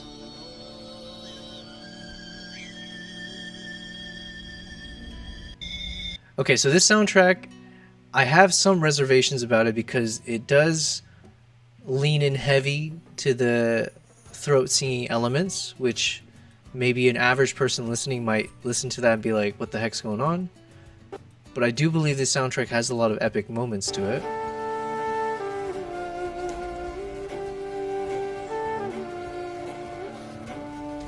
So like that. So even if I drag this down here, let's just see how it looks.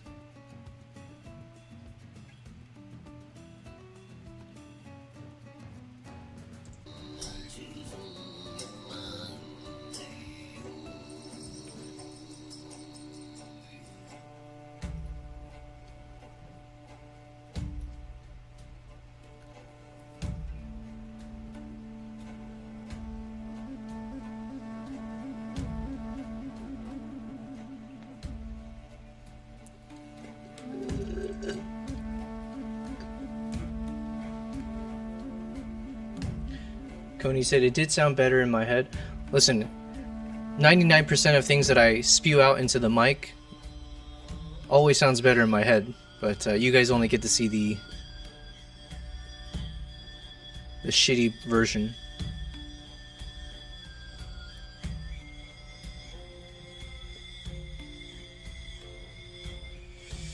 Okay, so now that I'm listening to it, the soundtrack is a bit, it has good moments, but it's not as epic as I thought it might be.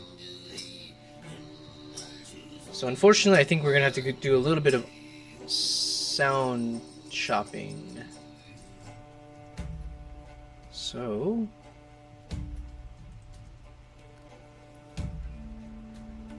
let's open up these guys.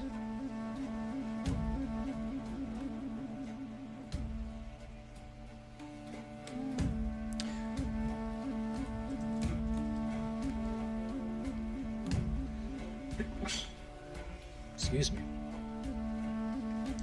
Coney said, if you don't understand, just let me know and I'll try to tell you. I have autism, so sometimes... no worries, man. No, you're not doing anything wrong. My brain is fried, so I was trying to make sense of what you said. I think I understood you, but I'll be able to make more sense of it later, I'm sure. Okay, so it sounds like I need to figure out how to turn down the audio here. So I think what I'm going to do is I'm going to minimize this guy so we can still see it on the screen. Hey, thank you very much, Fran Leica. Thank you very much for the subscription on YouTube. I appreciate it.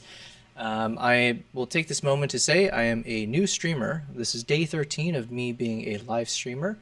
And we've been streaming every day, roughly 7 to 8 hours. And what you're watching me do is work on my next YouTube video. So my focus has been on YouTube for the past year and a half. You can see a lot of the content that I create there. It's mostly around wildlife and travel photography and videography. And so we're working on a trip that I took last year in February to Mongolia. And we're hoping to get it done, this first episode, in the next 3 days. We're on one of the last chapters, but one of the most epic chapters. And so what I'm trying to do is I need to find a soundtrack that can work for these kind of like epic moments. So we couldn't find it with the soundtracks we had currently, so we're now going to shop around with the different sound platforms that I use, and then hopefully we can find one that works. And what I'm going to do is I'm just going to play this video so I can kind of see it as we hit some of these songs. So I do know these ones we already have: the Mongolian Voice, Leaving Home, Sacred Mountain, I don't think we downloaded. And where's that damn audio button? Let's turn that baby down.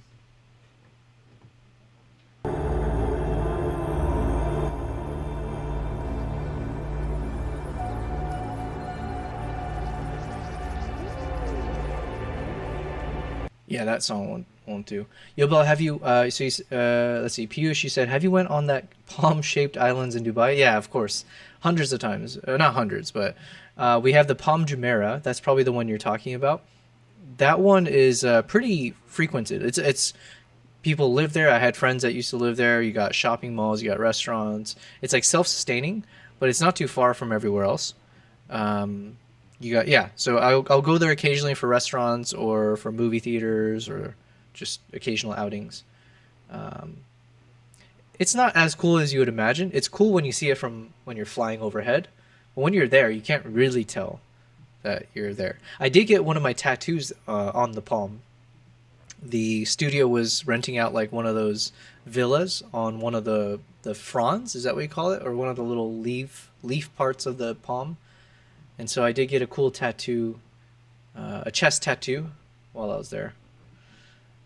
It's your birthday in 9 days. All right, happy almost birthday. We have someone here, Sora, who was on the chat earlier, and then she was here yesterday. She celebrated her, what did she say, 22nd birthday with us on stream. So I felt very honored that my stream could be where someone wants to celebrate their birthday. I believe she's already drunk right now, or was drinking some beers earlier, I believe. Yeah, you're a bit young still. Lucky. All right, so I'm just going to click around some of these soundtracks. I don't think I downloaded this one. We're looking for a Mongolian sound that can fit this kind of horse riding vibes.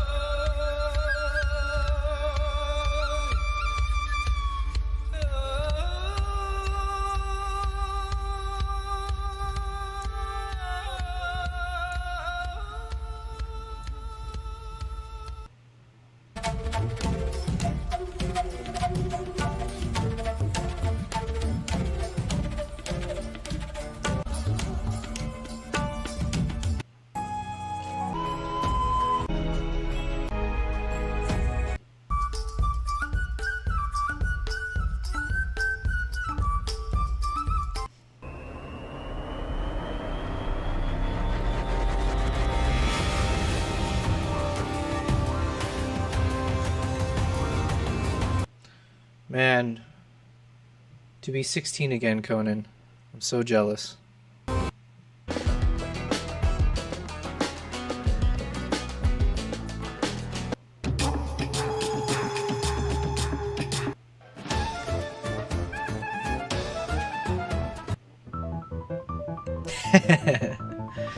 Maybe I should just say F it. Just to throw a curveball, I'll just use this soundtrack for here.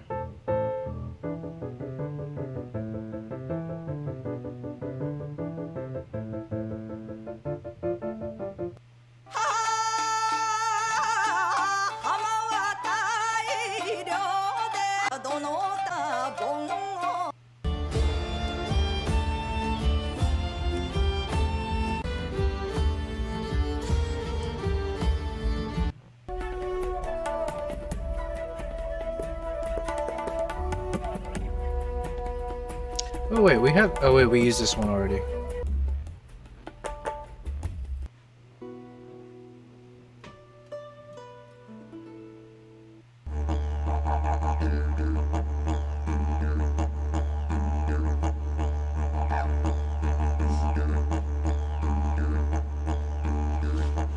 I gotta increase the AC real quick.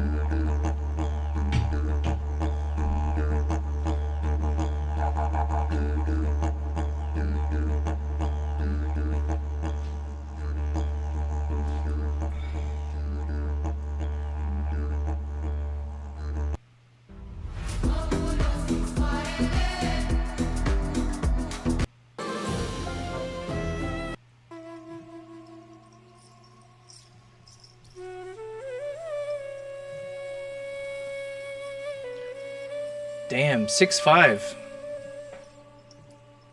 That's intense. Man, this choosing a soundtrack, sometimes you win, other times you're like, this is what you're giving me?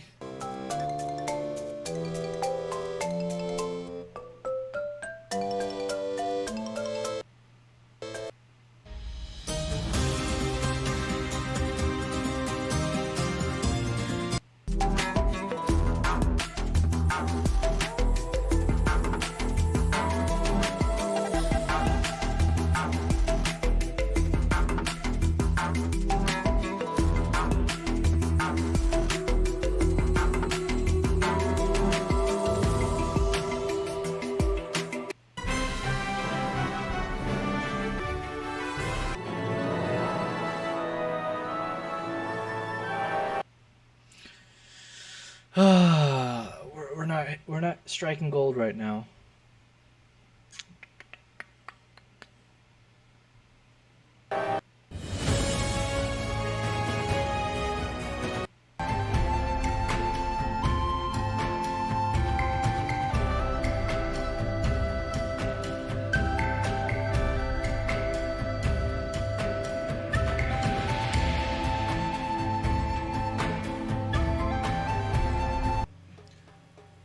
Alright, we're gonna try maybe...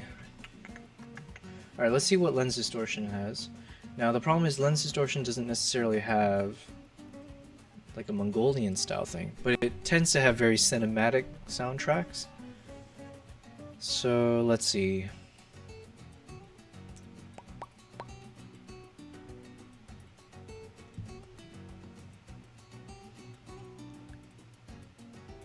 If we choose serious,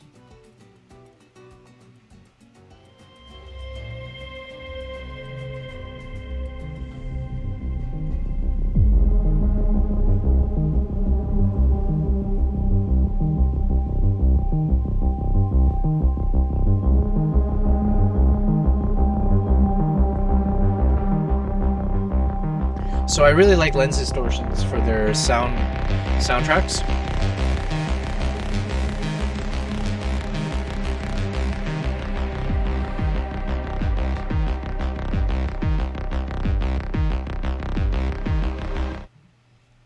They tend to be very, very dramatic sounding.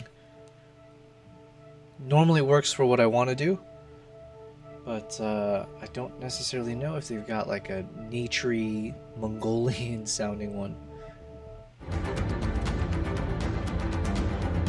This could work.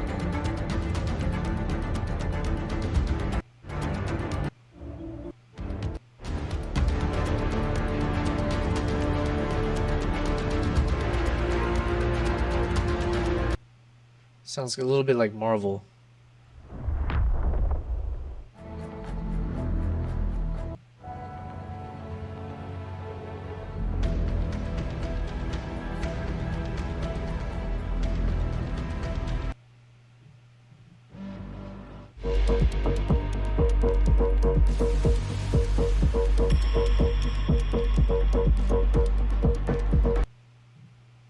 Conan, have you ever been on a plane before? Because that will be where your size will not work to your favor.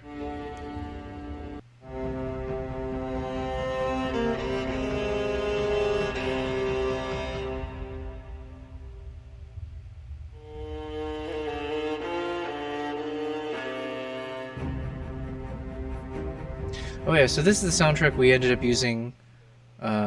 Where did we use it? We used it for the snowstorm.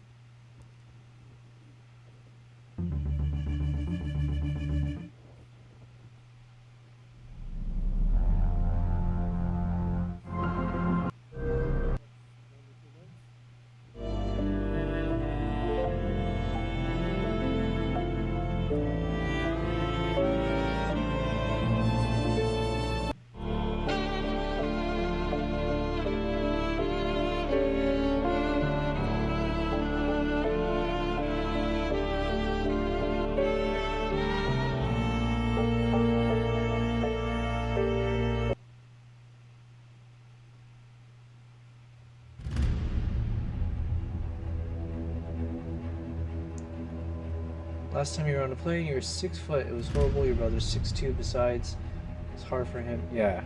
At that point, it's like you have to get 2 seats for yourself, you know? The worst is if you're in the middle seat. Then everyone hates you.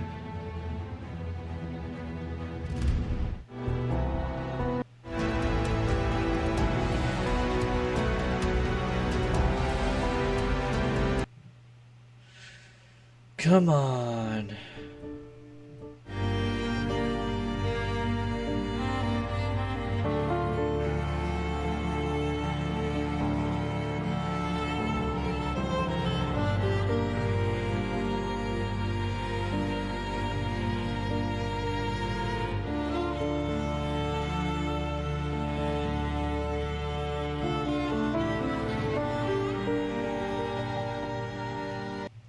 Alright, we're going to try our last option here, Epidemic Sounds. We're just searching for Mongolian.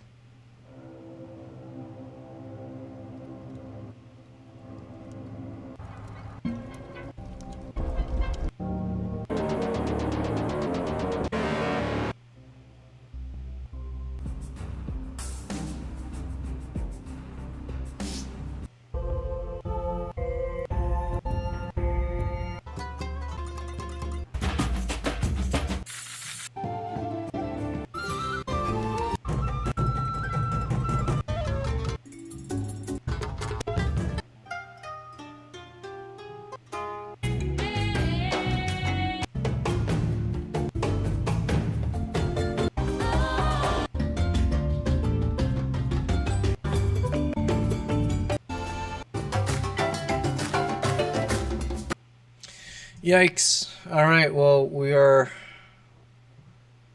at a dead end here. Let me listen to this one again.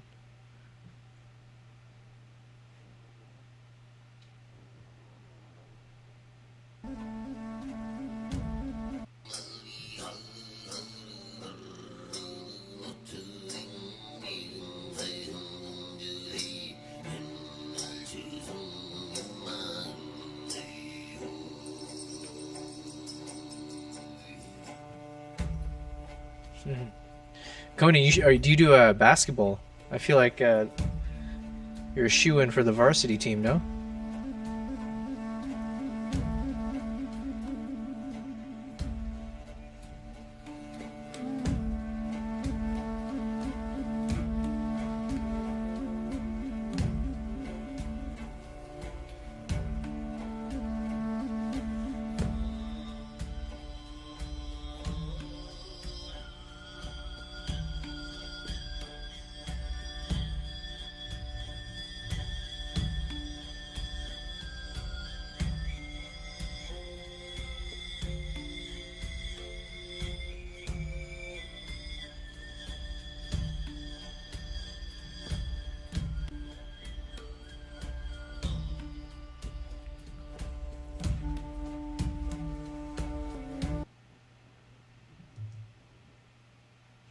Not working.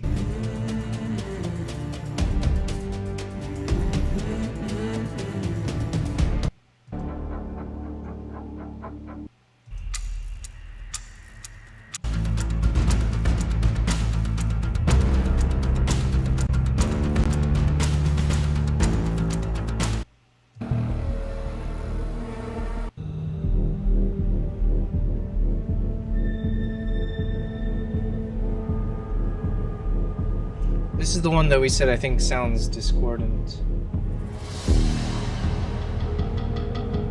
You don't like basketball? What about volleyball? Or what other sports where you can use your height?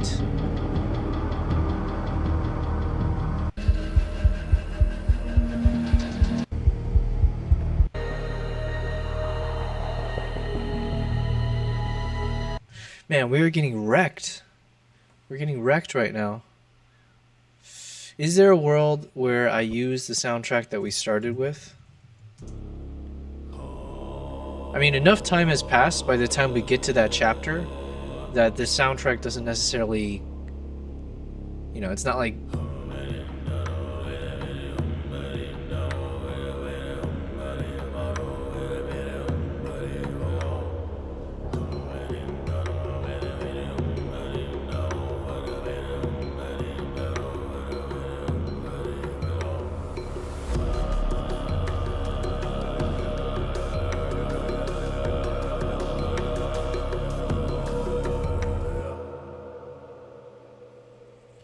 Okay, so then after that soundtrack, we got this one.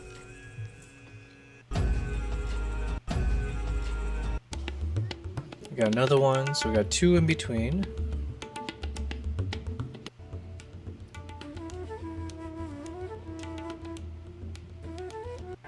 The third one.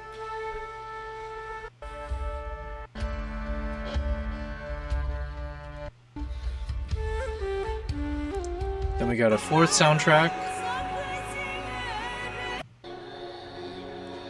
You said you're doing business deals. Oh yeah, I mean, yeah, you could be president with that height. So yeah, you gotta start at a young age, you know, become the next American president.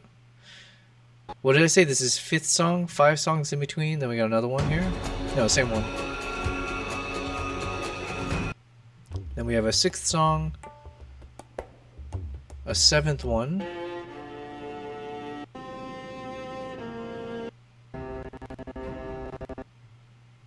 So we got 7 soundtracks after our trailer. So can I justify using the trailer soundtrack for this chapter again? The other problem is it's only 1 minute and 40 seconds long. So it really can only serve its use for a brief amount of time. Let's see how that goes. Decisions.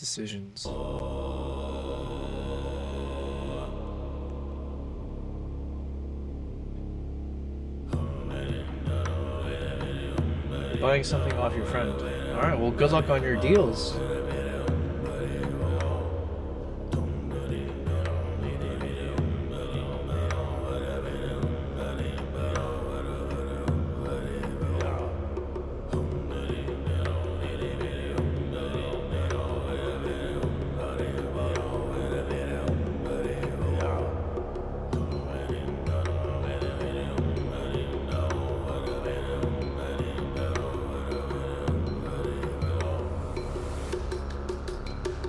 So we didn't use this part of the soundtrack. So if we were to use it again in its entirety, in some ways, like, it's different.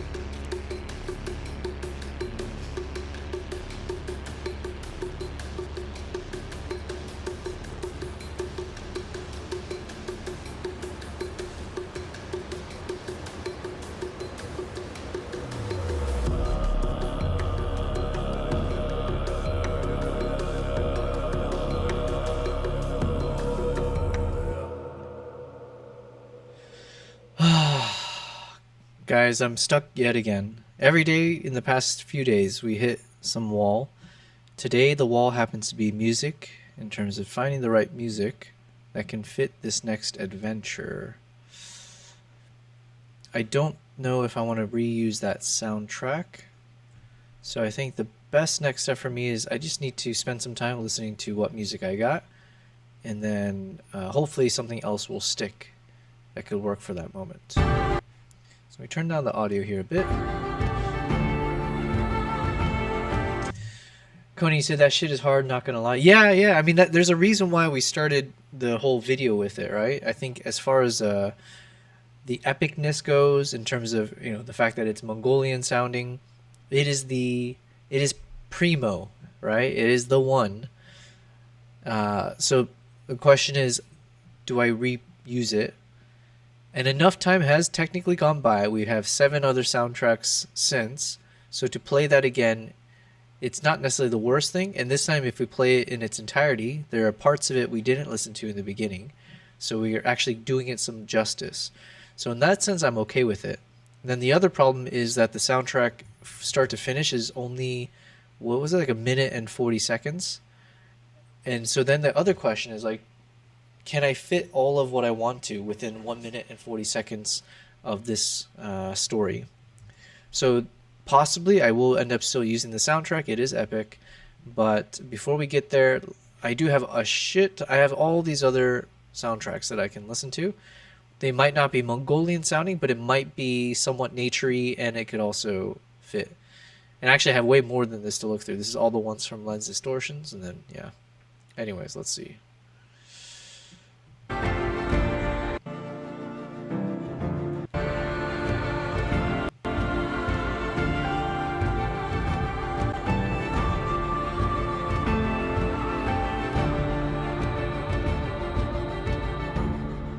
Oh, Coney, you're saying just by looking at the lens, I want a room tour when you can. I bet you have camera equipment everywhere. Yeah, yeah, for sure. I don't know when I will, but I mean, most of it's kind of like in a storage room, so it'll be tougher to show.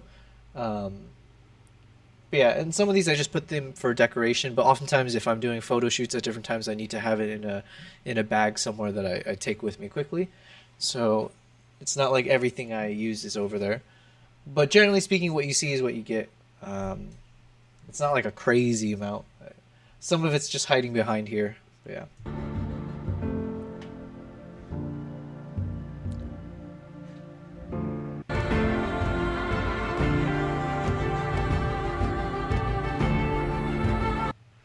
Alright, that's more of like a melancholy mode.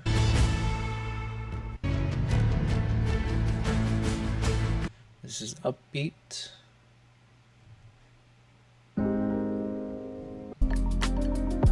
This is jazzy, chill vibes.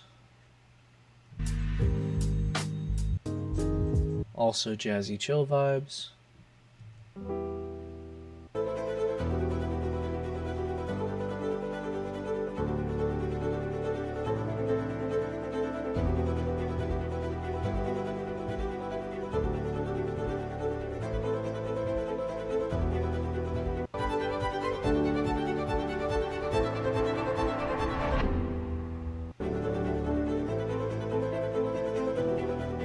Put this under melancholy.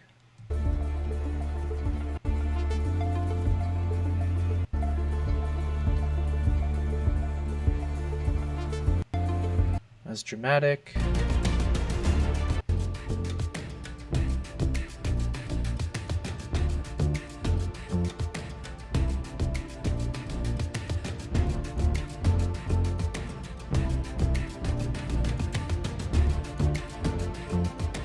Put this under upbeat, kind of, but yeah.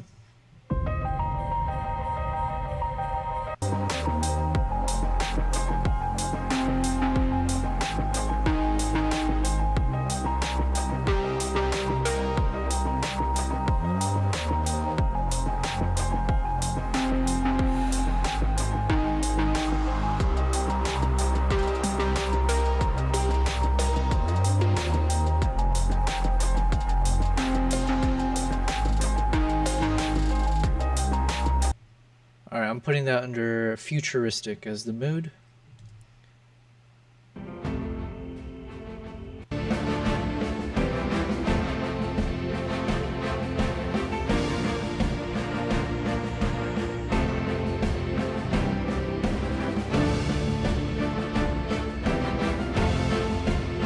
I really don't know how to define that one. This is more like, it's like positive vibes, like, it's almost like someone's trying to, it's a little Christian-y, right? It's like we can do this, we can conquer. I don't know.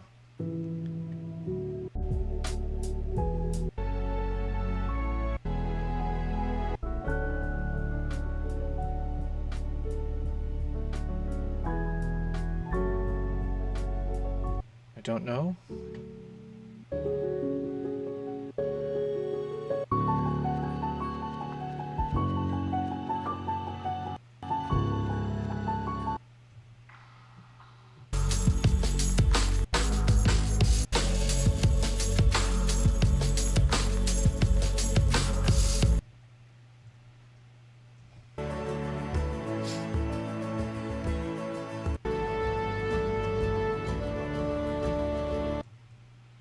Yeah, it's upbeat.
I mean, this kind of, it possibly could work. Possibly.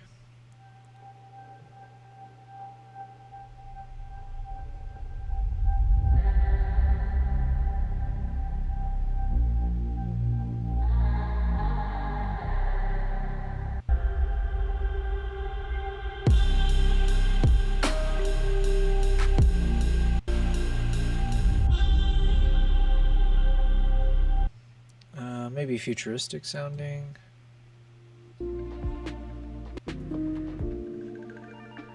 Jazzy chill vibes.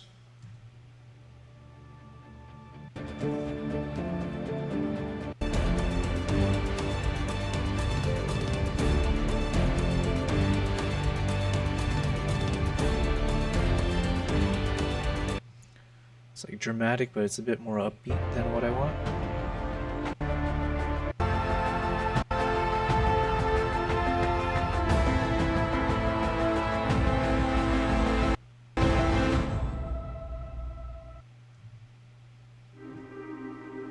So, as a little side note, sometimes, at least in my past videos that I've been editing, what you're seeing me do is essentially what I would do all day.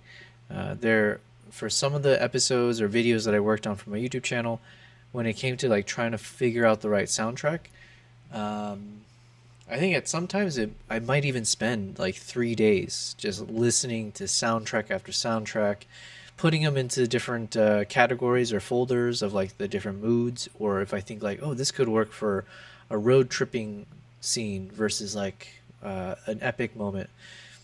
So yeah, I end up spending like, it's definitely not something I rush. I do try my best to listen to all the soundtracks and get a sense of like what actually fits the mood. So yeah, it's some people, maybe they kind of rush past it. As of now, it is something that I dedicate a decent amount of time to, and it can sometimes be to my detriment because now you're seeing me being nitpicky. I'm sure a lot of these soundtracks probably could work for what I want, but yeah. But instead, we're watching or we're listening to all of these soundtracks, and yeah, just letting you guys know that is the inside scoop. So what we do on these live streams, it won't always be the most epic thing. So, you know, for instance, we're not really looking at the cool footages. We're listening to the music on the side. Possibly what I could do is I can drag all of these into a different music player so we can actually have the videos playing simultaneously. And then as I listen to the soundtrack, I can still drag it into different areas. We could potentially do that. Because I do want to be able to see the different clips that I have available. Okay, let's take a pause from the music real quick, because what I do want to show is what clips we have, and I do need to organize it. So, in terms of our storytelling, let's just see. We got the van unstuck. Van drives off in the distance without us. Fade to black. Chapter 7 starts. Chapter 7 probably will start with this kind of shot. Let's see.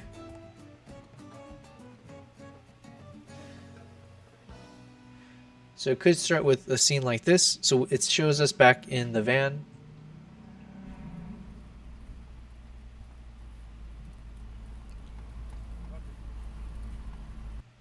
So this is where I could, yeah, I think this is fine.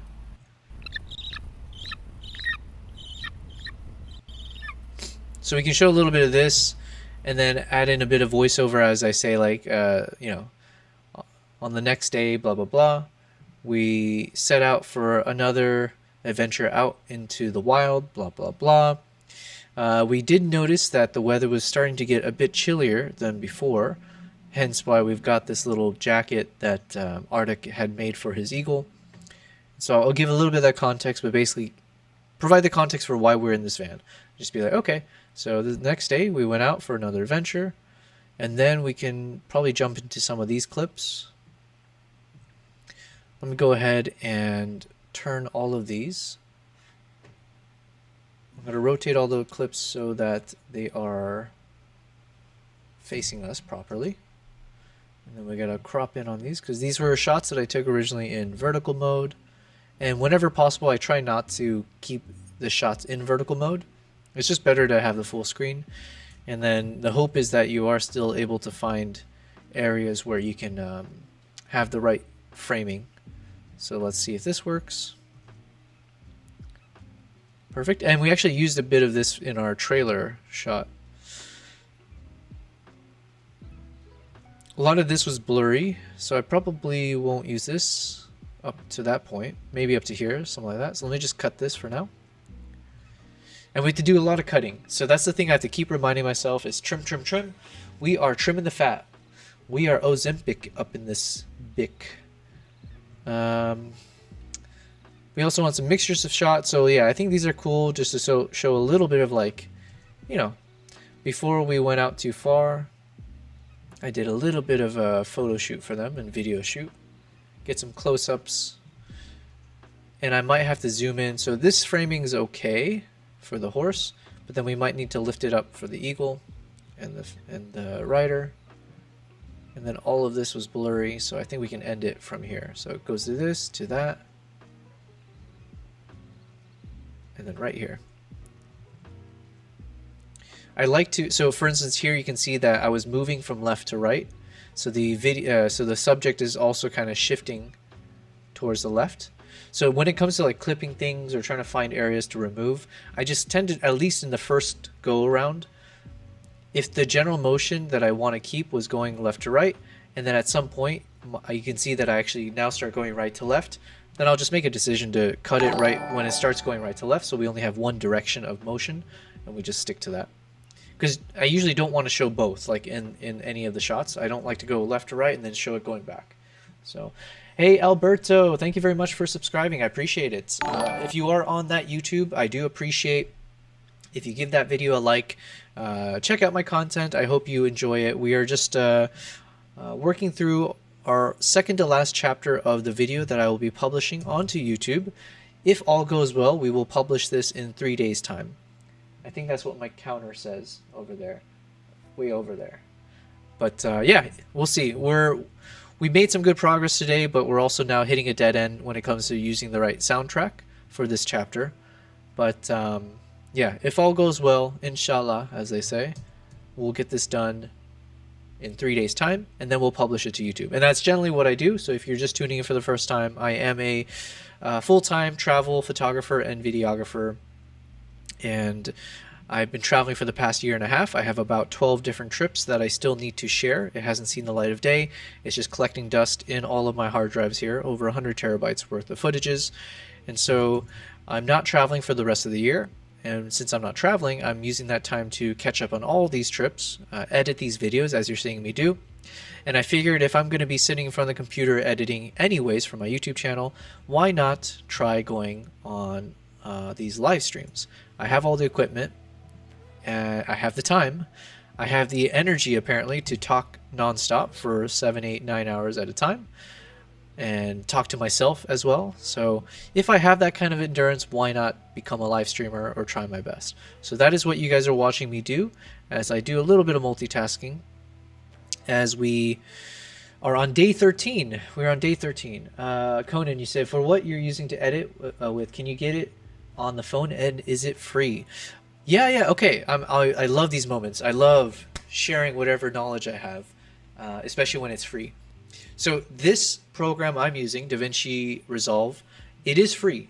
I am using the paid version, but that's because I specifically needed it for something I'm doing. But almost, I think like 80% or 90% of what you would ever want to use for your general video editing, you can get it for free with DaVinci. DaVinci also has the paid version. It let me, when I film things that are much faster, like 120 frames per second or faster, then you need the paid version to be able to consume those files and slow it down, or even export it at 120 frames. For my phone, I don't think DaVinci operates on the phone, but I believe every content creator would agree to this. There's an app called CapCut. CAP. Oh yeah, you just read my mind. You said, I'm literally re-downloading CapCut again to try it for video. We are synced right now. CapCut is definitely the one I always recommend.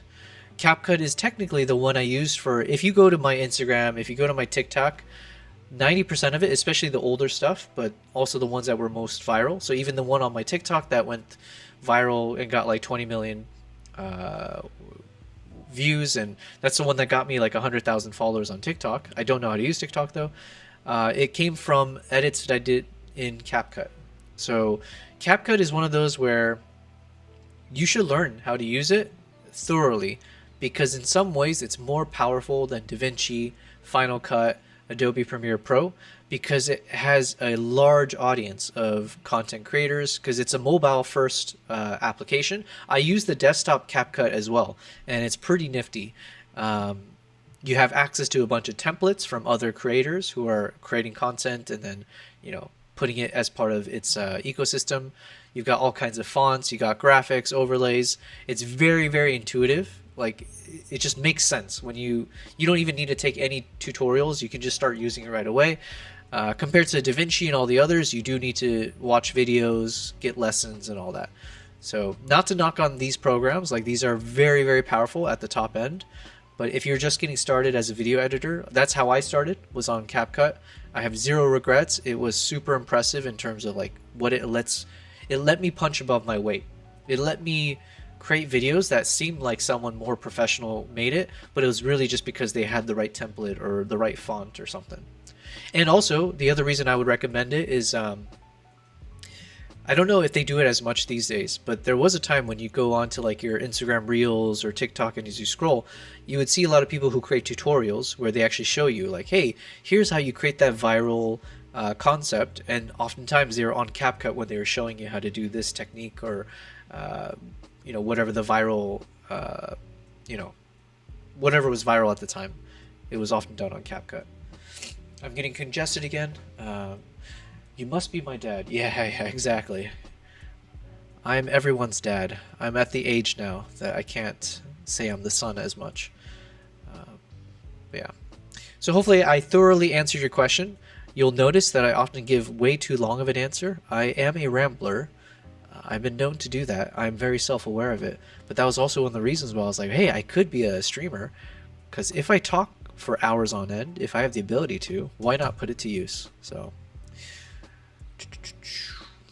but ask me questions. I'm always happy to. And if you say, if you treat me like ChatGPT, which I've done this, where I'm like, hey, can you give me the answer to this and be more succinct? Can you say it in one sentence? Feel free to ask me that. I won't get offended. I'll do my best. It'll be a good practice for me. Oh, I feel so congested right now. All right, so these shots look good, and most likely, I mean, the ideal is that I would show this in slow motion, but we are already at the 13. Oh, yeah, we're trying to get this in 18 minutes, and we really only have 5 to 6 minutes to go. And this is not even the end of our story. We do have like a whole other chapter of craziness that happens. So most likely I'll try to do a mix of showing normal speed like this, and then at key moments, maybe just for like a second or two, I'll slow it down. Just that way we can get that nice cinematic vibes that these shots deserve. These ones won't be as slow motion because I shot it at 60 frames per second, but as you know, we do have some shots at 120. Conan, how old are you? I thought you're in your 20s. Oh, I appreciate that. I do. It's just the Asian genes. This is something I can thank my parents for, but it is very prolific, the word that we couldn't get right the last time. Amongst us Asians, where we will look young. The running joke when I was growing up, there was a thing about like Asian women. Here, I'm gonna pause real quick so I can blow my nose. You figure out what I mean when I said Asian women, but give me a second to blow my nose.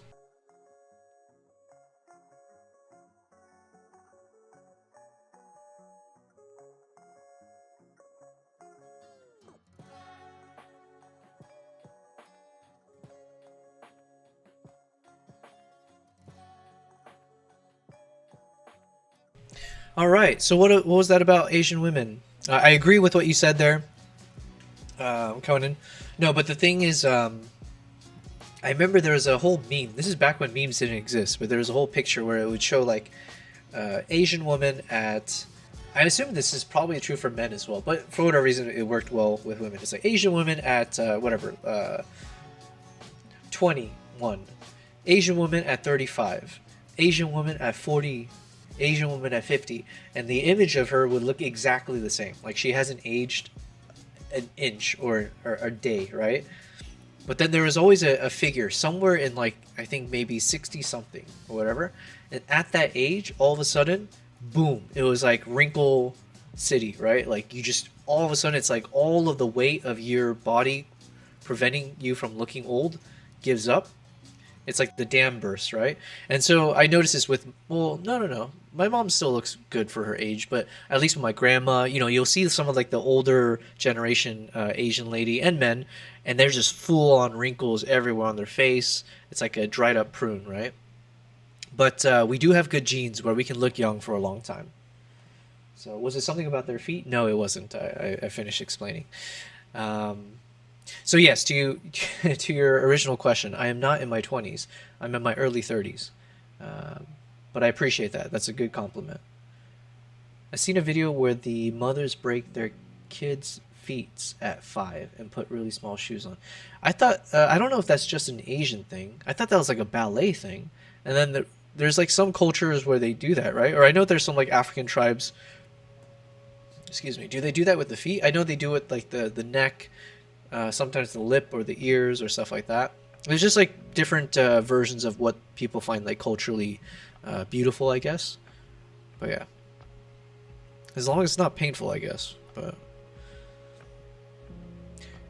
I was gonna say more common videos is of Asian mothers beating the shit out of their kids. That's something I grew up with. But we were of I don't know. These days, I don't think parents can get away with, what do they say, corporal punishment. But I did not live in that era. I lived in the era of full-on punishment. The kind of F around and find out type.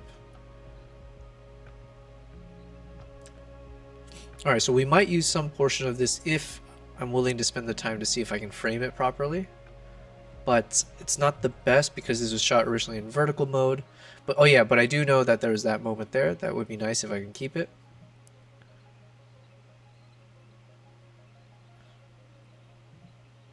So maybe I'll start it from here somewhere.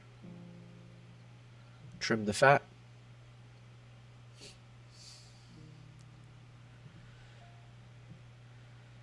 Yeah, they done it because they said men love small feet or something. Yeah, I mean, there's all kinds of wild.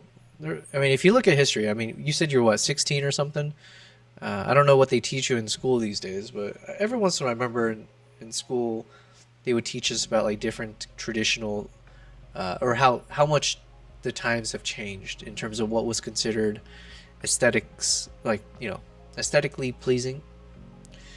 I think the common example often given in school was when we were studying like whatever enlightened period back in the, whatever we'll call it, 1300s, 1400s, 1500s, and there's that one phase in some parts of Europe, I guess, I forget, it was like where being chubby was like the standard of like beauty, because that meant you were probably wealthy and you weren't starving, so then it was a sign of like prestige and it was attractive as a quality. And then like in some Asian cultures, being light-skinned is also considered attractive because that meant you weren't someone that was like a farmer out in the field toiling away in the sun. You were someone who was prestigious enough to be indoors or whatever. So there was some level of like, yeah, so it was something to do with more of like your lifestyle and if you were successful and potentially, yeah, more intelligent or whatever that comes with it. You got beat by a Japanese person. What? I should probably read the rest of that sentence, right? You got beat by a Japanese person because you accidentally stepped on her foot. Damn. She beat you up, eh? It's a new generation. Back in my generation, we would never admit to the opposite gender beating us up. I used to have to wrestle women because I grew up wrestling. And that was the most terrifying thing. You were always terrified that you would be that one guy who loses. And I had the added pressure that everyone in my state, at least in the wrestling circle, knew who I was because of my dad. So if I lost to a girl, it would be you know, extra humiliating, let's say. Different era, but back then it was one of those where you just, yeah, to lose to a girl was, it was like very, very, especially in wrestling. There's a lot of, because like when you think of wrestling, it's a very dominating sport. It literally is one-on-one. You have no one else to make an excuse for. If you lose, it's on you.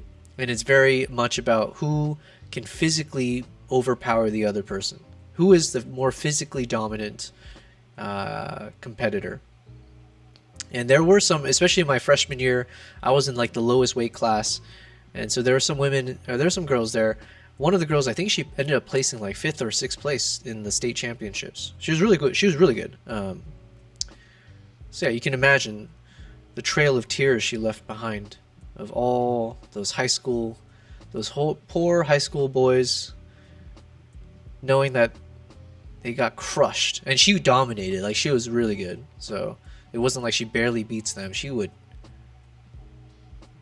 yeah, she would basically castrate them. All right, so I need to zoom this guy up a bit. Conan, you say what? Sorry, I lagged because of my Wi-Fi. No worries.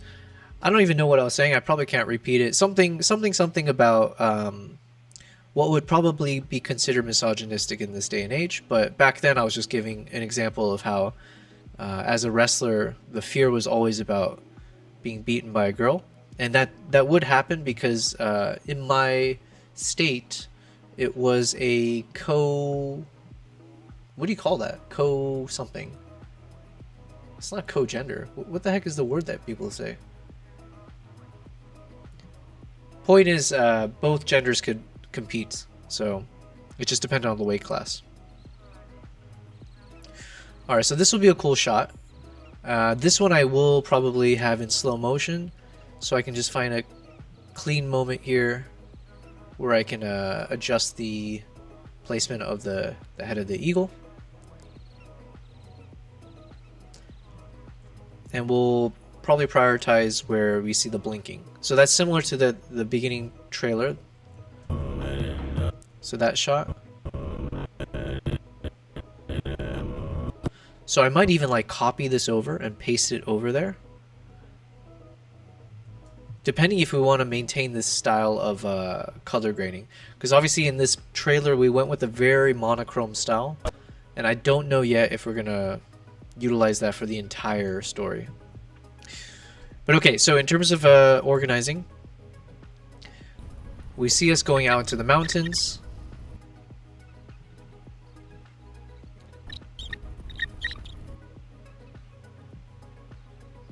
Then we have a little bit of posing moment as we just kind of prepare ourselves. You see a bit of the horse and rider and the eagles. Then we have shots where you can see me when I'm, you know, how I'm photographing them. I think we're missing a little bit of context though in terms of the landscape. I believe I have a shot somewhere. So yeah, okay, perfect.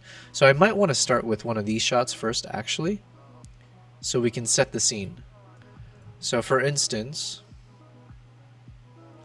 if we're starting the scene with the van ride, and it's a nice little bit of like a humorous moment, we can see the eagle. I can use that to give a bit of context.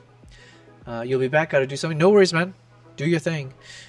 So then we start with this, give the context, and then in this setting the scene, we can see the van. So obviously that continues a little bit, or it's a bit more fluid, I guess, or cohesive. But then we're also seeing that, like, wait, we drove to some different part of the world and everything is pitch white. And then you can see me. So then it's always good every once in a while to bring it back to who is this vlog about. So obviously showing my face is going to be good. And then a lot of these scenes we don't necessarily need too much. A lot of these are duplicative. A lot of these are redundant, so we don't necessarily have to show all of them. But what I will do is I'm going to prioritize the clips that I shot in landscape. So let's see. I shot that in landscape. These are the horse ones. We'll fit it with the...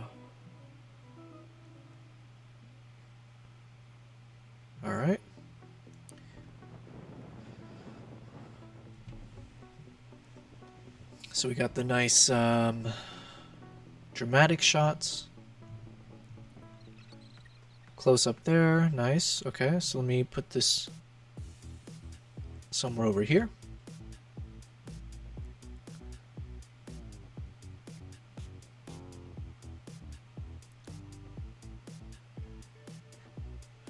Close up of the horse goes where? Maybe. Yeah, we got some good close-ups. I think it's always good to mix in a bit of close-ups in there. Yeah, it could be nice to show my camera as well. Here we can show a little bit of, like, again, the context of the weather and what we were dealing with. So maybe I will put this up a little bit in the front. So we'll put it over. Let's drag all these guys over.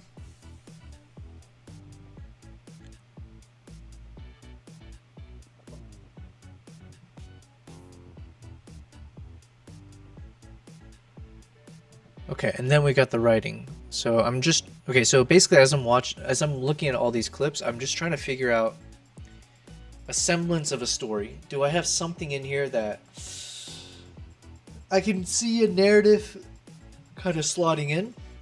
And how much time do I need to spend on it to get to the meat? And the meat is essentially starting to come in this area. So I don't want to spend too much time here. So it could be something like, okay, so I rode out in the van. And then Arduk and the other dude showed up.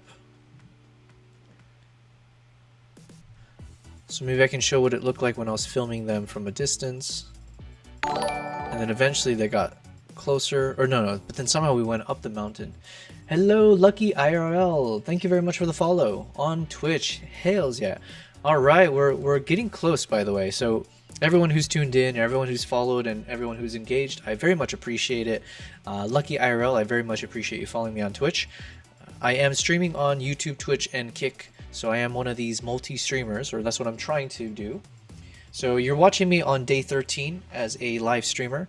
We've been streaming every single day for about 7 to 8-ish hours, let's say.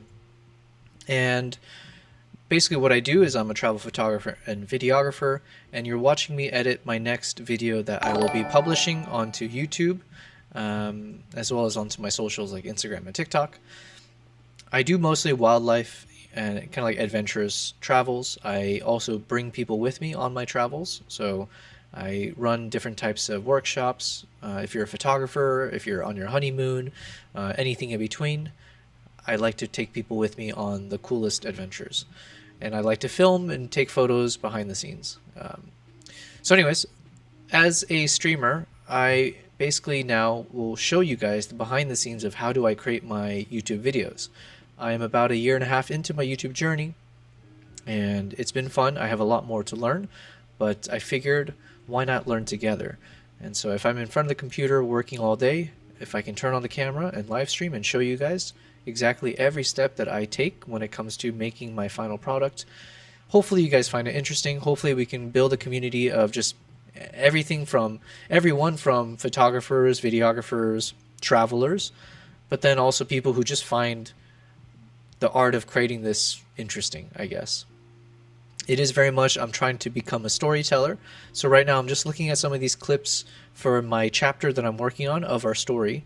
And this is a chapter where we went out to the mountains. I was with some eagle hunters, and the snowstorm basically kicked in while we were out there.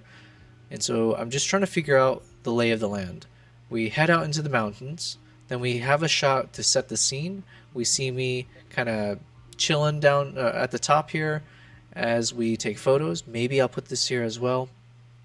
Otherwise, do I want to show some close-ups where I said, hey, so I started taking a few of the close-ups, but then at some point the snowstorm kicks in, it becomes super crazy. Let me drag these ones with the rest of those behind the scenes shots of me.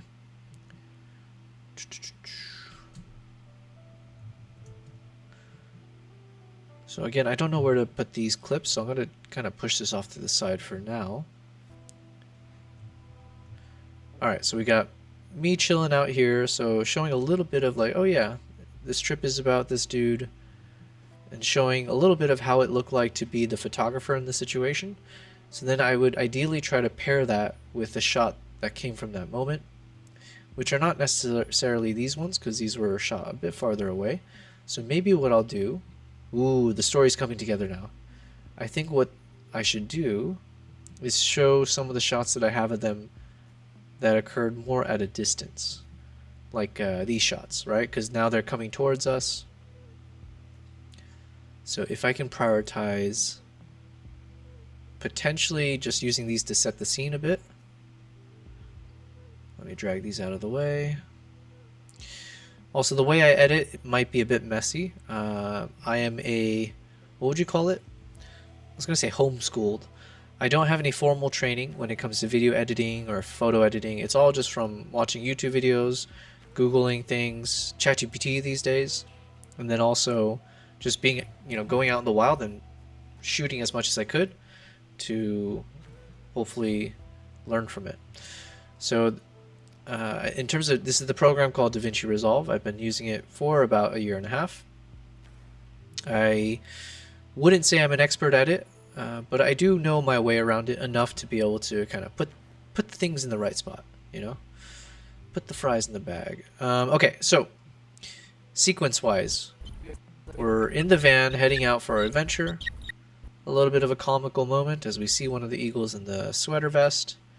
Then we see a little bit of setting the scene. Van is all the way over here now, so we were in the van. Now I'm out of the van. I'm up the mountain, and we see 2 of the riders down there at the base of the slope. So continue setting the scene, showing me as I shoot, and then we'll do a transition. As I look through the camera, we'll transition into some of these shots where you see them way out in the distance, and then as they come closer and closer to me, then we can switch over to some of these shots where it's much more obvious that we are, in close proximity. And then we'll just have to pick and choose which of these shots works. So some mix of shots where we got close-ups of the horse, close-ups of the eagle, close-ups of the rider, and then maybe not close-ups, but shots of all 3 of them together. And the whole time we're noticing that it's getting windier and windier. I might not use these shots because it's more like at eye level, so I'm on the ground. So it doesn't really fit with the story so far. Maybe I'll use one of these shots when they're still approaching. It's a little bit more ambiguous, I guess, in terms of, where are they in terms of coming closer to me. So we'll leave it for now. But the other ones, like this, probably we won't use. So let me drag these 2 out of the way.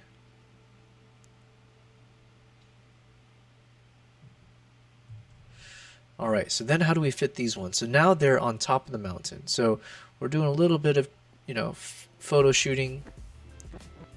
This is going to be one of the shots that I do want to make sure we don't rush. Lucky IRL, sorry, I wasn't paying attention. You said, what was your biggest challenge with this particular shoot? Oh man, the biggest challenge was the camera itself, keeping it warm, because it was essentially negative 40 degrees for majority of my time there. It might have even been colder, but definitely at different points we were hitting negative 40 degrees, and so that's a temperature that's not really desirable for anything. It's tough for anything to survive in that weather. And you will see in this story, what we're going to end this episode with is including one of these dead horses. It's one of his stallions that died because of the snowstorm and the weather. And apparently anywhere from 500,000 to 1 million livestock were killed from this time that I was there because of this this cold front. But yeah, the biggest challenge was just, as I was shooting, my camera would start to essentially become drunk, where like you couldn't see, it almost felt like everything was slurred, right? Like there's a bit of a lag, you see double vision type thing through the actual monitor. So in between, what I would have to do is I took some of the fox coats that Ardek, the host that I was staying with, I would cover the entire camera with that, and we would, anytime there was a moment I wasn't filming, I would just cover it up and try to keep it warm, and then do our best there. That was actually more of a challenge than I ever would have imagined. I do have some clips of the camera. It'll be in episode 2, which we haven't gotten to yet, where you can actually see the frost all over the front of the lens. It literally just frosted over from the cold. So I would have to use the fireplace to kind of warm up my camera. So that was probably the biggest challenge for this trip. It was just handling the weather. I love the weather. It actually makes things look much more cinematic. So like even these shots, you can see there's a lot you can do when you have snow, when you have rain, when you have these types of weather conditions, but it also is some of the toughest to shoot. So this is one of my favorite parts of the shoot, was this one moment where, let me turn down this audio because there's a lot of wind sound. There was one point where we went out and then we were doing a photo shoot. We initially wanted to go hunting, I believe, but because of the weather, we were like, okay, we probably can't do much. And then as they were heading down the mountain, this is Ardak. He's the main guy that I stayed with. He's a traditional eagle hunter, and this dude loves to smoke. So it was just kind of cool to see when he rolled his own cigarette up on the top of the mountain, then he puts it in his mouth, and you see him puffing away. And I was filming this at, I think, 60 frames per second, so I was able to get some decently slow motion footage, especially as he was riding closer and closer. Now you get more of that kind of very cinematic shot, and you can see all the nice detail. It's nicely focused until essentially he was right next to me. So that's definitely a point of the shoot that I want to linger on, where once we kind of figure out the right soundtrack, I do want to make sure this part doesn't feel rushed, at least up to here, you know, showing a little bit of that puffing happening. And we did have this moment in the trailer.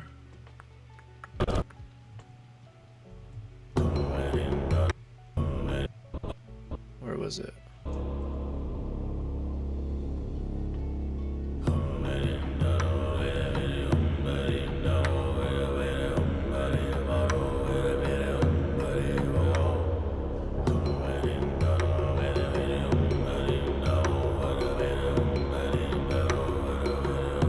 There it is. So, yeah. Not that we did much justice because it's just the trailer. Not just the trailer, but because it's a trailer, we could only give it like not even a second of its time. But it was a cool moment. So now, jumping all the way to chapter 7, we can finally give it justice once we identify the proper soundtrack. That is definitely probably top 2 priority in terms of the shot that I want to prioritize from this chapter. Priority number 1 is definitely the actual galloping in the blizzard, and we do technically have 2 takes from this kind of a shoot, so I do need to kind of watch them in detail and see what's the best way to kind of showcase the best parts. And I still don't have a good idea yet how I'm going to do this. There's a world where I might actually play this in real time, like normal speed, and then maybe have like a side-by-side. Like maybe I'll have it on the left side normal speed, on the right side slow motion. I mean, that could be an interesting idea, or it could end up being the worst of both worlds, because now you're not allowing the cinematic shot to really exist, because you're giving it half a space in like a more vertical format, when the most cinematic tends to be in this kind of like 16:9 or even wider landscape. So yeah, I don't know. We haven't figured it out yet, but this is definitely the top priority. This is the number 1 shot probably of the entire trip, at least in terms of the most memorable for me. Being able to film this in this blizzard as it kicked in, having moments where literally it almost goes pure white, you can't even see them, it's just a silhouette. And then thankfully I was able to maintain the focus pretty well. I think the camera, you know, held up nicely, so you know, you don't end up with too many blurry shots. That is actually one of the challenges. So kind of answering a second response to your question about what is the biggest challenge with this shoot. Generally speaking, it's challenging to shoot in snow and rainy conditions because your camera will see all of these particles you know, in between you and the subject. And at times your camera might think it'll get tricked by any of those moving like particles, and you'll see that your camera will start to focus like it is here. It'll start focusing on the snow in front of the subject, which then ends up making your subject be blurry. And so there is a lot of that is a bit of a challenge when you're in like rain and snow. But that's one of my favorites. If I could photograph and film things like 99% of the time in rain and snow, I would do it in a heartbeat. As long as my camera can handle that kind of condition in terms of like being weather sealed and all that, which my cameras are, that's how you get the most dramatic shots. That's how you get the ones that go viral, right? Like the shots that you can take when you see an animal in the rain, or you see like these guys rushing off in the snow. You can have the exact same moment without snow, which we do actually have, and we showed it in one of our earlier chapters. And it's not to take away from how epic the shot can be, but you can kind of see a difference here. So this is one version. It can still look cool. Let's do a better comparison. So this one, I shot this in 120 frames as well, so you can see it in very, very slow motion, similar to the one we're at the end.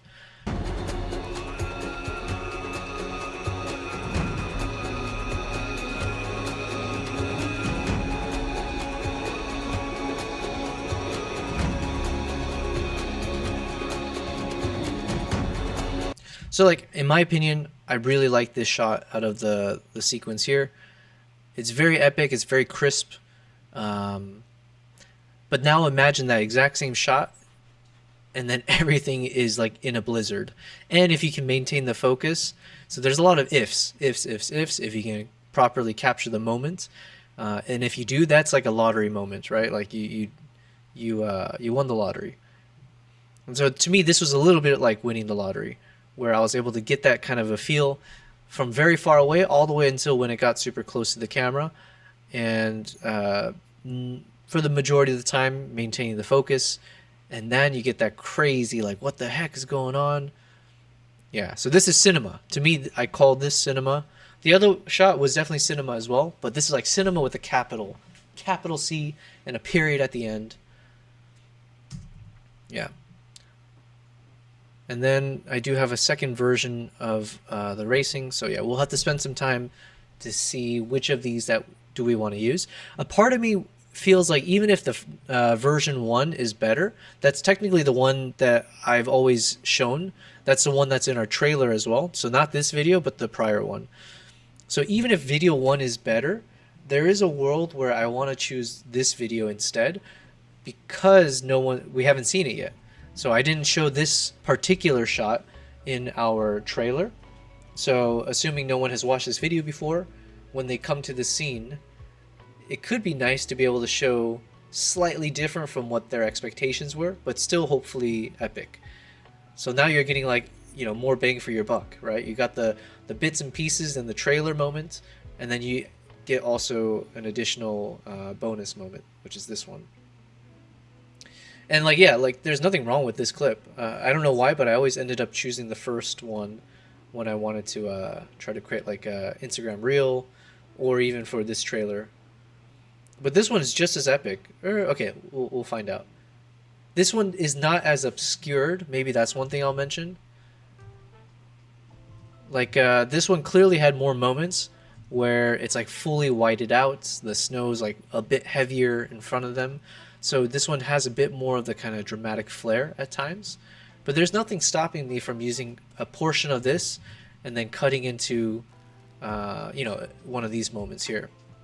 So I might do that, you know? It's like, we shot all these clips. It's up to me. At the end of the day, yeah, it's my decision, I guess. So if I can find a way to just take the best of both shots, then I would.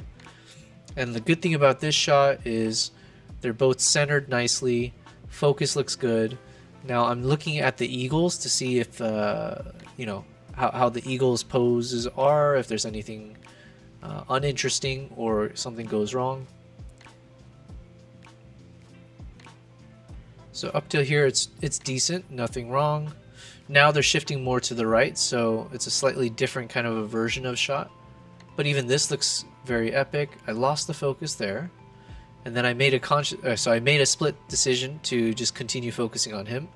I think that was another reason why I went with shot number 1 actually, is because the other dude, not this guy, I don't know his name unfortunately, but the other guy was actually the one I stayed with. So to me, he was like the main character because he's the guy who was my host, Ardak. So in some ways, maybe it is better to show version 1 instead, because I linger on him more throughout this before we jump to him at the end. So he's clearly more of the star here throughout this. So yeah, anyways, these are just the considerations I have to decide relatively soon. But this is what we call a good problem to have, because we do have 2 excellent clips to choose from. Okay, so then in terms of storytelling, like we said, we have a moment where they're heading down the mountain. I get that nice little shot of the Marlboro Man. Then do we use these shots? Let's see. We'll find out. I need to slow this guy down first.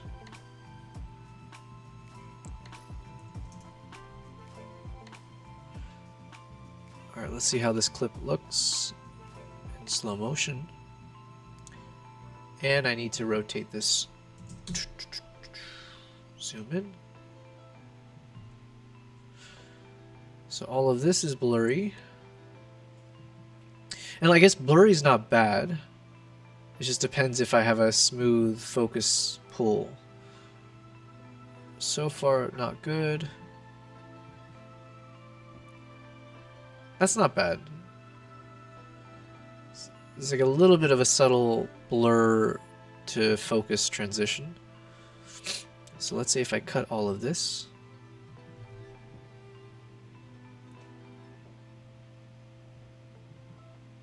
But to be honest, it's like, as I mentioned, we do need to keep trimming the fat even more. We got to lose like, imagine we have to lose like 50 pounds, essentially, is what I'm dealing with. It's not even trimming the fat. We got to do some lipo.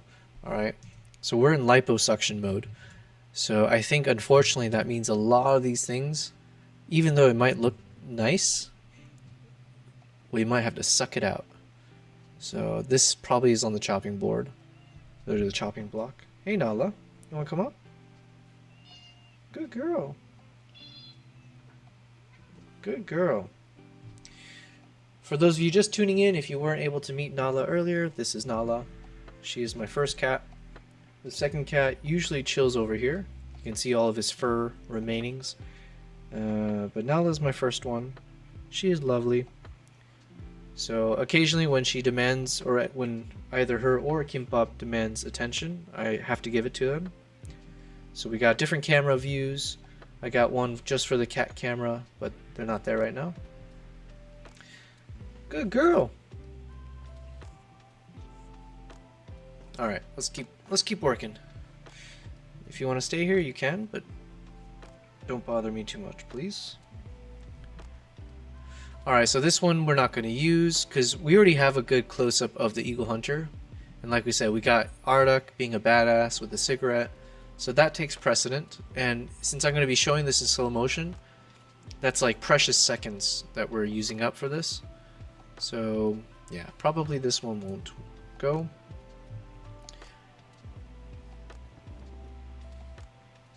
Okay, so this shot does not belong here. That was meant to go elsewhere. So let me drag these guys out. This will be part of the next chapter somewhere here.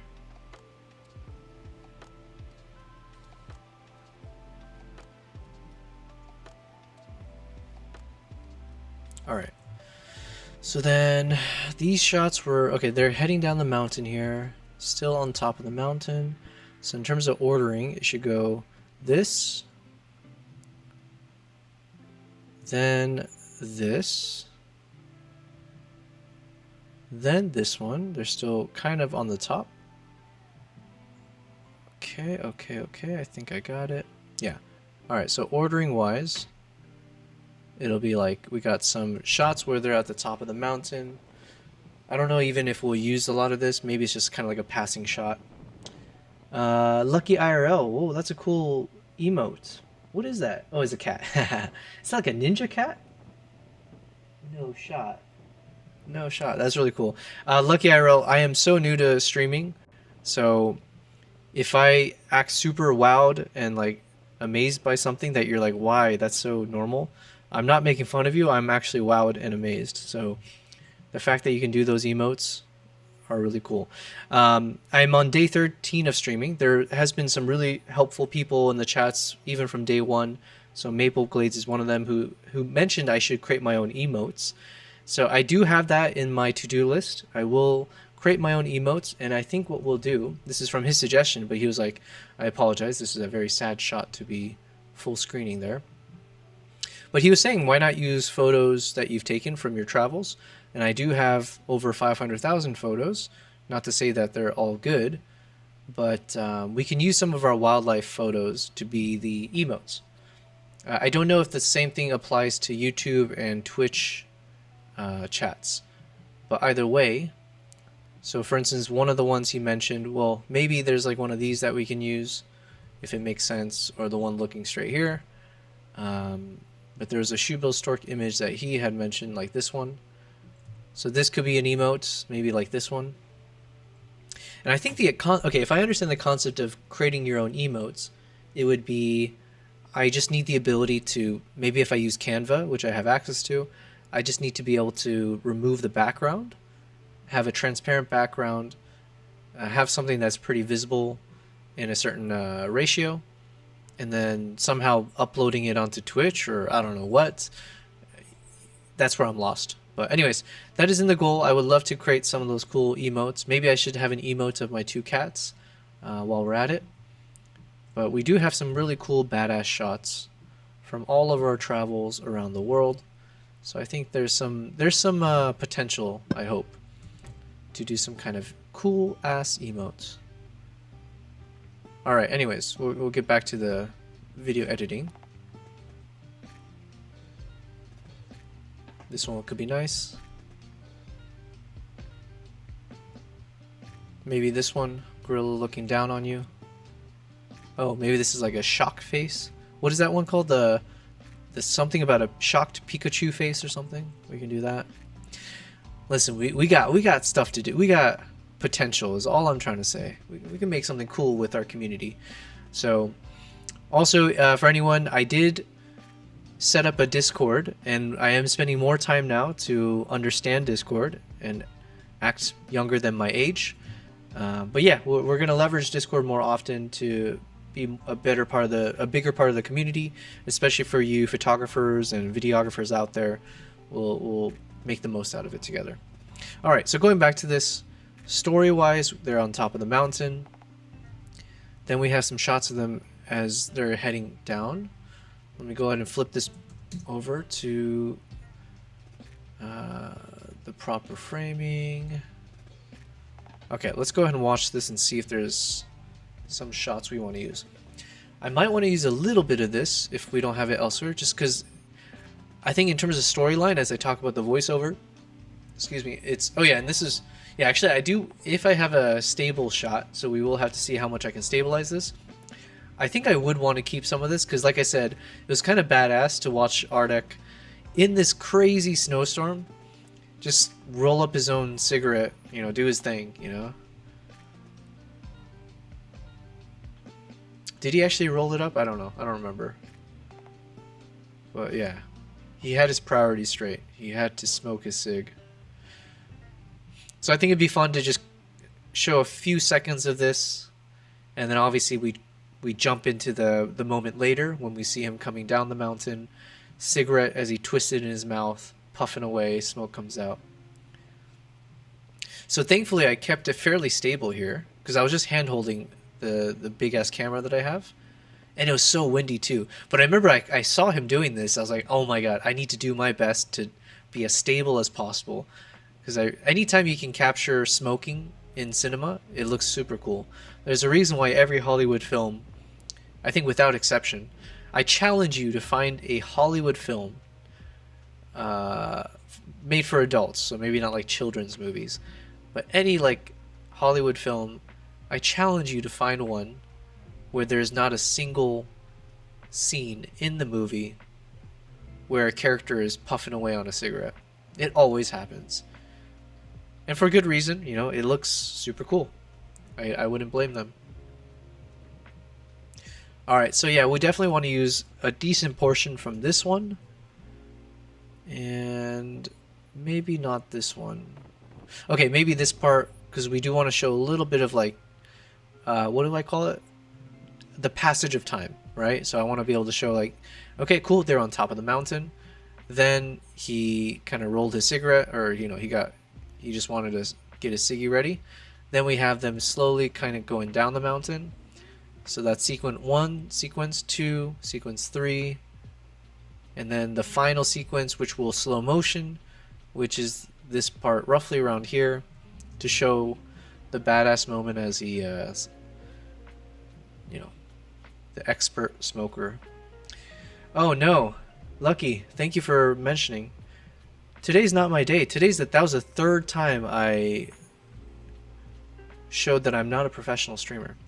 And the whole time too, I was like showing all the cool moments. There's so much that we will never be able to, we can't replicate the magic of what just happened.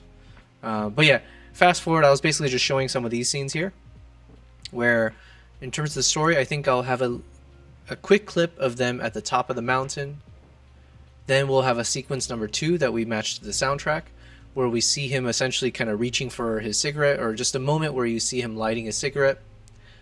And hopefully a moment where the shot is fairly stable, so that we can have a good shot there. So maybe a moment like that where we see him lighting a cigarette. Then sequence number 3 will be when we see him, when they're like starting to go down the mountain. And then the final sequence is the one where we'll probably show it in slow motion, where we actually see the cigarette in his mouth and, you know, just him looking like a badass. I think what I need to do, I said this I think like 2 times already. Either I need to move one of my side monitor closer to this monitor so that I can actually see myself.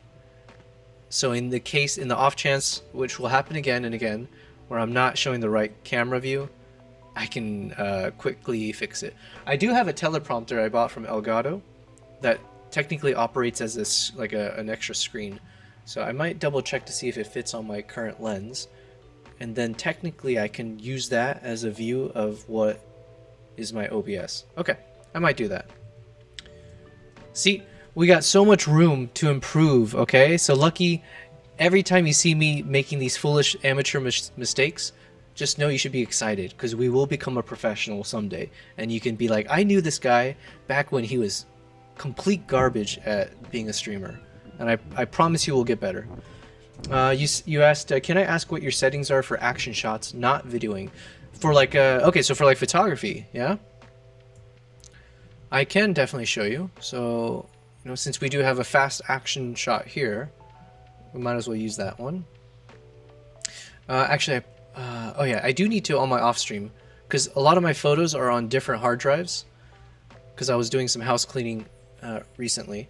So I don't think I can show the metadata from this one until I actually do the adjustment. So let me go do one of the more recent shots that I do know is here. Okay, so an example like this shot. So for the action shots, and we're using wildlife because they tend to move quickly depending on like what you're shooting. So with this example, I shot this at f8.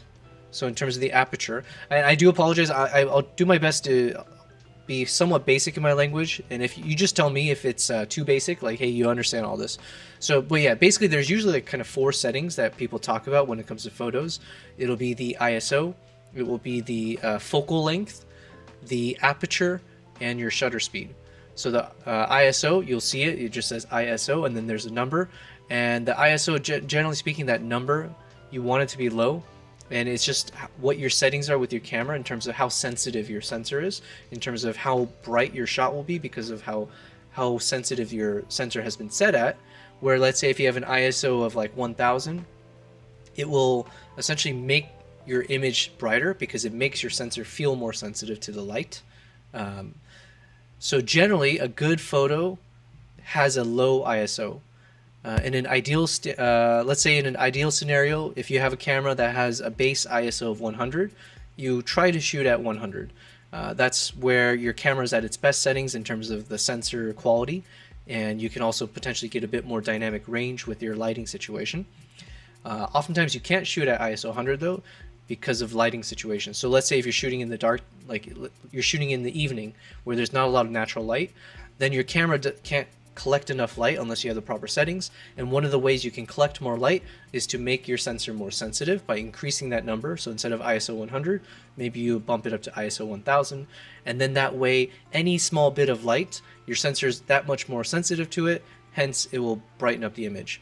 But with all of these, there comes with it a bit of sacrifice, so you do have to worry. There's balance you have to do. Sorry, I'm just kind of quickly trying to go through it. So then the focal length, and I don't know if you can see it properly. You probably can't even see it if I full screen it, but it's over on this section here.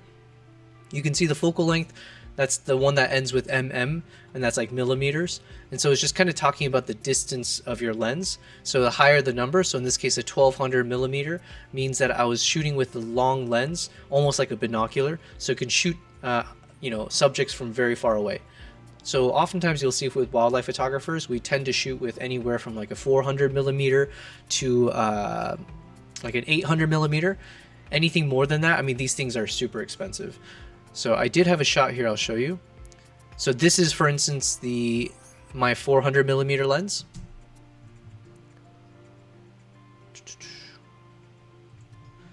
It's a beast. It's a massive thing. It's like very, very expensive and all that. But this one's a 400 millimeter lens.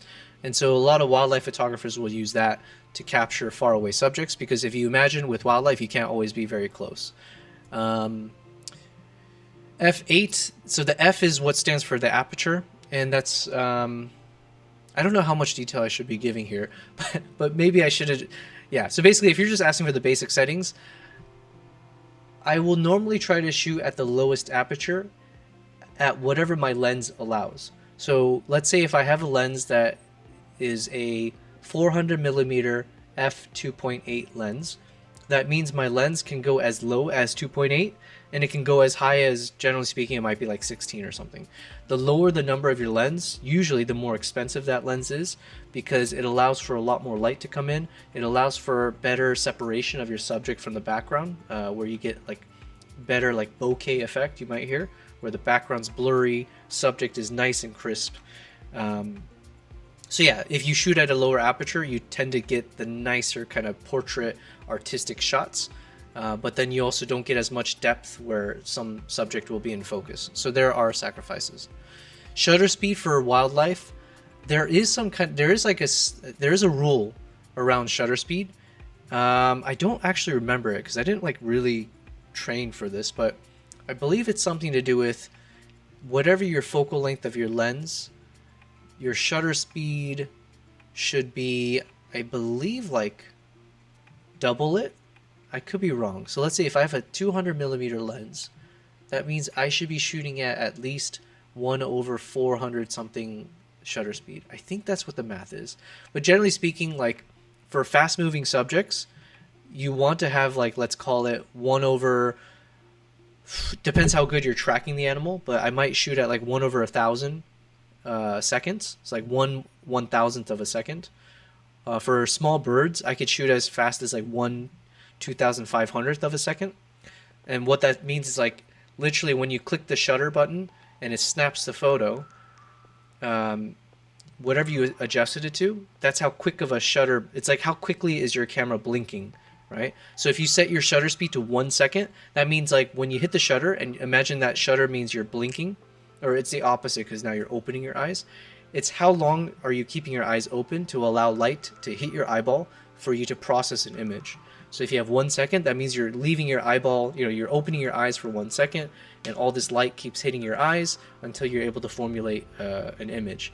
So the longer you have your shutter, so like 1 second, 5 seconds, 10 seconds, the more light you're absorbing for the photo. But the issue is that if anything moves in the time that you're keeping your eye open, if your subject is here and you keep your eye open for 1 second and half a second later the subject moved to the left, you're going to create like a blurred image because the subject moved the whole time you were processing light, because now the light was bouncing off that subject the whole time and hitting your sensor. I hope that makes sense. I'm going on a long diatribe long diatribe, and I don't actually know if I'm giving a proper explanation. Maybe the best way to do that is to just show a sample of photos so you can kind of see what my settings were. Okay, so this is an example where I captured a still of a horse, and I did want to try to have a very, very fast shutter for this one so that I can capture all the, like the mane of the horse kind of sticking up as it was rearing. So for this one, I shot this at, I wonder if there's a better way to show this. I shot this at ISO 64. That's the base level of my camera that I shot with. 50 millimeters, that was the focal length. So I was 50 millimeters, people usually say is roughly the same perception as what you see as a human. So like when you look at around in the world, that's generally what people say is roughly like a 50 millimeter perspective. F1.2, so the lens I was using, it can shoot as low as 1.2, which gives me that very, very shallow depth of field, but it gives me really clean, blurry backgrounds and a lot more light. So it's really good for nighttime shots, sunset shots. But yeah. And I shot this at 1/4000th of a second. So I was really just making sure I have a very, very crisp image. So yeah. What other shots can we look at for comparison? Oh yeah, so we had edited some of these shots earlier. So here was another example of like an action shot. So I wanted to make sure everything was crisp. So for this one, I shot this at ISO 125, 400 millimeters because I was using the big lens, and I was fixed at 400. F2.8, that was the lowest that my camera could go. And even here, the lighting, it looks bright, but the sun was coming down pretty quickly. But I was able to shoot this at 1/6400th of a second. So very, very fast shot to be able to capture all of this in like a frozen moment. In hindsight though, there is a world where I would have wanted to shoot at a lower shutter speed, where I want a shutter speed that's fast enough that I can keep the people, the eagle, the horse still, so they look very focused and sharp, but slow enough of a shutter speed so the snow that's being kicked up by their hooves could look very, very soft and like blurry. So it's not always the right decision to like say I have to capture everything in a frozen moment.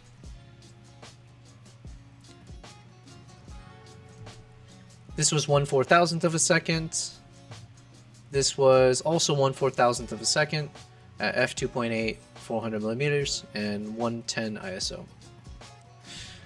Lucky, you said, thank you for that info. My wife is a portrait photographer, so she knows all the basics. She was wanting to know the action shot info because she's getting more into that and wildlife. Ooh, nice, nice. Listen, I'm always happy to share any knowledge I have. The caveat is that she can probably get better knowledge from other people. I can't guarantee that the way I do it is the proper way. But I have had a number of opportunities to travel the world, especially around action shots, whether it was action with people. So maybe I can even show you an example of like a portrait shot that I took from years ago. It is still one of my favorite shots that I took of a friend of mine when we were traveling in Poland. And actually, I hope I can show you the settings. Otherwise, you'll have to tune in next time when I've transferred all the photos over so we can see the metadata.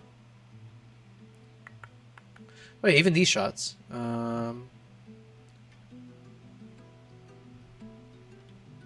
Yeah, the file could not be found.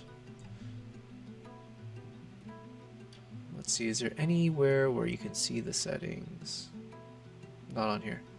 But yeah, so you're saying she wanted to know for action shot info because she's getting more into that and wildlife. So if she's a portrait photographer, she already knows. Yeah, exactly. So it's not like she's starting from scratch, which is good. The main difference, obviously, when it comes to portrait, you can tell your subject where to go. You have multiple attempts, usually. And usually they're not moving. And you have the ability sometimes, depending on how she shoots, she might have like extra, like external flash or anything else to help support with low lighting situations. With wildlife, it's all, you have no choice. You get what you get, you know? So here's a shot that I took from a long time ago. Oh, perfect. Okay, we do have the settings for this one. So let me show one version of it.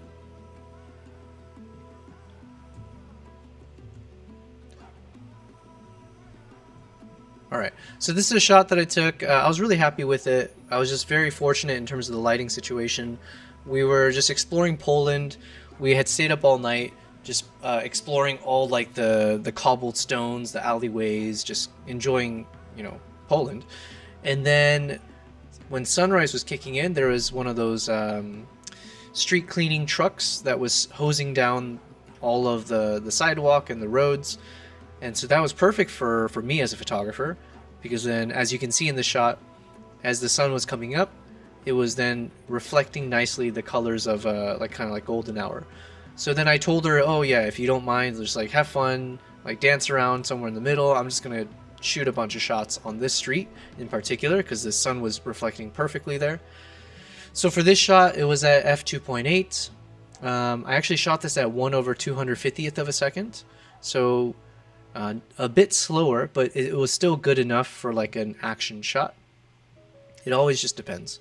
I shot this at 66 millimeters, and yeah, at the lowest ISO.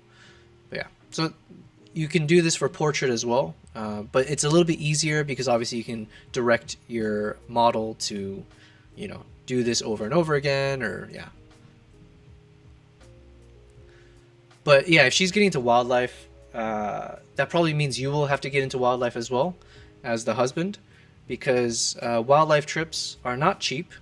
As I actually organize tours now, so I take people to different destinations. So I actually took a honeymoon couple to Zimbabwe and Uganda last December. And I took people to Hokkaido recently for photography, for wildlife.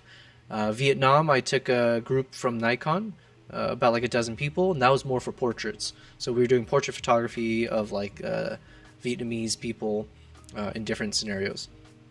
But yeah, when you start traveling for wildlife, the trips are expensive, and it's even more expensive going solo, and sometimes it's cheaper if you go as a double, because you know, you might get better rates for the hotel rooms, the different things that you like, the different activities potentially. But yeah, you're gonna end up traveling all over the world probably to satisfy her desire for the wildlife shots, and like definitely parts of Africa. It's very, very addicting because you know that no one else is getting the same shot as you except for other people who were in that vicinity, and you sometimes get lucky and get really awesome shots, and most of the times you don't. You just have to live with whatever you end up with, and I think it's a nice little like it's almost philosophical. There's got to be some little deeper part to it, at least for me, of having to accept things no matter what happens. So I say this all the time these days. I say it to my clients when I'm traveling, as well as when I'm doing workshops around like, you know, photography, videography. And when it comes to wildlife, you have to expect anything, enjoy everything. Very, very simple to remember. But yeah, expect anything, because you really can't expect, you don't know what's going to happen, right? Just because you understand the typical pattern and the behavior of lions doesn't mean you're going to see them in this particular location or do the particular thing you want. Sometimes you'll get super lucky randomly when you've been unlucky all day, and then boom, you'll have a moment. But then the main thing is you just got to enjoy everything. So even if you get super unlucky, you don't get any sightings, the fact that you're out on safari, the fact that you're out in nature, the fact that you're traveling, the fact that you're even able to spend time in your day to be searching for animals like this, to be in their company, it's a blessing in and of itself. So yeah, always remember to enjoy everything. It is tougher to say that when you spend thousands and thousands of dollars looking for a particular animal, and if you don't see it, sure, it's a bit more biting, but you do your best to enjoy everything, you know? But yeah, wildlife is what I do. If you would like to see more of the type of wildlife shots that I do, definitely check out my Instagram and my YouTube channel. So both of them are at Yobel Prize. So I am streaming on YouTube right now, as well as Twitch and Kick.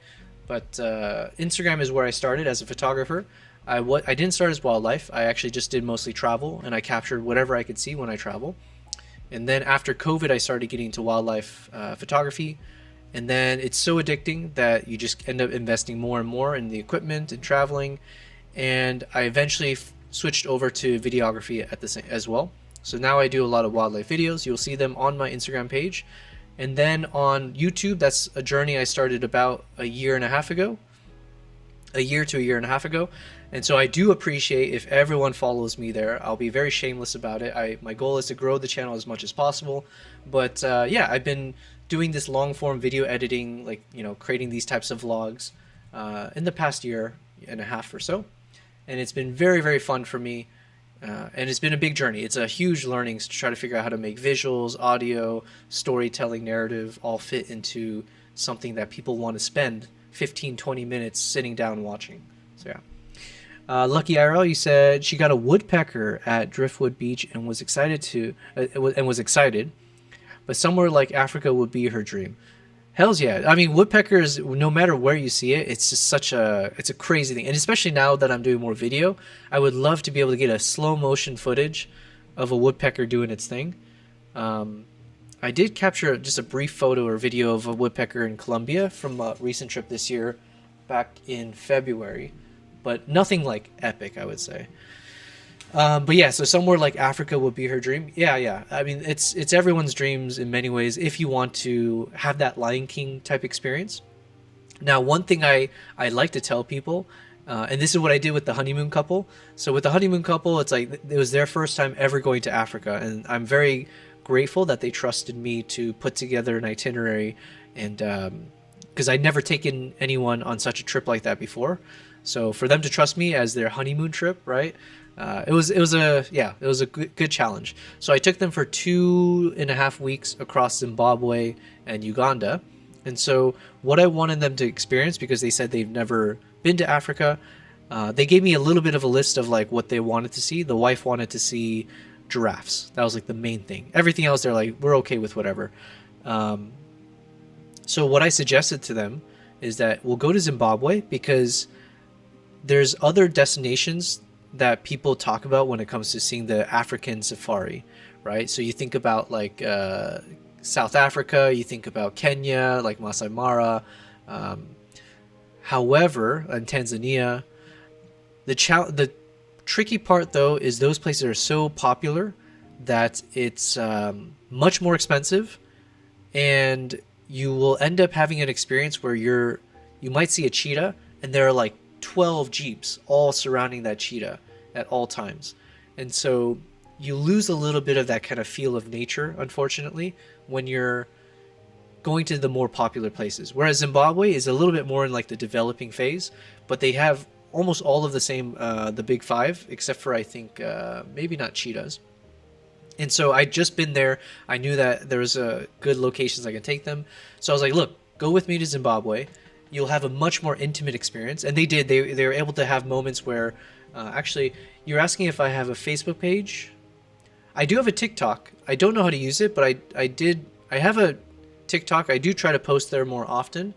I have a Facebook as well. You can find me on all of them at yobelprize.com. You can also see me on my website, which I'm pulling up over here. So yeah, I'm just showing you a quick video I put together on my website, so you'll have a sense of like how I travel. But a lot of these shots were from the past year and a half. And so some of it was from Zimbabwe. This is Uganda. So this is where I asked them to trust me, where I said, look, we'll give you the typical Lion King experience in Zimbabwe, but then I want you to trust me to spend a week and a half in Uganda. And they're like, what the, you know, like most people, especially Americans, like we don't know anything, right? So I was like, what's in Uganda? I was like, look, they got gorillas, they got chimpanzees, they also have like giraffes, they got everything in between, rhinos. We'll try to map out an itinerary where you can hopefully see as much of that as possible. And the thing that I really wanted them to see was, one, the culture. Like it's an amazing culture there. The kids are so lovely when you're driving through some of the towns, but then also the nature. The weather is just beautiful, and it's like you're going through, you know, lush landscapes, mountains with fog, and it's like cool weather at the time. And then you're going through like not only the jungles, you go through like savannas, and yeah, it's just an amazing location. It doesn't feel like the typical Africa of Lion King. So I thought if they have an experience where they go through both, they'll really have a good taste of Africa compared to if they had just gone to the standard, like, you know, South Africa or whatever, Kenya and all that. So thankfully it all worked out. They loved it. We got some good shots. So yeah, this was the honeymoon couple. And so yeah, we had the moment where they're in front of the rhino. We stayed at lodges where the elephant comes right up to, basically you can almost touch it. There's a swimming pool where you can see the rhino, not the rhino, the elephants come and drink from the pool. So I was able to show them a bit of those kind of experiences. I think it'll pop up here again. Yeah, and you can see the elephants come up here. So this is Zimbabwe. But yeah, anyways, this is what I do. I love it. I love when I see other people starting to get interested in this, because once you have a taste of it, the adrenaline, the excitement, everything is just on another level. You said, yeah, so you can find me. I'll just type it in here for everything, but you can find me on all socials at Yobel Prize. I prioritize YouTube, Twitch, Kick, as I aim to grow those channels as a streamer. Smiley face. TikTok as well, but yeah, I don't have like an engaging audience there or anything, but yeah. That's even better. So you didn't have a problem with the weather. That's awesome. Yeah. It's something to do with, actually I have a whole video I created, like it was like a full guide on traveling in Uganda. I do recommend and I encourage you to check it out. I put a lot of thought into it. I hope you will enjoy. But Uganda, because it's so close to the equator, it essentially kind of hovers, if I remember correctly, it's anywhere from like 20 degrees to 30 degrees Celsius, which is like really nice weather, right? In Fahrenheit, that's like maybe like 69 degrees to, you know, I don't know, maybe 80s if that. I tend to take my clients during the rainy season because one, it's cheaper, so it's low season, but then two, it's cheaper, but the sightings are it's not like you won't see the sightings, especially people go there for the gorillas and chimpanzees. Those are almost like 100% guaranteed. For the locations I go, they have scouters, they have trekkers that spend the night spending in the jungles tracking the different gorilla families. So there's like literally like as close to 100% guarantee of being able to see the gorillas and the chimps. They're not cheap though. So as an example, if you want to spend 1 hour with the gorilla, it usually in Uganda it costs I believe right now it's $800 for one of those permits. In Rwanda it's like $1,600.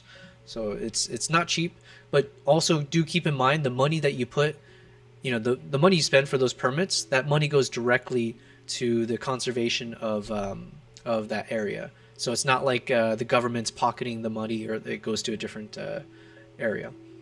Do I sell my photos? I do not really. I think I do have a site somewhere where I was. I've taken a pause. So basically what you're seeing here is I refreshed my website.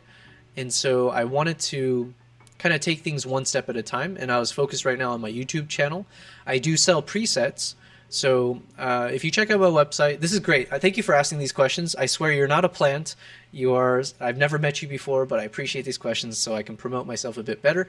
But yeah, if you go to my website, yobelprize.com/presets, also yobelprize.com/my-gear. You can see the travel gear, my cameras, what I use, my editing, everything. And then for my presets, you can see I have over 100 presets that I created in 2 separate volumes. And you can actually see with one of my images how all of my presets, not all of them, but I have a selected number of the presets. You can see how it's being applied to the same image to still create something that's very artistic. So I am very happy with my presets. You can also see kind of like a before and after. So I do sell presets.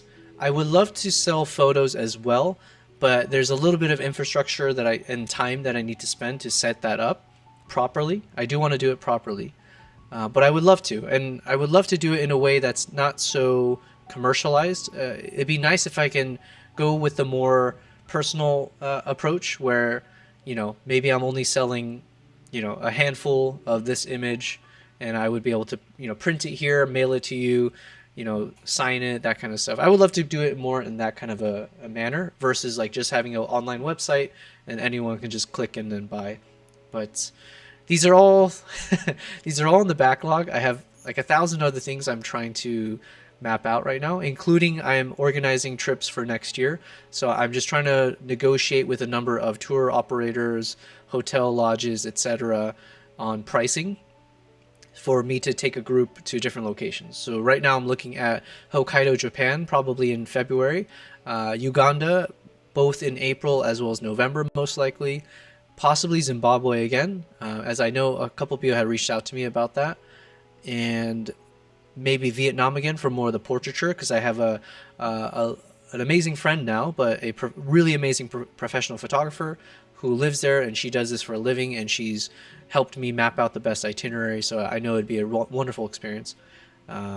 Yeah, so we'll go all over the world. India definitely again. Yeah. Lucky said, just hire me as your future moderator, LOL, and you should sell. That's what my wife wants to do, is sell wildlife canvas. Oh, awesome, awesome. I would love to have moderators. Even the fact that to be able to say I need moderators is a good sign for me, because that means that hopefully me as a streamer, things are progressing in the right direction. So I do have a Discord that we set up I'm putting more time into it. I spent this morning kind of setting up the ground rules, putting in a few different channels. We're going to add a few more. We did have a few people join in the past few days as we slowly grow as a streamer, but I would definitely love to have you participate there and be a mod. My goal right now is I also am refreshing like my Patreon. I think I set up my YouTube tiers properly. So then as we keep doing this, the goal would be that if someone is paying to support me on Patreon or YouTube or elsewhere, you would have access to different badges, the ability to dial in for like one-on-one, getting access to my presets for free, things like that, right? So I do want to provide some level of exclusivity and also engagement. But then what I was also telling a few folks who have been like super engaged with me from day one, yeah, it's like grandfathering in everyone, because obviously I'm a very, very small fry still, and that probably will be the case for many, many, many weeks to come. But the more engaged you are, and if you do enjoy my content, you find value in it, and if you want to participate, I do hope you do want to. That's the main thing. But as you put in time, I want to be able to show my gratitude to you guys and grandfather you guys in, make you guys the epic moderators and all that. So, but yeah, thank you very much. I do appreciate it. Yeah, I think I sent the Discord in the chat earlier, but let me do it again. It's a good reminder. How do I do that? I go to my Discord, invite people, copy, and then I punch that in here, right? But yeah, there we go. Okay, so then going back to this, thank you for those questions. I really appreciate it. That was a good break from me staring at my screen and doing the photo editings nonstop. You kind of lose your sanity slowly, bit by bit. All right, so to regain my sanity and motivation, let me play the trailer portion. It is the most epic of the video. It's the part that I put the most time in, so let's go ahead and check it out.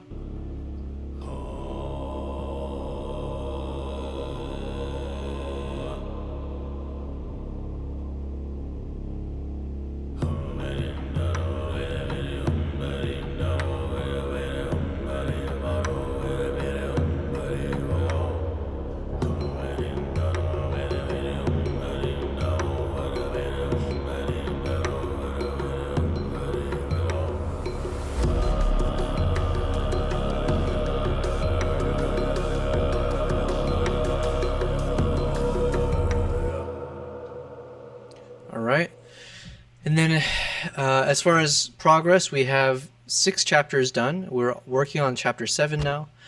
For anyone who's new, if you would like to see the progress, feel free on my YouTube, or I guess you can do it on Twitch and Kick as well. But feel free to check out the VODs. Hopefully you'll find value in it. They're very, very long, but just double time the speed. But you can at least see the progress we've made. At one point, on day 1, all of this was empty. So it is crazy to think. And you will see how much I've struggled every single day trying to make something creative happen. And oftentimes we do hit dead ends. We've hit many dead ends today in terms of trying to find the right soundtrack, what to cut, what to keep. But the hope is that by the time we actually upload this video onto YouTube, it will look polished start to finish. It will feel very professional is the goal.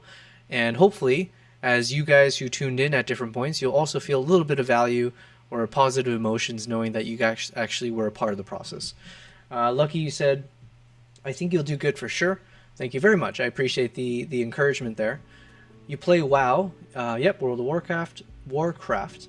and you know Twitch and Discord well. Your wife knows the photography side of things. Nice, nice. I've been trying to get her to stream her work. Yeah, listen, what is the harm, you know? I think in some ways, if you're going to be sitting in front of the computer editing anyways, why not try to make it a bit more sociable, I guess. Obviously, anything in moderation can be good. Anything in its extremes could be bad. So, like, for instance, me, if I'm streaming like 9 hours, 10 hours a day, and I'm not getting out of my seat, probably physically that can't be good. Mentally, I'm okay. I'm actually fairly meant for this, I think. But yeah, apparently there are photographers out there, and especially if she's on Twitch. On day one, when I was starting this, you know, it's like I'm streaming to nobody, and yet like some people randomly found me, and from there they introduced me to another photographer who's on Twitch, who has like a whole Discord community of that he's created where people are photographers and videographers.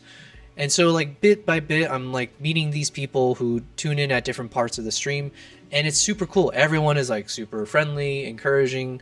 At some point, and like for me, I don't know the first thing about like being a streamer, so the past 13 days has been really rewarding. A lot of ups and downs. Even today, I've had at least three mistakes where I didn't show my screen, I was on mute or whatever. But the point is, everyone is super accommodating, and I see also the potential where probably as I become more accustomed to this, let's give it maybe 1 week from now, maybe even sooner. I might also start trying to do those like Discord voice calls, trying to do like a stream with another photographer, maybe whatever. We'll be able to kind of broaden our horizons a bit in terms of how we manage these streams and even structure it better. So I definitely think you should encourage her to do it. There's a lot of upside. There's some risks as well, but like if you have the gear, and I guess, yeah, you don't necessarily need the fanciest gear. Especially, let's see, if she's doing photography, I mean, most of it is just about recording your screen.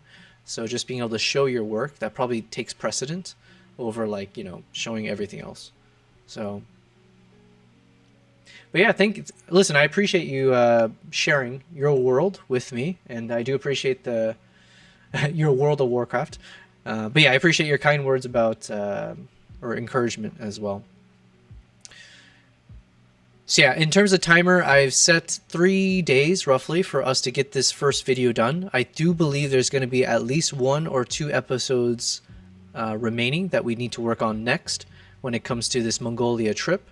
So imagine if each of those videos takes anywhere from 1 to 2 weeks. I do believe each episode will be faster. But if we reserve the next 2 to 4 weeks to complete all of Mongolia, the cool thing is I have a whole 1.5 years worth of trips that we have to go through. So after Mongolia, I have a trip to Sri Lanka. After Sri Lanka, I have a trip to Uganda. After Uganda, I have a full month in Zimbabwe. Then Zimbabwe, I got a trip to Vietnam for a full month. Then we've got a trip to Mongolia again with a client. Then a trip to Zimbabwe and Uganda. Then we got Hokkaido, Japan. We got Colombia, and we got Vietnam, and then Tanzania. So yeah, it's if you're watching my stream and if you ever feel nervous, like, wait, what happens after he finishes this video? Are we done? Like, is it back to, like, do we just have to listen to his voice and nothing cool? Do not worry. There will always be something cool, and then you'll have to live with my voice.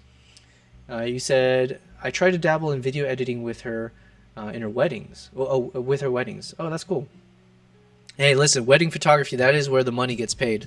So there's a world where maybe I should get into that. Hopefully you can do that in the future. Yeah, and if you have a husband-wife duo where, like, if she does photography and you pick up video, then you can really bang on those wedding gigs. Because, yeah, everyone's looking for photo and videos these days. You'll definitely encourage her, and no problem. Yeah, for sure. Encouragement always good. What's the worst that can happen? Like, let's say you try, and it's like, you know what? I don't like speaking to the camera. It's too exhausting, or I'm too camera shy. Whatever the reason is, let's say it doesn't work out. Well, at least you tried. It's like, what are people gonna like hold that over your head for the rest of your life? Like, oh, you tried that thing and you failed. Like, oh my God, I can't trust you with anything anymore.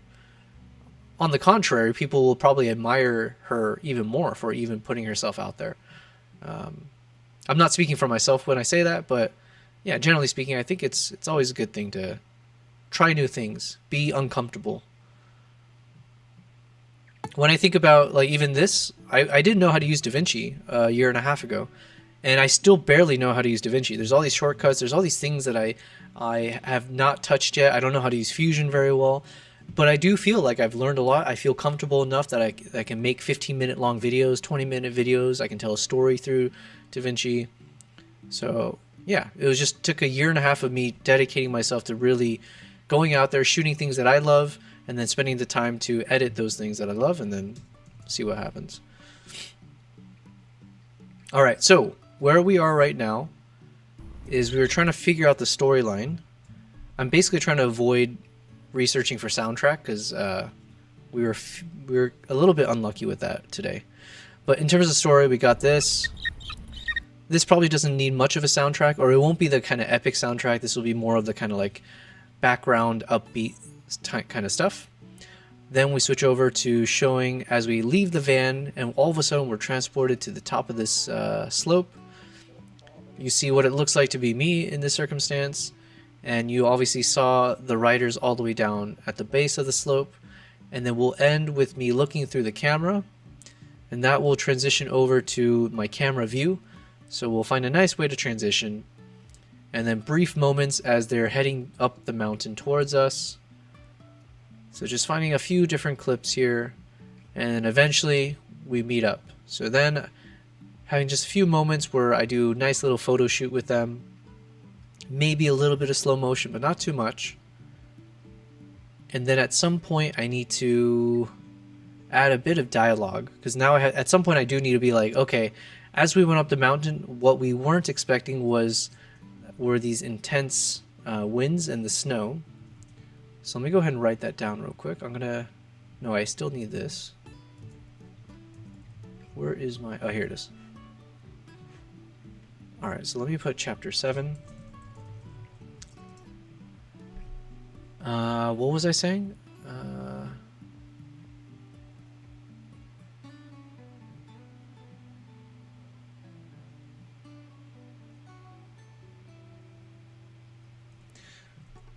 Okay, I lost my train of thought. It was something about where I'm trying to say, because we did a little bit of photo shoot, we went up the mountain, but then what we weren't expecting was the intense winds and the snow picking up to a point where we realized that we probably couldn't spend much more time out there.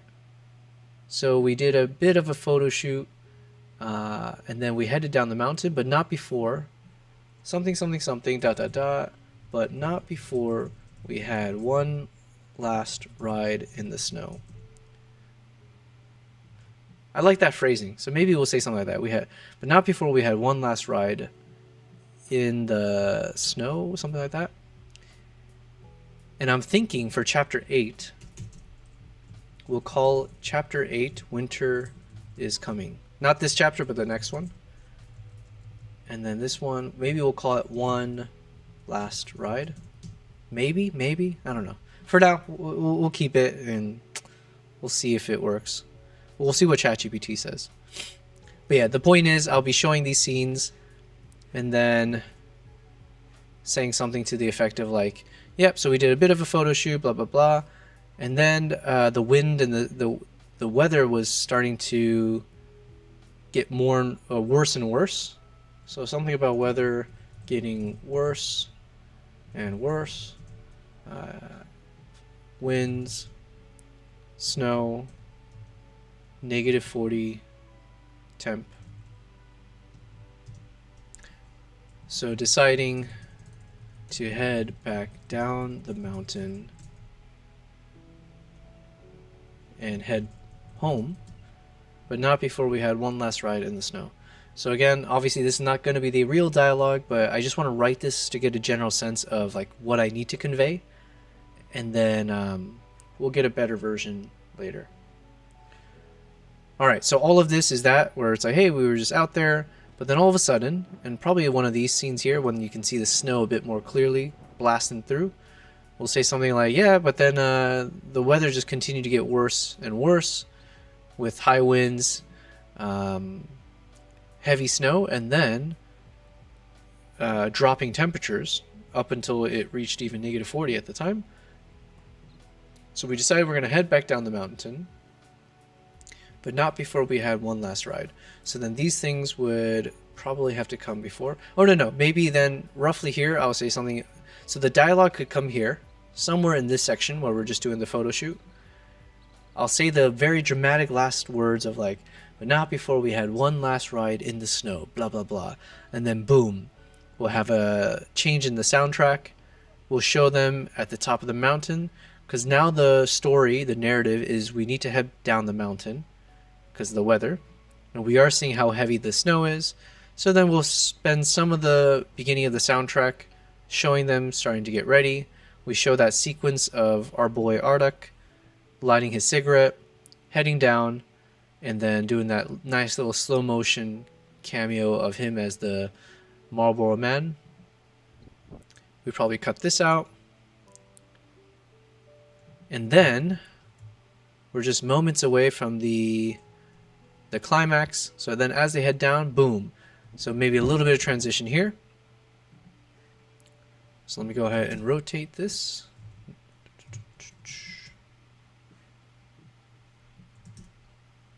And we're going to zoom in to fill the screen. So maybe this part here. Or actually, no, maybe we'll just fade to black here. Okay, bear with me. Hear me out, hear me out. So maybe we fade to black there. So it'll be one of those kind of things, you know, and we have to make the music match the mood.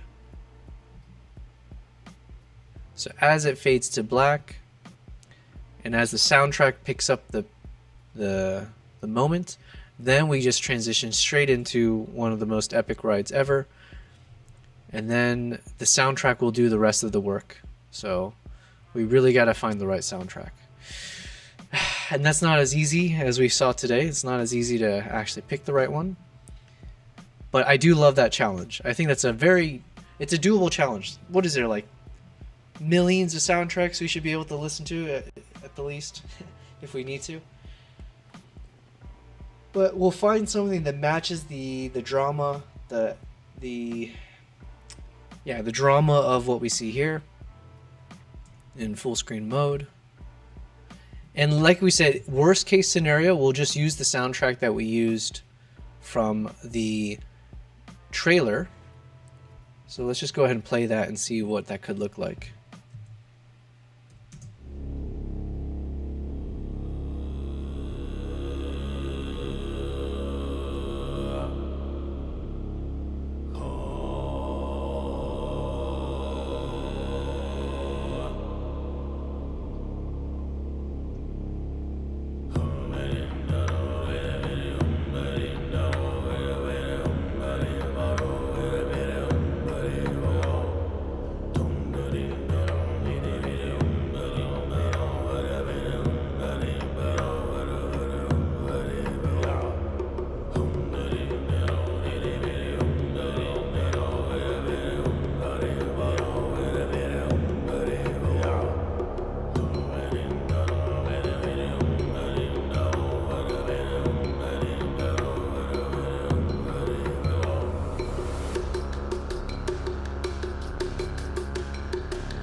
It is such an epic soundtrack that like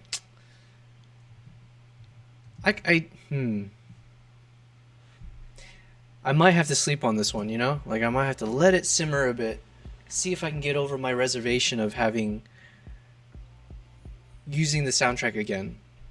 And I think the justification is clear. Like, yes, we showed it in the beginning, but it was part of the trailer and for the exact same scene.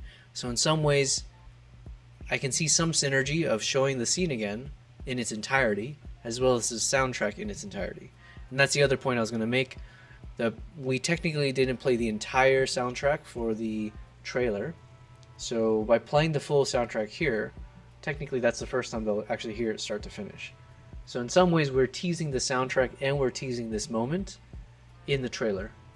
And then we just reveal it both here. Yeah, I mean, there is a justification. I'm giving it now. And I think what I'm saying doesn't necessarily seem implausible or like, you know, bad logic. The other reason to justify it is that we have 7 other soundtracks that we played since the trailer. So there's been enough separation from that trailer moment where it's like it filtered out the original soundtrack of the trailer by this point, right? By now they should have kind of like forgotten even what that soundtrack was like. So maybe by playing it again, they'll be like, oh yeah, this was that really epic soundtrack from the beginning. It's like they totally forgot. It's like, oh, we were listening to all the other soundtracks. It's here again. And it's like, oh my god, this is that scene from that trailer. Oh, cool. That moment's finally come full circle. Okay, I think that logic kind of holds. Yeah, I think that logic holds. All right. Lucky looks so good. Thank you, man. I appreciate that. It's the camera did most of the work for sure, for sure. But it was definitely just a very, very lucky circumstance where we just happened to be outdoors. We just happened to have this crazy blizzard. Yeah, it was just a cool moment. You can't really request this moment to happen, right? And yes, hello with your, oh my god, I still need to figure out how to do those emotes. But yes, Nala says hi. Oh yeah, I like to bother her since she demands my attention anyways. Good girl. Let's go full screen for this one. Hoo la la la. Nala, you want to hear that soundtrack again? Here, let's do it. What do you think?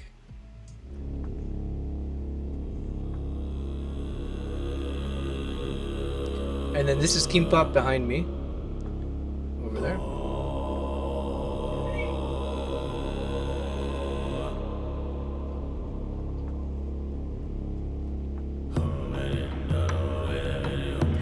Your wife is sending the emojis? Nice.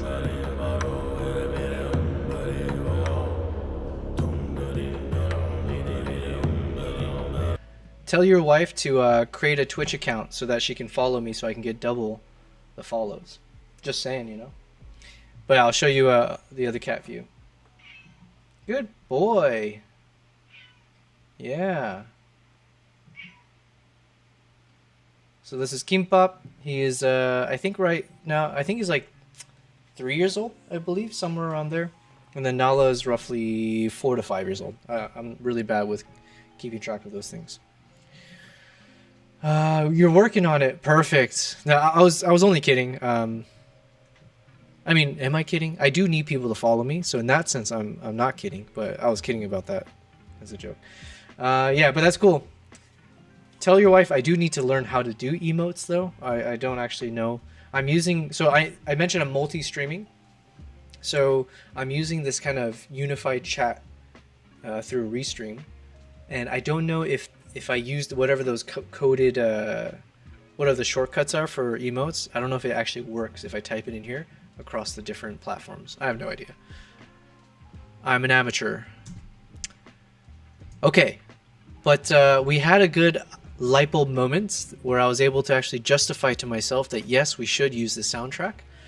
So I'm gonna follow what I said, and I think how I want to do it is I kind of want this soundtrack to start before the start of this, actually, like the horse racing thing, because I want to show part of this. Okay, so what I want to do is part of this horse racing through the snow scene. I actually want to show it in normal speed. So I want it similar to how we had the beginning trailer. So here I played it in normal speed, but it's just we only played a shorter segment of it. So here we only played like what, just 5 seconds or whatever in this part. Whereas here, my hope is that we can actually play it start to finish of like this whole thing, right? but not in slow motion. So maybe majority of this will be regular speed just to catch up, and then we want to synchronize it to end with the soundtrack. But that way I want to be able to play a little bit of the soundtrack when we're in Marlboro Man mode. So when we get to see our boy, you know, puffing away on a cigarette, I would like to see if I can somehow have the soundtrack start before this horse racing part to include him with the badass soundtrack. That's my current thoughts. If I can make that work, great. Lucky, you said she's always stealing mine to watch photography streams. Nice. Who am I talking to right now then? I'm curious. She is a real person, right? Or are you saying like, are you referring to a different personality of yours? Soundtrack is fire. Yeah. This was like, I discovered the soundtrack way earlier, and I definitely knew I wanted to use this for this eventual vlog I was going to create. And I actually did use this soundtrack for one of my Instagram reels and TikToks and all that, where I do have a vertical version of this kind of racing shot. I did like a sped up version to get it to be a bit more short and sweet for like short form content. And now obviously we're working with longer form content. So let's see how it sounds if I play it from at least even here.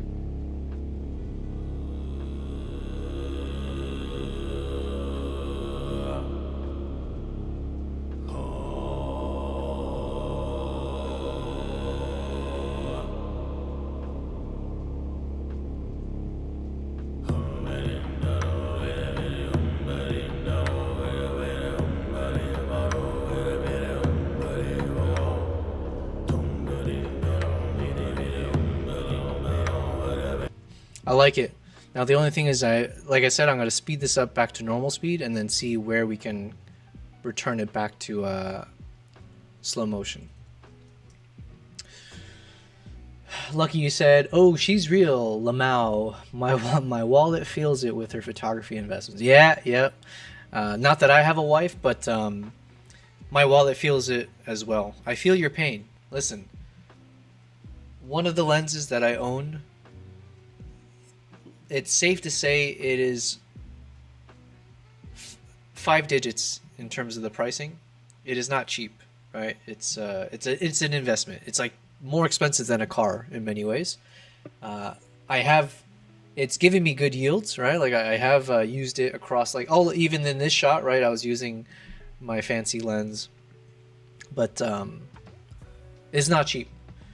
I'm using, yeah, like the cameras, like, okay, in general, let's say a professional camera body could be anywhere from like $2,500 to $6,000.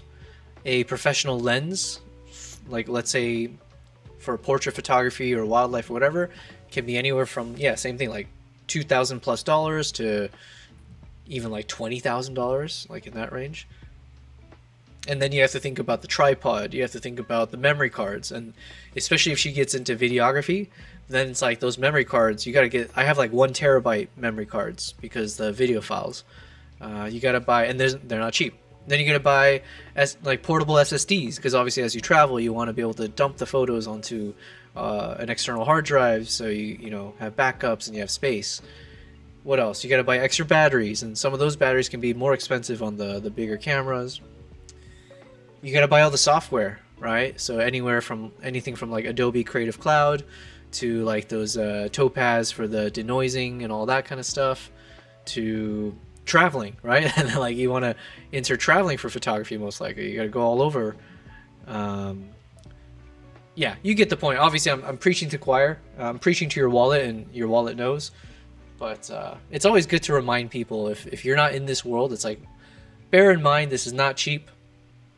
I'm not in corporate world anymore, so I do appreciate anyone who donates money to me. I have not yet. I should be. I need to do this more regularly. I need to promote myself, but I should be telling people more often to, I think I should have like a tip link somewhere. You can donate to me. You can join my Patreon, my YouTube tiers, membership, and we will provide value from it, especially through Discord and all that fun stuff. So I need to keep saying this out loud because I need to make it feel more natural. It feels weird to ask people for money, but yeah, this is definitely something I'm trying to do as a living. So yeah, and photography is not cheap. So yeah. Lucky, you said she followed your Facebook page. Awesome. And she said agreed. Yeah, of course. No one can deny that. That's just like a fact of the world. Thank you, Teller. Thank you for following me on Facebook. I have to admit, my Facebook game is not that good, which is funny because I'm a millennial, and so I grew up in the whole Facebook era. But then I didn't know that I could use Facebook for photography and like as a business. So it was more an extension of my Instagram. So at times, maybe when I post on Instagram, it would post to like my business Facebook. I am trying to post there more often, but I've taken a pause from posting consistently on Instagram and Facebook. I've been focusing most of my time on YouTube. But especially as I start to advertise my upcoming trips around the world where I want to invite groups to join me, then I will need to leverage more on Facebook as well, because I think that is more the target audience for these types of trips. They're not cheap. These trips are anywhere upwards of like $3,000 to $7,000, if not more, to join on these kind of like wildlife small group safaris and stuff like that. So generally speaking, those, the people that would join these tours are experienced travelers, or they're affluent to a different extent, or they're much older in life, most likely. But yeah, anyways, I'm just kind of rambling at this point. Okay, so I think this works. And so what I want to do is I want to see if we can make this part work. So I need to start this sooner.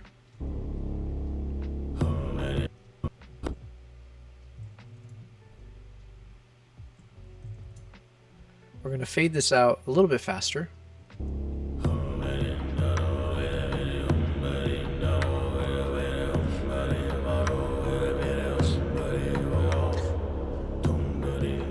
I just want to see if it works to play the entire clip in normal speed and at some point switching over to slow motion so that it'll extend to the end of the soundtrack. Or actually, maybe what I'll have to do is, instead of matching it at that point, maybe I do just need to let the soundtrack play much sooner and then find a point in the soundtrack where I can transition from this shot to this shot. And there definitely is a moment like that, because some of this point, like, to play all of this, like, what's the value in this, right? It looks cool from a distance, but we can probably jump cut to a point when it gets closer eventually. There's no real value in showing this start to finish. So I do think I can cut some of this a bit more and still show a lot of it in slow motion, but maybe have the soundtrack start earlier. And then, okay. I'm sorry, if what I'm saying doesn't make sense, it's because it doesn't even make sense to me when I say it out loud. I swear there is some level of logic that I'm hopefully I'm following. There's a thread there. Yeah. So Lucky, you said she feels that said most photographers use Instagram and TikTok. She's 26 and primarily uses Facebook. No, I mean, she's doing it the right way. Facebook is like this underrated platform for photography. And like I said, that's actually where there's a lot more affluent people. The average age of someone who is on Facebook tends to be much more like, like retired age, or just someone who's much more mature in life, in that sense. They also have more of a savings. They have a steady job, probably. They can spend all of that, right? That comes with being older. So in terms of if you're looking for clients for business, that probably makes more sense to be making a bigger name of yourself on Facebook. And then obviously Facebook and Instagram tie quite easily together, so there's that value. TikTok, I don't really know. At some point I would love to do TikTok lives, but I would like to do that when I'm traveling. I need to see if I need to invest in like a Starlink. That would be really cool if I get like a Starlink for some of my wildlife safaris, because the places I go tend to be very remote with bad reception. But let's say if I'm on a safari jeep and we can hook up a Starlink to the jeep, so the whole time I'm on a safari I can actually have good internet, so I can go live. Then imagine I can hook up my phone, attach it to the jeep, keep it stabilized, and then you guys can actually join me the entire safari, right? That would be my dream of like what I want to create as a content creator. I would love to take people with me in as an immersive as a way possible, and actually show you guys what that experience looks like, the good and the bad, right? It just tends to be tough because the places I go don't really have reception. So, yeah, TikTok Live. So I technically can do TikTok TikTok Live, I believe. One of my videos went viral, and it got me like 100,000 followers on TikTok just from this one video. I did lose a few thousand because I didn't post on there after, but I believe I hit the qualifications, so if I do some lives, it should work. The only problem, the reason I haven't done is, one, I want to get my sea legs under me when it comes to like the standard live streaming. So can I do this properly before I jump to other things? But the other thing is, like, because it's in a vertical format, I don't know if it's as conducive to the types of things that I do. I'm not sure, right? Because like if I'm editing a video and you're looking at this vertical format, that probably means I have to crop it and like just put it up to the top of the vertical screen. And can you really actually make out anything that I'm doing? So I feel like the form of content that people do for those kind of vertical live streams are probably not the same as me editing videos and photos. There could be a world where maybe we do TikTok lives. This is like, you know, very aspirational, but if we have a big enough community, then the TikTok lives can make more sense for if we're doing like a podcast style thing, or we're having like a conversation between a bunch of us on different photography topics or travel or whatever. So then it's just our faces and we're just catching up on things, or maybe, I don't know. There might be some good ideas with that. But for now, I'm saving it for when I'm actually IRL, where I can go live on Instagram or live on TikTok and show you. I did do this a little bit on some of my recent trips, where when I took the honeymoon couple to Zimbabwe and Uganda. In Zimbabwe, I went live at our safari, in our lodge, because the elephants went right up to us. Like, it literally was wandering through the lodge opening and was drinking from this little swimming pool. They were trying to eat the mangoes from the mango tree. So I was able to actually go live for a bit and show people. The reception wasn't the best, but you can actually see what it looked like when huge ass elephants like walking within almost it was probably just like a couple yards away from me. So we'll get to that kind of content later. As a little teaser, maybe I'll show some of that now. So for instance, I'm just going to my folder. Let's go to Zimbabwe. No, not this Zimbabwe. We'll go to this Zimbabwe. All right, let's see what I can show you very, very quickly.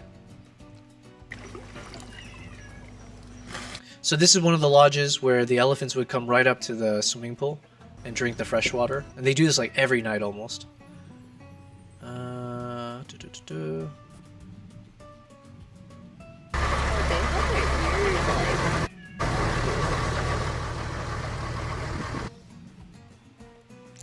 So from the lodge, this is like all part of the lodge grounds, and the elephants would just be wandering around like they own the place. Yeah, here's like an example. They just walk right on by, you know.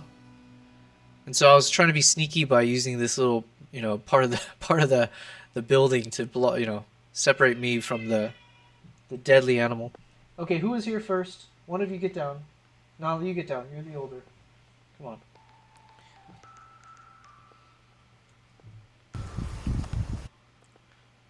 So this was in a national park called Mana Pools National Park. And of course, for me, I feel sometimes you enter a zone when you do these kind of things. And when you're in that zone, you completely forget about your safety. Yeah, that's all I gotta say. So I definitely was pushing my luck at times, where I would just kind of creep closer to see if I can get the closest shots. But you can see this is a little bit safer. Obviously, we're up on a balcony. This is the moment when it was like reaching for some of the mangoes.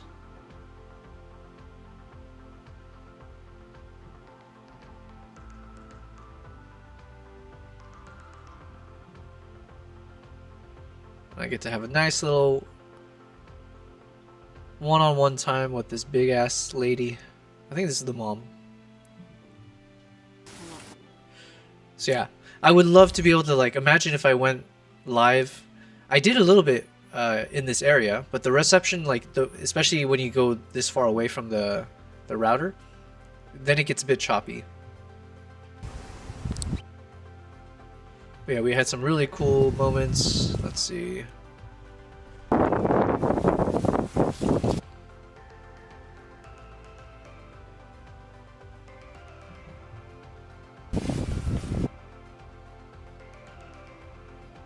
Yeah, so if she wants to do photography, Africa is amazing for that.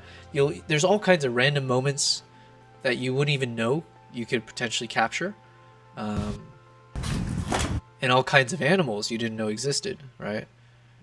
Now I do he's know. a nice boy.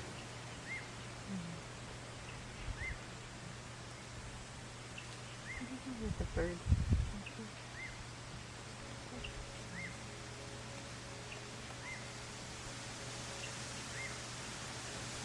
You know, I often wonder about this time of the year and these animals. You know, they get so accustomed to people and campers and vehicles and noisy guides, and then suddenly we're just gone. You know, and you kind of wonder, you know, what they must sort of think about that. Yeah. I think very often they're curious. I mean, he seemed to come straight here from wherever he was. Yeah. This one has And like it could be curiosity, really. This one has like a neck tracker on. Yes, it is. Yeah, it's a collar. It's a satellite collar. Oh, pink. Nice. So that's how you tell it's a male. Cool moments from the trips. So this will be, let's see, this was from December of 2024. So we have plenty of ways to go before we actually dive deep into this trip. But I am very excited, and this is again what I hope will be exciting if you tune into my live streams, if you join the community. Just know that we have so many trips all around the world with some of the coolest shots, in my opinion. I'm very fortunate in that sense. So like this kind of moment, I did turn this into like an Instagram reel, but I did have a very cool moment where it got right up into my face, and I was shooting with like a 20mm lens. So like I said, I kind of end up becoming a bit more reckless at times around wildlife, which is not a good combination. But yeah, it was worth it for this kind of shot. I was up on a little bit of a ledge, so my hope was that it couldn't find a way to get to me. TikTok, okay, so Lucky, you're saying, well, let me see, I think I missed something. So, yeah, I agree jumping to the closer view. Oh, okay, I agree jumping to the closer view. Oh, yeah, so maybe I'll cut out some of this, like, kind of, like, they're not necessary, they're not unnecessary, but we can live without some parts, jump to a bit closer, do slow motion there. Okay, I appreciate that. I'm gonna probably lean towards that option. Then you're asking, okay, so TikTok Live would be popular in today's time, exactly. And how much are tours? I haven't like settled on the price for instance, like Zimbabwe yet. I do need to finalize some negotiations. Right now, I'm prioritizing my trip to Uganda and Hokkaido. Hokkaido, Japan, because I'm looking to go in the wintertime. That's when I went last time. And there's this expert guide there that knows exactly where the Izo Momonga are. That's like these flying squirrel that's endemic to that island. And so we've kind of agreed upon a certain date where I can, where he's just reserving it for me. So that's in early Feb, like beginning February.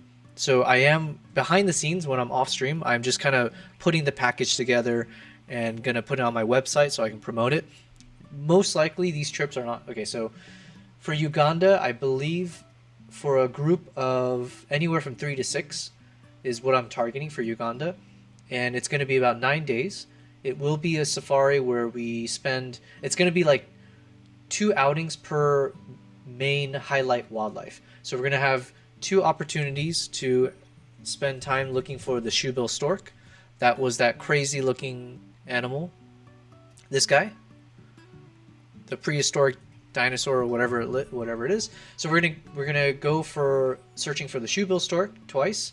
Then we're gonna have an afternoon and a morning chimpanzee trek. So we'll spend a couple days in this different national park searching for the chimpanzees.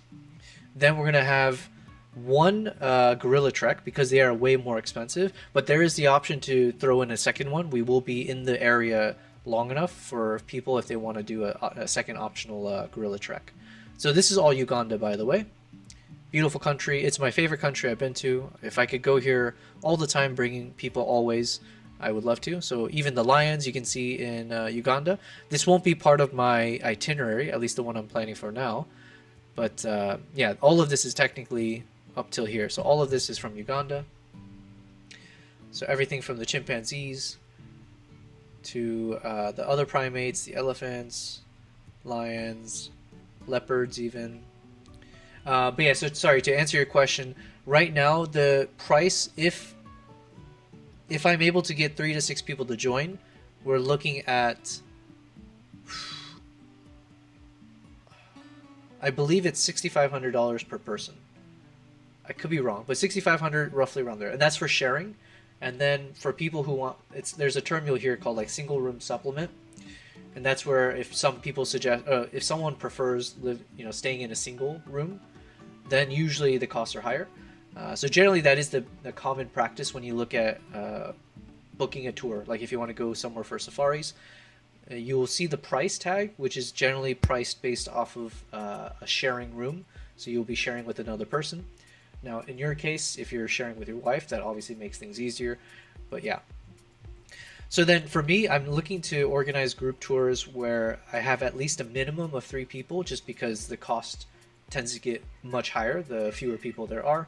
With the larger group, obviously you share some of the costs across the group, so it makes it more economically feasible. But I also do private tours as well, right? So like I mentioned, the honeymoon trip, so that was for 2 people, right? They didn't want to do a trip with other people, other photographers or anyone else. It was just the 2 of them for their honeymoon. So then obviously then the prices are much more expensive because it's for 2, it's more private. But that also just depends on the budget of my clients, and so we can always work around certain aspects in terms of like either staying at like a 2-star hotel versus like a 3 or 4-star, that kind of stuff. Some things are within flexibility, but some things are not. Like the gorillas, that's a set price. Like you can't negotiate the permits. That's coming straight from the government. Where if you want to go on the gorilla trek, it is an $800 per person permit. And then you have to throw in all the other things that comes with the treks, but yeah. So like I said, wildlife is not cheap, but it's so addicting. And to me, it's one of those where once you're in this space, it's like you just want to keep going, right? And you just hope for the best in terms of shots. Now, this is where obviously when I promote myself and my tours, it's saying that like I've been here a number of times. I hope that people would then trust me. On my website, you would also see the different photos that I've taken, the videos of the locations. I share fully the itinerary, where we're staying. So yeah, it's all about being transparent. And then I also like, depending on the location, but also being able to share photos that my former clients have taken. So being able to show you that it's not just photos I took, but other people that I've taken here, you can see their work, which is equally important in my opinion. But yeah, so this is all Uganda. My favorite country so far in terms of where I've traveled to. You get such a mix of like landscapes, so you'll get like this kind of stuff with like fog, and then you'll have like the flat terrains that are more like for like African safaris, the savannas, bamboo forests. Yeah. So anyways, sorry, that was my very, very long-winded way to answer your question. But let's say if you have a lower budget, you can definitely go to, so I was talking about Uganda in specifically, but Uganda, you can definitely find it for cheaper. It just depends on what you're willing to, sacrifice. But generally speaking, Uganda is slightly more expensive for the gorilla experience. But it's absolutely worth every penny for this country. It just is. It's like also somewhat like a hidden gem. Most people don't even recognize it. Like a lot of people go to Rwanda for the gorillas, which by the way is doubly expensive. Like I said, for that gorilla permit, it's actually $1,600 per permit. And that was just like a marketing decision that Rwanda made several years back, where they said, we're actually going to price it high. And knowing that usually affluent travelers, like, if anything, it attracts people more because they assume if it's more expensive, it must mean the quality and the experience is much better. And people, when they go for gorillas, it's oftentimes like a bucket list item. Like you're not trying to go more than once for most people. And so everyone wants to see that gorilla experience. So it's like, yeah, I'm willing to spend more to have the best. And so Rwanda did a really good job of kind of like promoting themselves that way. But the hidden secret is that Uganda is literally shares the border, shares the exact same terrain, and is just as safe. Like, like there's no danger necessarily with like traveling to Uganda. The biggest difference is the cost, and like they name the national parks differently. But yeah, you get just as much of an experience, if not more. There's a lot more variety of wildlife in Uganda. So Hokkaido, I still need to work on the costing, but that one might end up being anywhere from like $3,500 to $5,000, somewhere in that range per person. And that would roughly be around 9 days as well.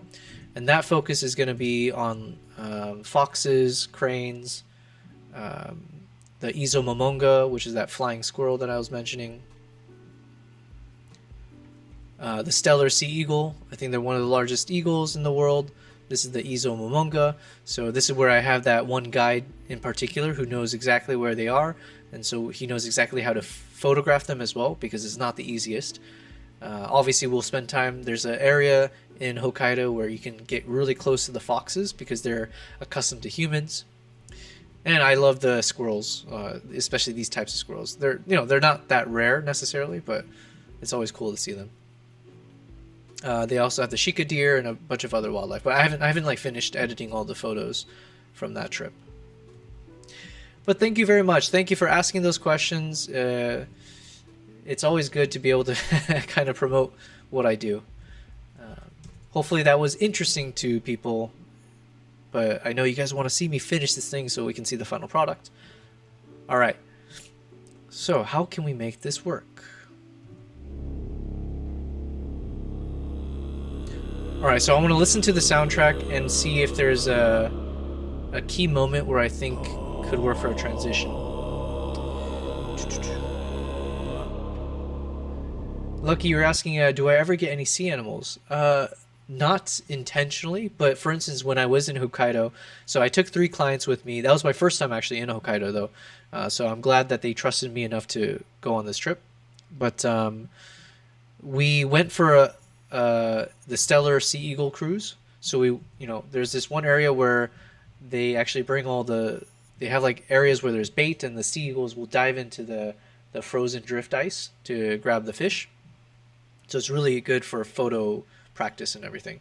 But while we were there, we actually saw a number of what did we see? Oh my god, was it killer whales? It couldn't have been, right? I think it was just whales, maybe. Not to say just whales, but let's see real quick. And then we did see some otters and sea lions on that trip.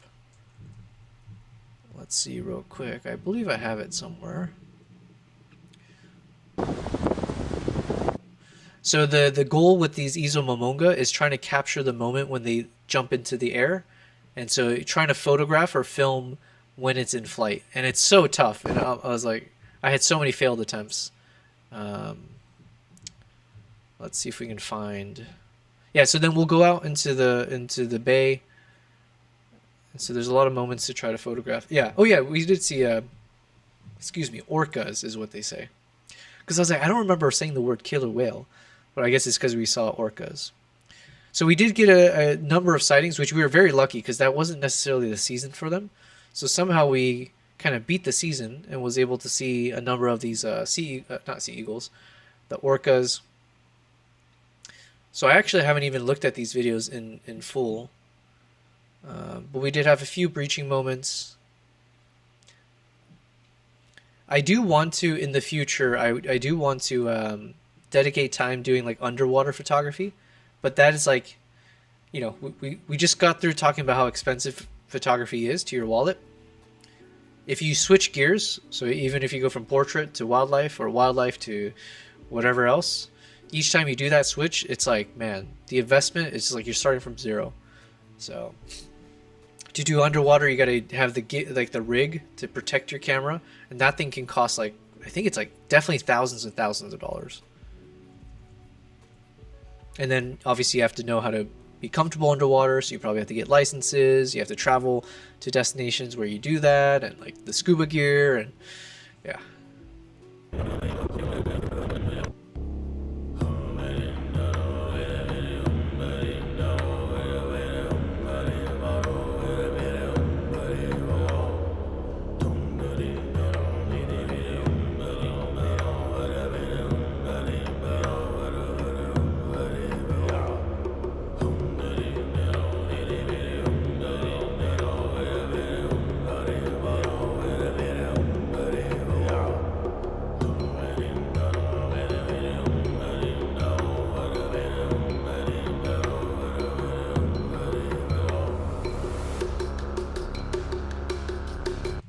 So maybe even that moment could work. Because like we have so many other clips here. So if possible, where I can use the same soundtrack to cover all of the more somewhat dramatic moments, then I guess technically that's better. Because like if I don't, that means I need to find another soundtrack to fit for all of these moments. So ideally we can have one single soundtrack cover everything. It's a tall order, but if we can make it work, then why not? So my current test, I want to see if when that soundtrack changes, so when it kind of gets a little bit softer, maybe that's when we switch gears.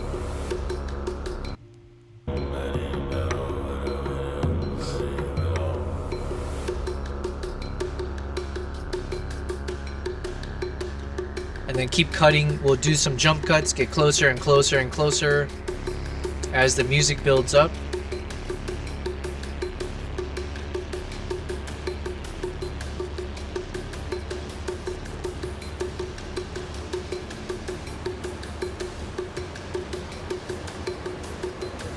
So for instance, like maybe by this point we need to be much further in the shot. And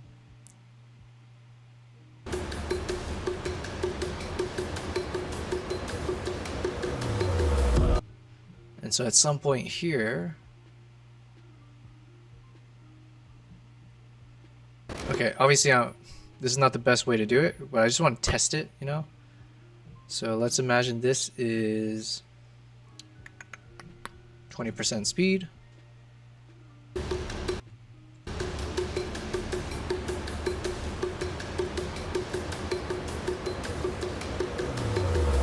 I did it too soon. Lucky, you said, wife follows an underwater photographer and she had a picture of stingrays in a large group underwater and it was epic. Yeah. I wish I was better in water, but I'm not. I'm like a rock. I just sink right away. I'm sure there's technique in everything people say. It's like everyone's like, oh yeah, but you just gotta learn how to tread water properly. It's so easy. But those are the same people who are like, oh yeah, it's easy to roll your R's. You just gotta whatever they do, right? And it's like, yeah, you just put your tongue right there. Trust me, some things are not that intuitive, and being in water is not necessarily my forte. I would love to get better and more comfortable in it because underwater photography is like the space frontier, right? When people talk about that. When it comes to wildlife, yes, technically, because I do have some friends who do a lot of underwater. Excuse me. And apparently, even there, they have issues where some of the most popular areas, you'll have like a bunch of scuba divers, and it's similar to what I was saying, where you can be in Africa and have like 12 jeeps all surrounding a single animal. So unfortunately, even in the water, apparently you can't escape big crowds. But chances, I imagine, are much better.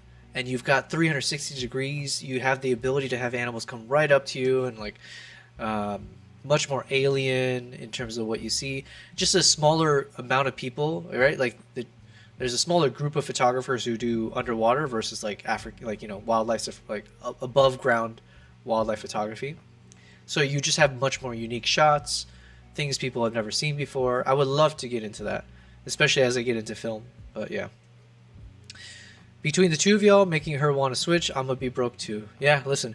Well, no.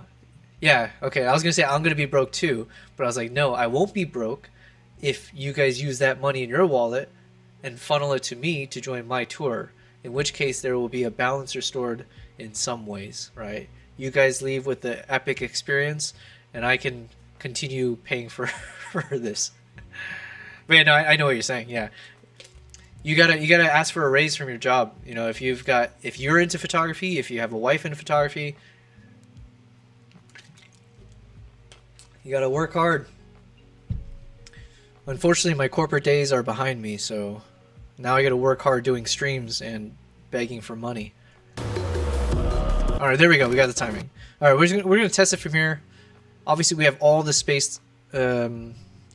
So maybe I have to do something similar where I slow it down, speed it up, slow it down, speed it up, so we can get it to match. But generally speaking, I want to get a sense of the mood. So.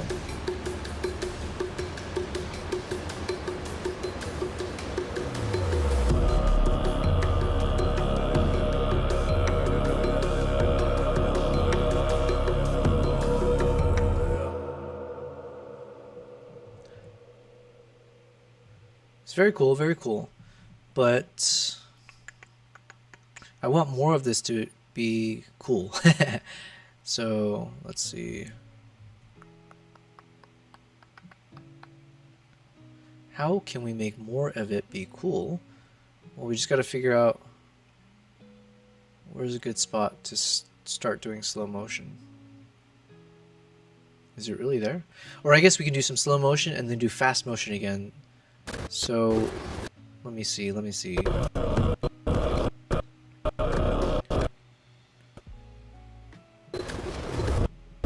think when we see the snow getting kicked up, it should be in slow motion. What'd you say, Lucky? Wife here, don't feel bad. Closest thing I got to an underwater shot was a family of ducks sunbathing. LOL.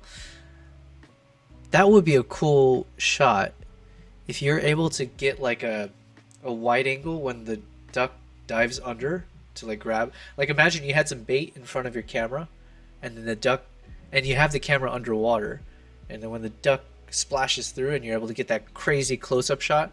It's like that one shot that went viral.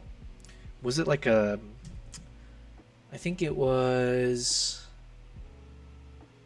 a jaguar, close-up jaguar diving underwater photo. Yeah, these kind of shots, right? Like imagine that. Now if you got one with a duck, that's amazing, right? Imagine this with the duck. Well, okay, with the jaguar, obviously is like 1,000 times cooler. But I was just saying, like, this is what I was imagining when you said you were able to shoot an underwater shot of some ducks. That's so crazy. This is one of the trips I do want to go to. I would love to go next year. It just depends how successful I am with everything else I'm doing. But it's a place called Pantanal. Jaguar. And they do have these dedicated areas. It's almost guaranteed. You just go in these boats and you capture these moments of jaguars diving into the water and everything. It's on my to-do list. Sorry for combined words. Need a new keyboard. Do not worry about it. We're all guilty of it. I'm the last person to judge for most anything. So. Okay, so then if we're looking at this, I was just trying to see if I can find a moment where I do want to keep it slow motion. Maybe this part right there. Okay, so imagine if we're going to do the crude way.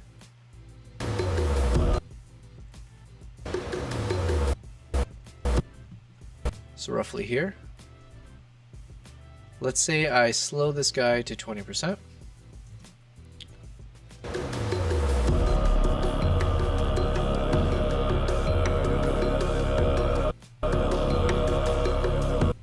And then from here, can I make this work where this goes back to 100%? And will it? Not perfectly, but this is like a general thought. Is like maybe I do slow. No, we go normal speed, slow motion for a bit, and then at some point switch back to normal.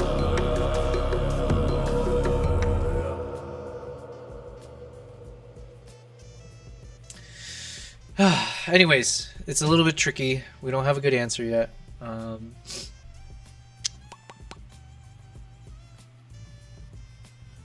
But I think it's the right idea, I think. The alternative idea is I play most of it in slow motion to let it really, you know, we don't want to rush it. So what would we want to do? We want to make sure people can really enjoy every moment of this kind of crazy scene.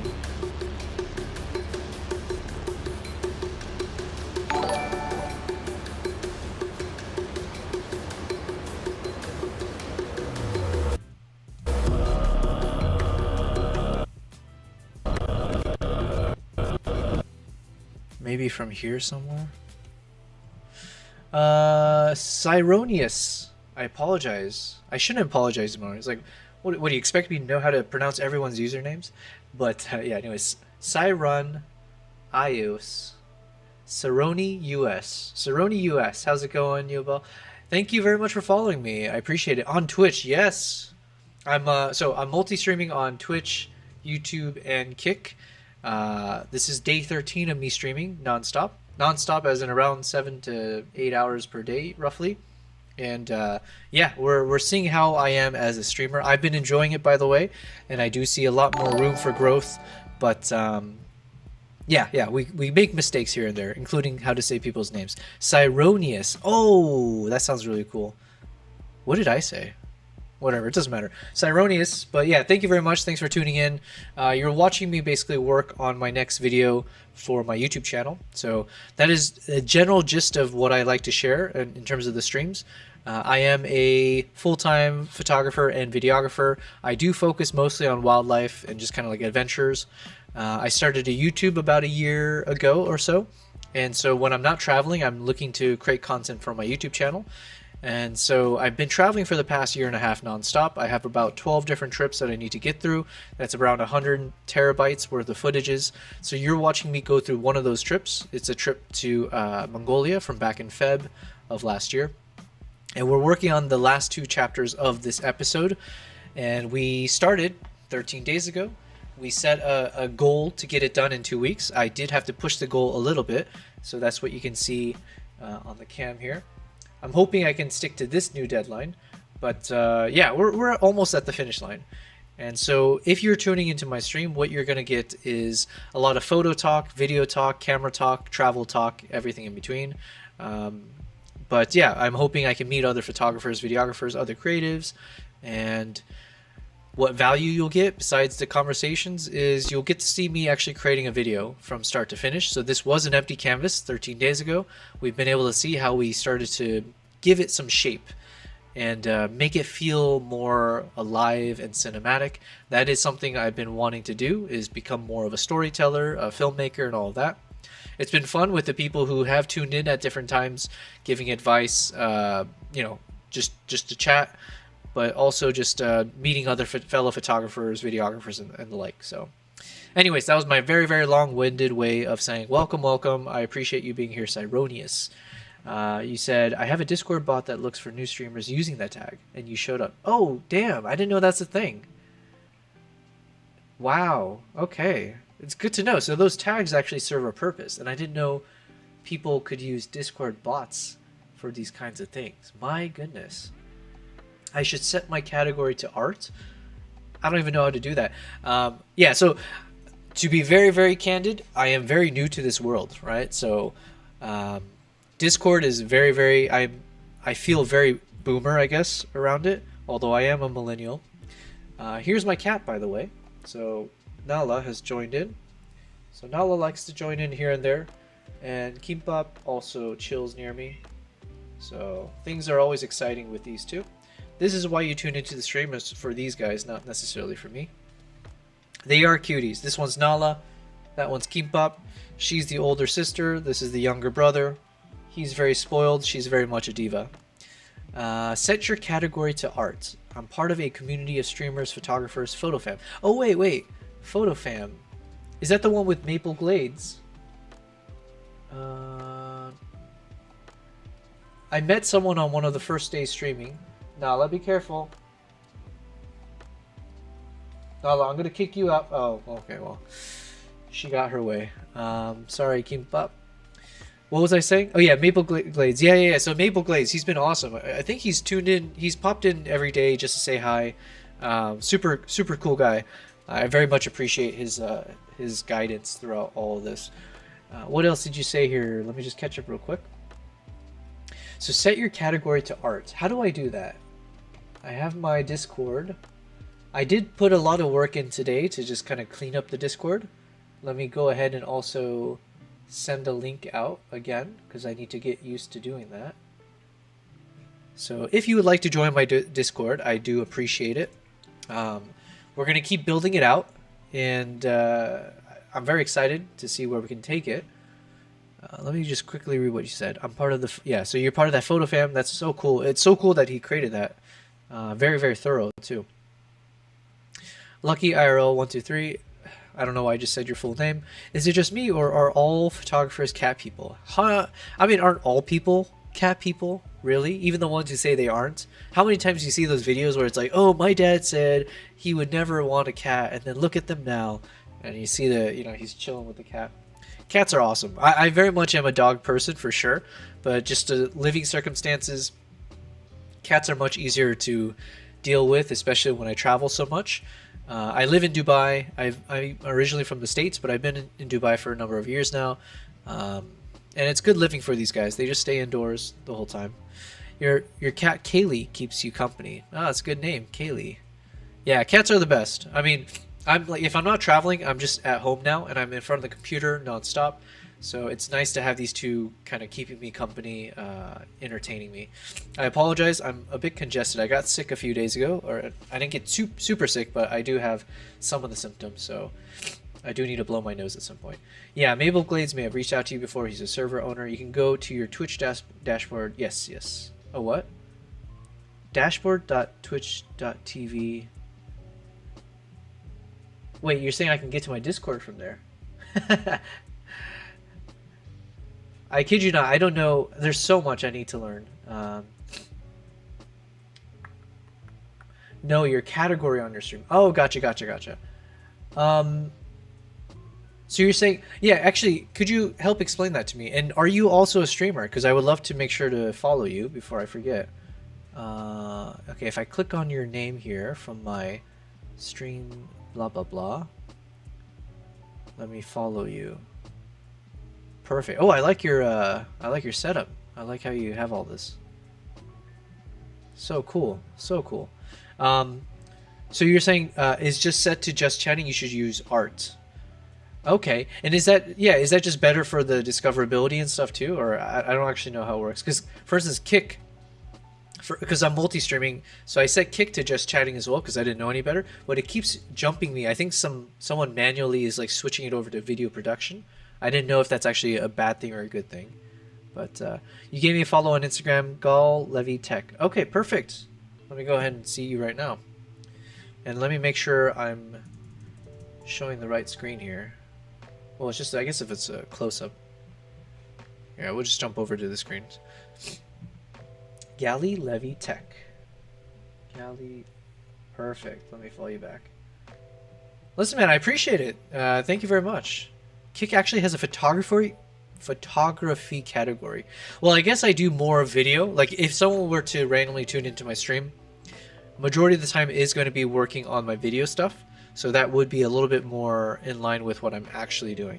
But then we do jump in here and there to do some of the more photography related things. But yeah, the goal of my streams right now is to create video content. And you're just watching the behind the scenes as I work on each of my next videos for YouTube. So yeah. But yeah, thank you very much for these suggestions. You're a Nikon shooter. Oh, perfect.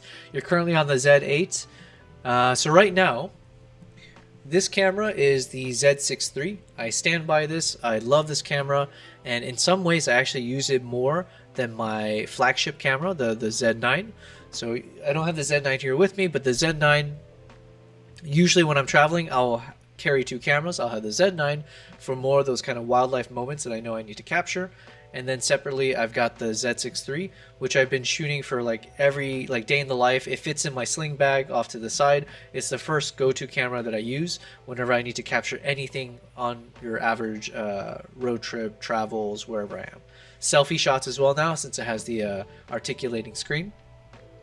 But yeah, so everything you're seeing here is shot from the Z6 III, and both the Z6 III and the Z9, as well as the Z8, they all can film in the same kind of raw format built in, inside the camera. It can shoot in that NRAW. That's what I normally shoot for video. So that way I can get 4K quality, NRAW, 12-bit color, bit depth videos in like a third of the file size versus if I shot in Apple ProRes RAW. But it's great to meet a fellow Nikon photographer. Yes. I do. I'm a fan of them, especially in my region. So like I said, I'm in the Middle East African region for Nikon. I live in Dubai, and the community out here is excellent. The people who work at Nikon are excellent. I wouldn't be doing what I'm doing if it wasn't for how they provide services to people in this region. Specifically, for instance, actually, and I show it on this video. So here, this is the, I was showing a little bit. So as part of the video, I'll show the different gear that I used on the trip. On this trip, I was actually dual wielding 2 Nikon Z9s. One of them is mine. The other was borrowed from Nikon Middle East Africa. And so while I do have a more of a partnership with them now, even back then, they are willing to lend you any of... Oh, sorry. My bad. This is the 4th time I forgot to do that. Thank you for quickly catching that. So I was just saying, like, in terms of my video, I do have a section where I show some of the gear that I'm using for this trip. So I have the 2 Z9s. One is from Nikon that I'm borrowing.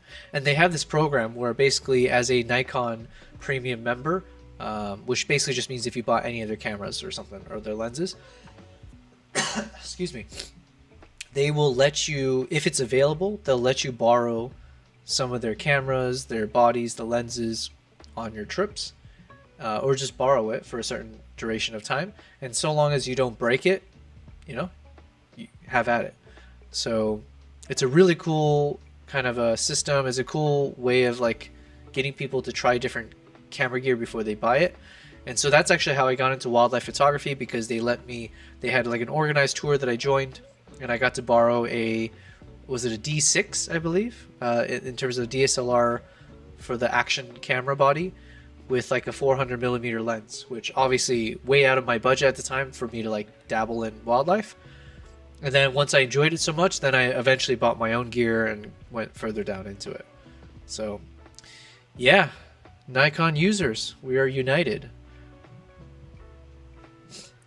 You said TLD Academy is another Nikon shooter on Twitch. He's also a Nikon partner. Oh, awesome. And so yeah, like listen, I'm every day I'm streaming, I get more excited about the potential of doing this every day as far as like kind of becoming a streamer. It's cool to know that there is this community. I would love to hopefully meet everyone and like do these kind of dual one thought I have is like as I build out the Discord, as I get more comfortable, and also Maple was telling me he'll kind of show me the ropes, but I should learn on my own too, for sure. I want to eventually be able to do like Discord voice and video calls. It'd be great to be able to do collaborations or just be able to like chat with other photographers or anyone really. But yeah, I do want to get to that point, and it'd be cool to meet all of you guys and even do kind of like some streams together, or yeah, just have fun. So you mentioned another person, Videography is another Nikon wildlife photographer. Hells yeah. And Maple and I have been getting more into the swing of doing some IRL photography. Awesome. Where are you guys based? I'm assuming he's somewhere in the States, because I was watching one of his tutorial videos for OBS and stuff. He's up in Canada. Oh, I'm so jealous. And you're in Austin, Texas? Perfect. I grew up in... Yeah, imagine. But hey, listen, you're far away from each other, but this is the beauty of the internet, the beauty of live streaming and all that, right? I'm originally from Arizona, so not too far from Texas. So I was born and raised there. Then I went to school in the Chicago area, and then I worked from San Francisco for a number of years, and then I eventually moved out to Dubai. And that's where I've been, and I moved out here so I can travel more, and I was juggling between corporate life and just my passions. And then as of the past year and a half, I've completely left corporate, and I'm doing this full time in the sense of like spending all my time, not necessarily always bringing in the money, but definitely putting in all my time. And we've been traveling the world, and so yeah, that's where we are. So I've been mixing in traveling for personal, but then I've also been organizing trips with clients to different places, as well as starting a YouTube channel. And occasionally I do like event photo shoots with my former company, because it pays good money and you don't have to spend as much time doing it. So yeah, occasionally I'll try to pay the bills.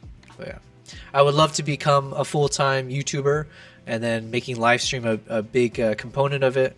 And I would love to figure out a way to be balancing between travels, because I go all out when I'm traveling, and then when I'm home doing this kind of stuff, and like continue to build out a community. I would love to do the IRL.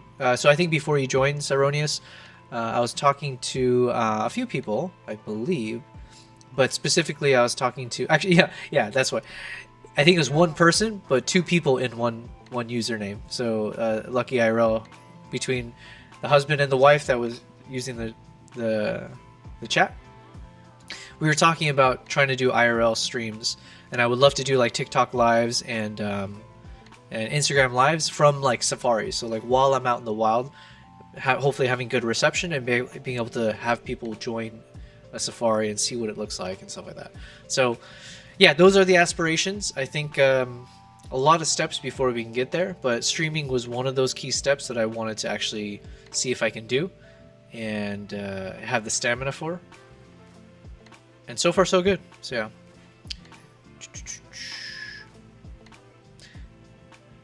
Got some funny clips, all right. But yeah, Soronius, if you're in Austin, Texas, do you mind me asking what time is it over there right now?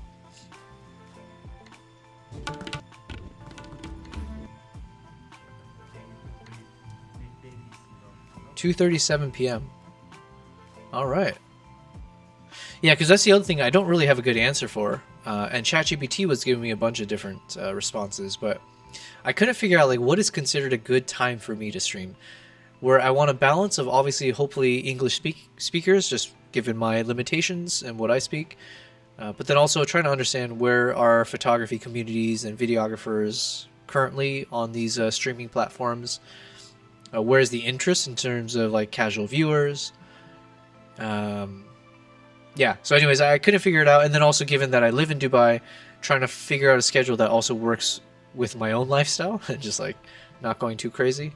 So for now, what we've landed on is I'm looking to stream around 8 hours a day from 4 p.m.-ish my time until midnight. So we are... Keep up. What are you doing? So we are coming technically to the end of when I said I was supposed to stop streaming. It's 11:40 p.m. my time.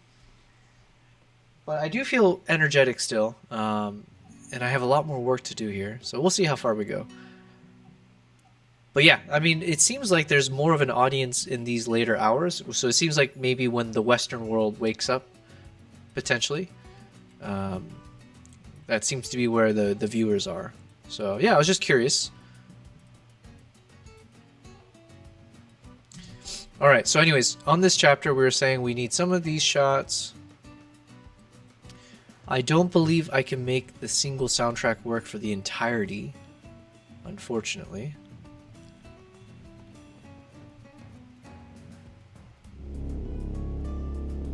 So we'll have to see how to make this work. Let me blow my nose.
So right around here definitely needs to be slow motion. We'll cut out a lot of this. So I mean, this is a potential spot where we start the soundtrack here, roughly around where there's some kind of like crazy wind and stuff. Hey, thank you very much, JPEG. I'm just gonna call you that. Loisel JPEG. Thank you for the follow. You're on Twitch, yeah? Let me see. Since you got JPEG in your name, I'm assuming you are a fellow photographer. So let me go ahead and follow you. Perfect. Saronius, you were saying if I could stream all day, every day, probably the best way to get an idea. Yeah. Listen, I'm not a robot, so we'll do what we can. But I do find like 8 hours is pretty manageable. I think it's more just about maintaining my physical health, because it can't be good sitting for too long. But so far, in the, what are we on, 13 days of me streaming, I have yet to have to leave and go away so to use the restroom. So far, I haven't eaten all day. I usually would have my first meal after the stream. Today's a little bit different as I switched up the schedule. Yeah, so far I feel like I can survive as a streamer. So it's I explained it to some of the chatters a couple days ago, maybe. It's from my wrestling days when I grew up. So I was wrestling since like the age of 4. It's something my dad taught me because that's what he did his whole life. And so we had to learn the tough world of starving all day, losing like 5 to 10 pounds every week, gaining it all back, losing it again. So I think I trained my body to go all day without eating, and I can forget about it. And somehow my bladder is also a bladder of steel, so I can just do this, no issues. I'm drinking my little Mason Perrier and my coffee, no issues. Loisol JPEG, hey, oh wait, no, you actually explain it. My name is pronounced Lo, okay, Loic, I see. I'm French, it's a special name in our country. Oh, nice. Loic JPEG. Well, thank you very much for explaining. Thank you for joining in the chat, and also thank you for the follow. I do appreciate it, because I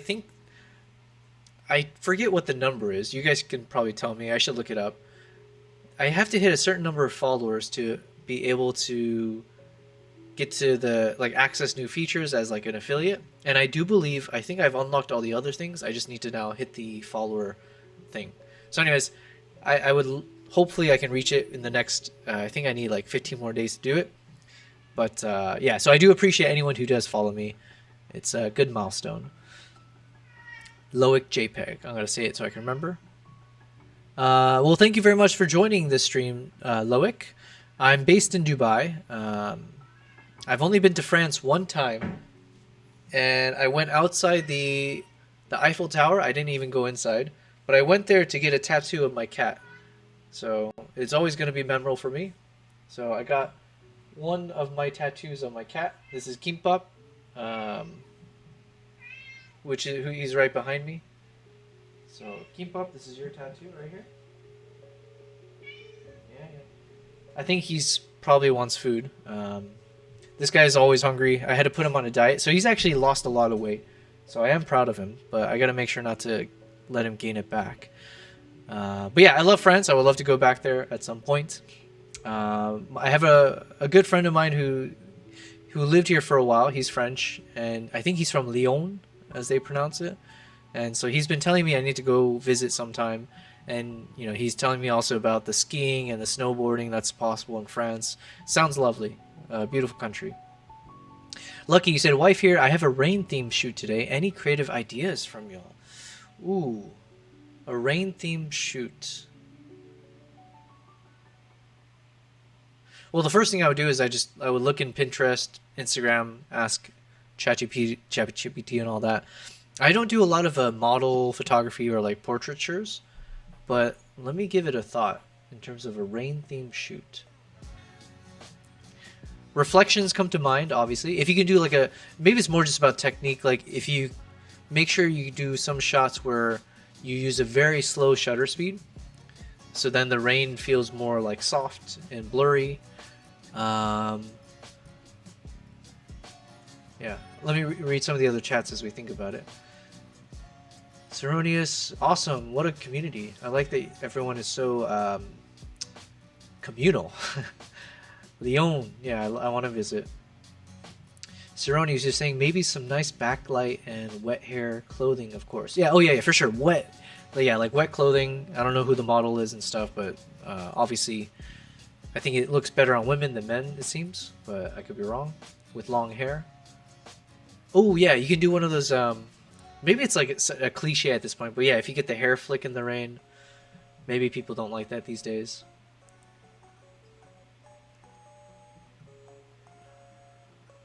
This is kind of fun to think about, though. A window pane effect. Yeah, if you do reflections, if you can use different colored lights, I wonder if you can make the lights bounce through the. Yeah, if there's a way to kind of diffuse the lights through there, if you maybe okay, here's an idea. Maybe I don't think it's doable, but if you've got rain, is there a way you can mix in a different element that normally doesn't mix with the rain? So like imagine if you had rain and you had smoke somehow, or like rain and fire, but that's a little bit too kind of clashing, I guess. But yeah, if you can have some other element besides the rain, like fog and rain. Click Argentique is in Saint Etienne. It's a couple. It's a couple. Oh. You know what I always think about when I think of like the rain? Do you guys watch It's Always Sunny in Philadelphia? Because there's that one finale where, oh my god, I forget the guy's name. The rain dance. But this is not really photography, right? So this is more the video. But I wonder if there's something from here that you could use.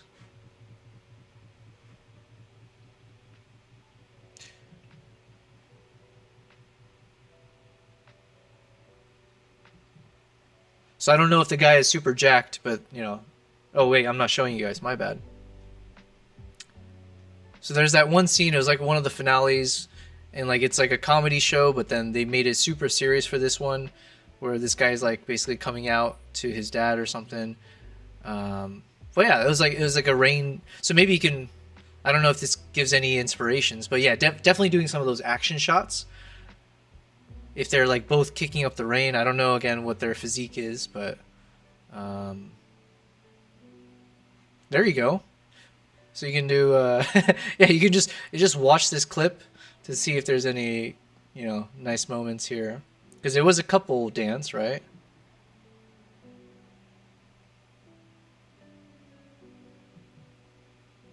In the rain, so yeah, so if you can get some reflection would be cool. If they're doing a certain kind of pose.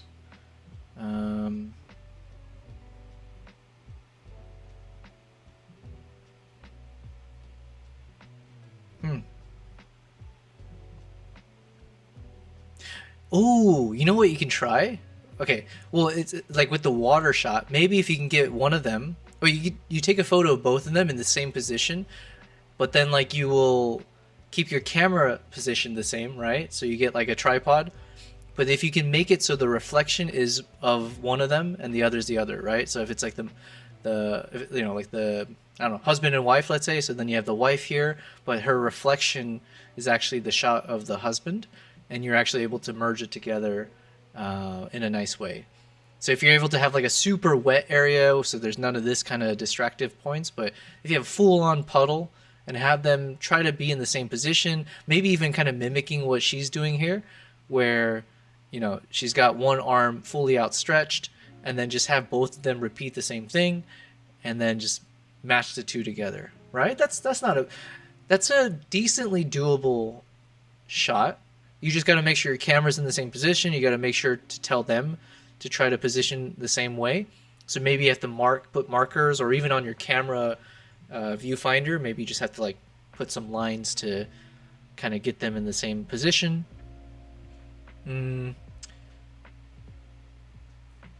Let's see, what else? That's as much as I got at this point. What else did you say? She's a vintage film camera repair tech who streams on Twitch. Who is this? Is this the Click Argentique? Top-down lighting, the reflection of the other. Movies and series for some are so good to watch to get inspiration. A movie called Conclave. And how the photos inspired. Okay, I've never heard of it. Have y'all done double exposure in camera? I've done accidental long exposures. I haven't really done those double exposures where you're using like the silhouette of one shot and then putting them in the other. Those always looked really cool. I just never personally found an opportunity to like try it myself.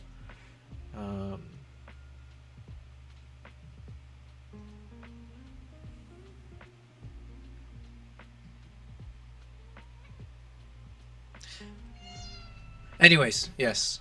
Let's stop looking at that real quick and jump back. But yeah, good luck on that shoot. That's kind of a cool concept, though, to be able to do it in the rain. Actually, let me look up something for you. Because there is, in Dubai, there is like this photo studio. If I can see, it's a pretty popular one. Oh yeah, it's called Garage, Dubai Garage Studio.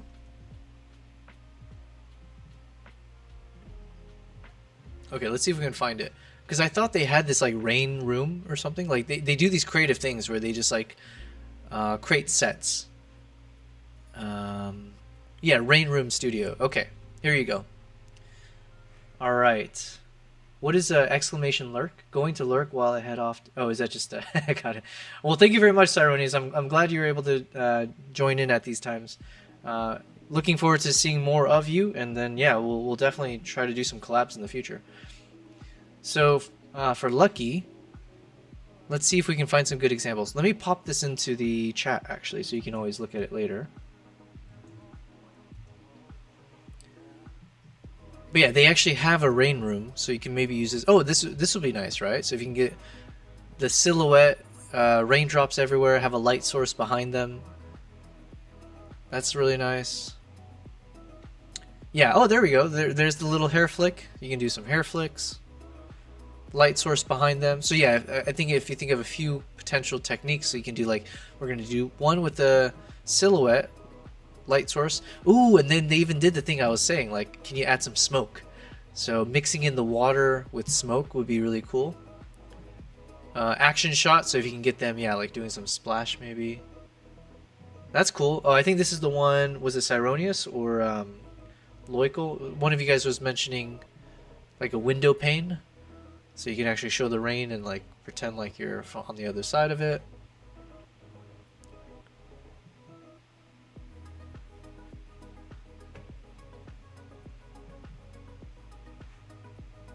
So yeah, hopefully with all of these examples, there's enough inspiration here to help you out.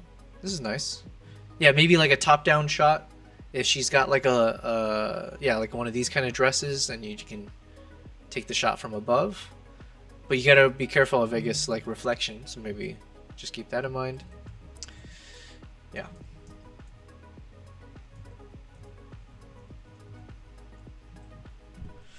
All right. Anyways, where were we? Okay, let me watch this a little bit more. I want to see if I have a general sense of this, because I think I'm not going to be any more creative for the rest of the evening. So really, what I want to do is just kind of set the scene in my mind of a potential path we can take with this section to make it dramatic. Then tomorrow is when we can go full in, all in. We're gonna make this work, right? So my current leanings is I do like when this soundtrack goes from the like more dramatic. So if we can somehow end it with the dude smoking, and then when the soundtrack kind of calms down, so there's a nice little change of pace in the music, that's where we can use some normal pace, normal speed shots of the horse riders coming closer to us. And then I'll jump cut through different points.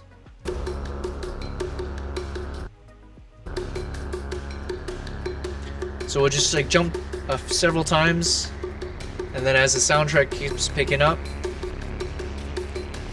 we'll eventually jump into the slow motion.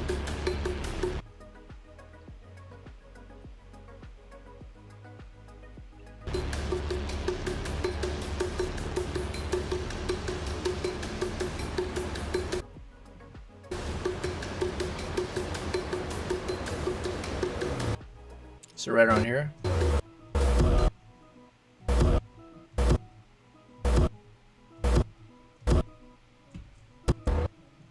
So just as an example, if this becomes 20% speed,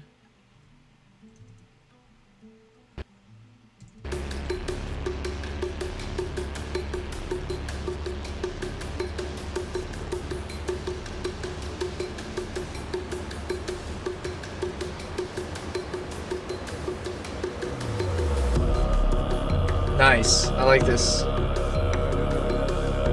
And then I'll probably, so maybe it'll go slow motion for a bit. 3, 4, and then maybe speed up again a bit, or maybe sooner. It might go like slow motion here, go fast for a bit, slow motion again, go fast for a bit, slow motion again, and then we go back to normal speed. You know, so this is a crude example, but maybe we do something like this, and then the rest of this goes back to 100% speed. It almost works. Yeah, so then we end with normal speed again. It's kind of getting there. I kind of see it. Lucky, you said, I don't have a glass pane, but I'm thinking of using my car. Okay, and wetting the window, and taking it through that glass. Nice, nice, nice.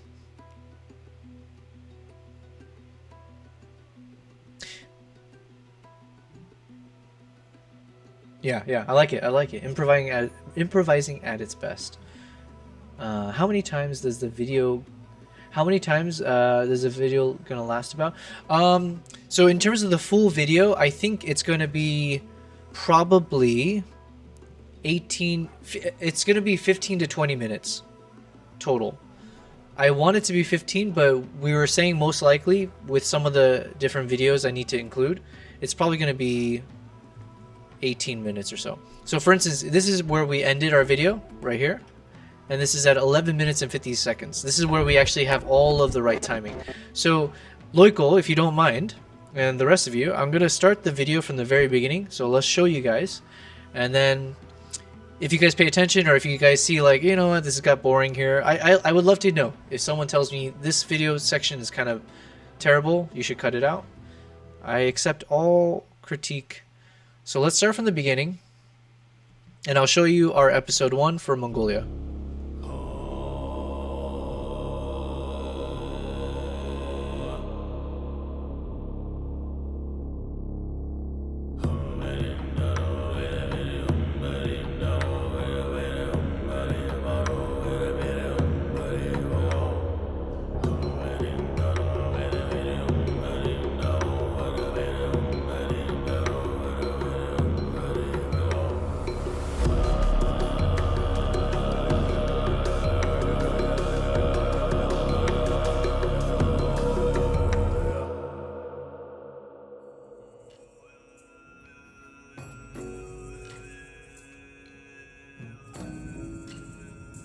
Okay, here, so I need to add the voiceover, which I haven't yet.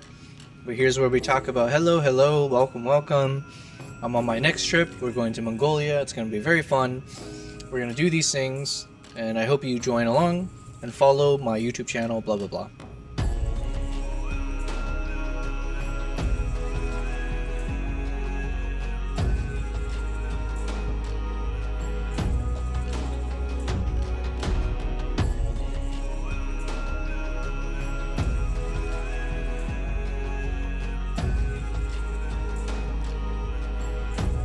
And then here, I'll just say how I spent the day just exploring Ulaanbaatar, and we have one more flight to reach our final destination in Olgi.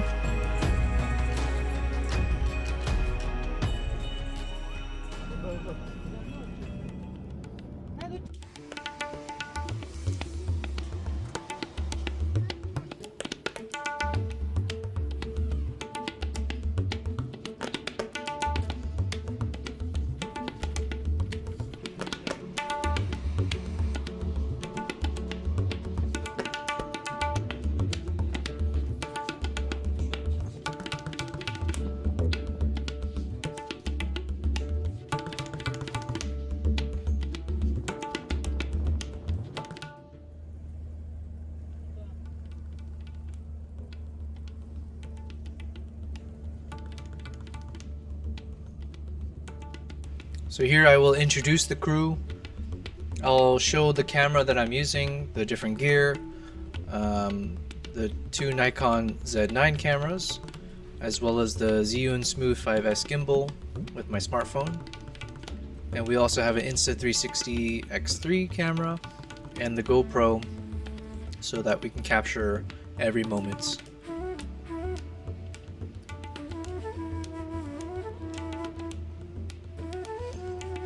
Loico, you were saying for a great look, I think with the garden hose, you can simulate the rain effect on the car glass. Yeah. Yeah, that'd be really cool. You're a Canon. No worries. Listen, like I said, I don't judge. I don't judge even if you are the enemy. It's all good. Water under the bridge. Most of my friends are Nikons. That's cool. Yeah, we Nikon shooters don't always get the best rep. Like, But I love my 6-7 years Nikon. ago. So after that, they released the Eagle to the round breeding. 오늘은 Bring 부탁 another one from 아, Okay. 바라 the- 두고라 like 그럼 the- 보사가시로 그래 그다음 they're like, humans. So I did have some voiceover here, so I'll mention what. Ba-ba-ba-bum. For the next, yeah. So then I'll use this time to introduce Ardak, the concept of these eagle hunters, and what we will do for the rest of the trip, where I will spend time following Ardak and learning about his life as an eagle hunter. You're the oddball. It's all good. Listen, it doesn't really matter if you're shooting Canon, Nikon, Sony, Fuji, Olympus, all of them, right? Like they're all You know, When you say five, they're all as in you tools. use your It's hands just or up five to finger you. means like you know, fingers. it's 5 fingers. You know. If you really hungry, you can attack your 10 finger. yeah. It's is it what kind of meat is this? It's beef.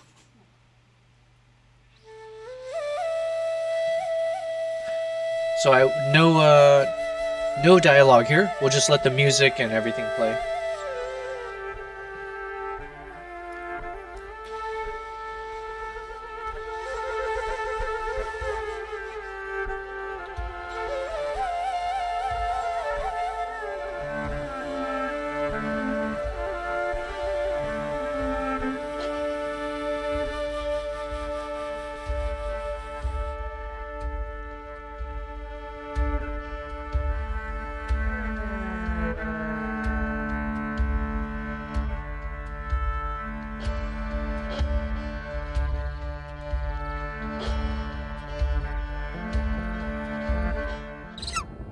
So it's Ardak, Yeah, Ardak and Ayalam. Ayalam is the eagle.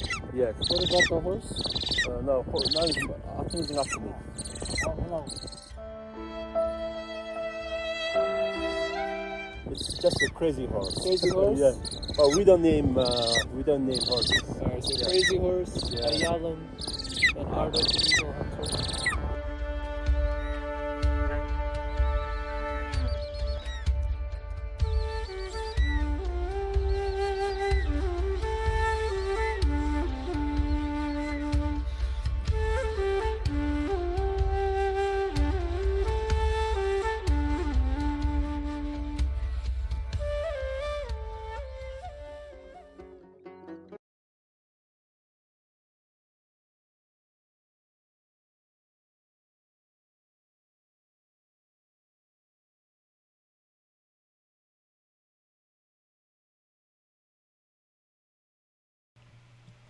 Thank you very much. I was just reading your comments, and so, man, today is not a good day for me when I've made so many mistakes, muting, wrong screen, all of that. But anyways, thank you very much.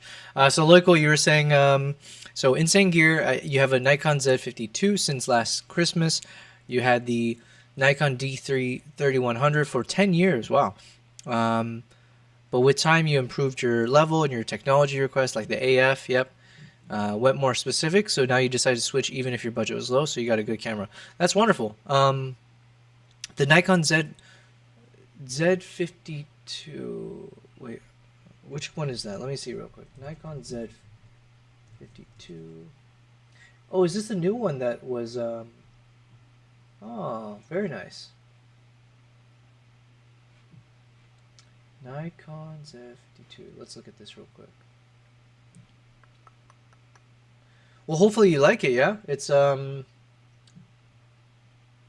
see here.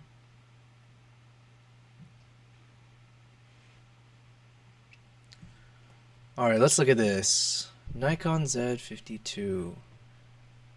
Vlogging first, nice. That's so amazing. I think it's necessary for our generation now. 4K video, good, good. Nice, custom picture controls. So videography. Oh, I didn't mean to skip it all. Oh, that's great. Okay, so now you can take. Did I actually? I think I traveled with maybe a. No. I forget which one I had. 5.6K oversample. That's great. Put some music on. Logically, it's the APS-C released 2024 November. That's wonderful. All right. APS-Cs are like, yeah, APS-C can be very good, especially for wildlife. You can end up cropping quite a bit in a good way. 4K 60. Perfect. Cinematic slow motion, yeah. Oh, you can do, okay, so you can do 120 at, you can do HD 120. Perfect.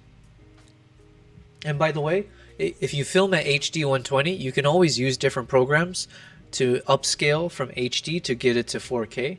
So I use something called Topaz Video AI. If you ever want to use Topaz, if you don't have it and you want to purchase it, let me know. I do have a affiliate link. You can find all my gear on my website, which I should do a better job of promoting. So it's at yobelprice.com/mygear. You can see everything I use. And if you end up purchasing something from there, it does help me, I believe, for the most part with the affiliate links. So I do appreciate it. Okay, anyways. So this was doing cinematic slow motion, high-res zoom. Oh, nice. N-log. Oh, wow. Okay, so you can shoot actually in log profile with this. That's great. Loical, if you ever get into video, I can show you how I do it because I shoot in N-log for everything, and then I color grade everything inside of DaVinci. And I have a whole workflow. How do I get the colors and everything? I'm happy to show you. It's yeah, I'm happy to show you. If you get into video, I'm assuming you're more on the photo side, but you said you have the 150 to 600. Yeah. You know, the 150 to 600, I used, is it the 150 to 600? What am I thinking of? Nikon 150 to 600. Yeah, are you talking about the... Okay, I used the 180. Do you mean the 180 to 600? I used this lens, the 180 to 600 lens, on my trip recently. Oh, Sigma. Okay, fair enough. Gotcha. You have the 150 to 600, and I'm going to have your first... Oh, you're going to have your first prime, 50 millimeter. Nice. Is this a full frame 50 millimeter or is this the APS-C one? From the Nikon F. Okay. Oh, I see. For the street mostly. I'm assuming it's for your APS-C. So then, is it cropped to like? Is it like an 85 or I don't know what the math is. But yeah, that would be amazing for portrait. For the moment, my street portrait is with the 18 to 55 millimeter, bought with D3100. Nice. Oh, you have the adapter. Okay, the FDZ adapter. Nice. I think you're doing the right thing, right? This is the right way as a photographer, I feel, to learn. And sometimes I'm very... So my first camera was a Sony a6000. And it was a good beginner camera. And I'm very happy I started with that because it taught me so much about how to edit my photos. Because, you know, obviously the photos could be better if I had the most expensive camera. But with that one, I have to make up for its mistakes or my mistakes and everything. So I learned a lot more by using the more like the beginner cameras, and then it forced me to have to, you know, work much harder to make sure the shot is good. So yeah. Full frame, it's looking like 75 millimeter. Gotcha. That's a perfect range for like portraits in the street, I think. I really like using the 85 millimeter. I've been using that for a number of my trips. This guy here. But, yeah. What was I looking at? Oh, yeah, I wanted to see. So you mentioned this camera, Z52. So, yeah, it shoots in analog, which is excellent. It looks like it does it inside of the camera, which is, that's very nice. It's got the video assist tools, monitors, highlights. Okay, great. And it's very lightweight, I imagine, so that's good. It can do the whole vlogging mode. That's also good. Live streaming. Oh, that's great. You can go to YouTube, Facebook, or Twitch with the Z52. Connect to your computer. Yeah. I guess that's kind of... I mean, I'm doing that now with the Z6 III. Okay, so you have all the color profiles you can choose. Cool, cool. 3D tracking. I love 3D tracking for photography. I use it all the time for the wildlife.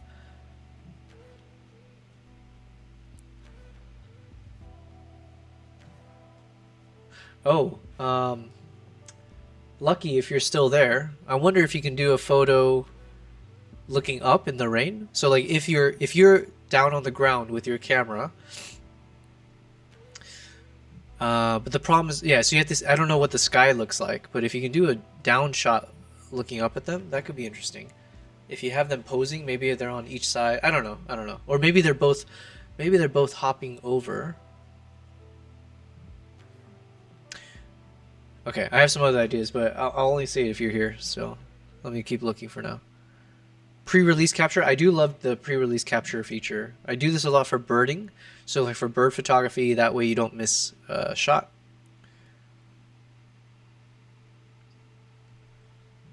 $51,000 ISO, very nice.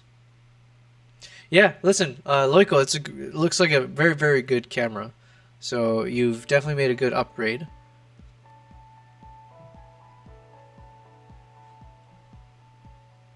Oh yeah, it's a 21 megapixel.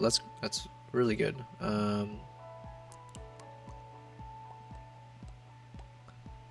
Perfect.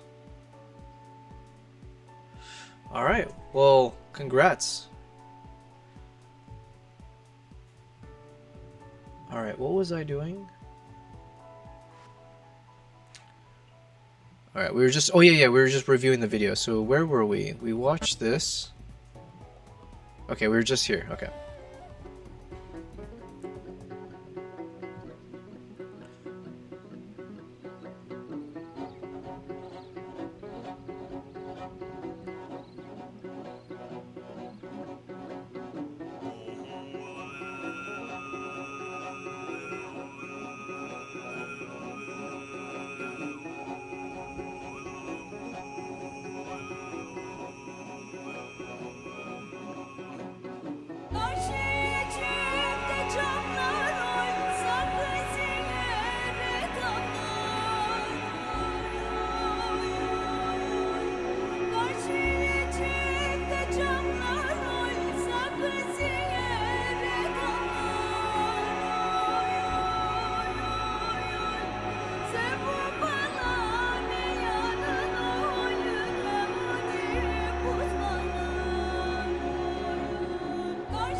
Okay, quick pause there. Okay, so Loiko, you were saying I'm 26 and started photo at 9 years old for wildlife photography. Dang, you started early. Wow, that's amazing. Wildlife in France. What kind of wildlife? You got a little camera at this moment and got your DSLR at 15 years old, then a 70 to 300 at 16, and 150 to 600 at 18. Oh wow, you're lucky. That's amazing that you got to start so soon. You got a bad adventure in 2017. I'm old. MTB Freerider. I don't know what that is. Oh, like is that motorbike? Wait, do you do like motocross? Because my French friend, he also does like motocross. So I don't know if this is a French thing, but he used to do all the like the dirt bike motocross thing. Yeah, the outroad bike. Yeah. So my friend Guillaume Dugas. Guillaume, he used to live in Dubai, but he's from France. He moved back to France, Lyon, but he also did a lot of the motocross. So yeah. Anyways, so I'm sorry to hear. So you got injured. Hopefully you're recovered. What do you say? You got a big crash that changed a bit of your life with your injury. So for summer, you changed from going hiking and motorbiking to visit countries and capitals started street at this moment. Nice, okay. So now I'm like wildlife when I can go away from the city and a lot of street in black and white. Oh, that's wonderful. Loiko, do you do any video? Because if you do, someone else in chat several days ago said they were doing street photography, and there's this really good there's a very good channel.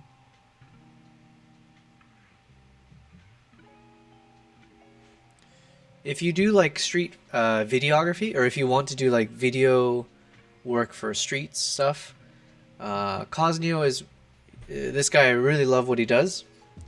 Cosneo on Instagram. I can't really play it because of the music. I'm nervous, but he does very nice street videos where he takes moments, soft music, soft color grading, a little bit of a title, and it's a very, very cinema. So let's see. Can I play this without? Okay, good. Yeah, no audio. So he just takes simple moments, puts it together with, peaceful music, just a little bit of zoom, beautiful title style. And he can tell a good story just from those moments.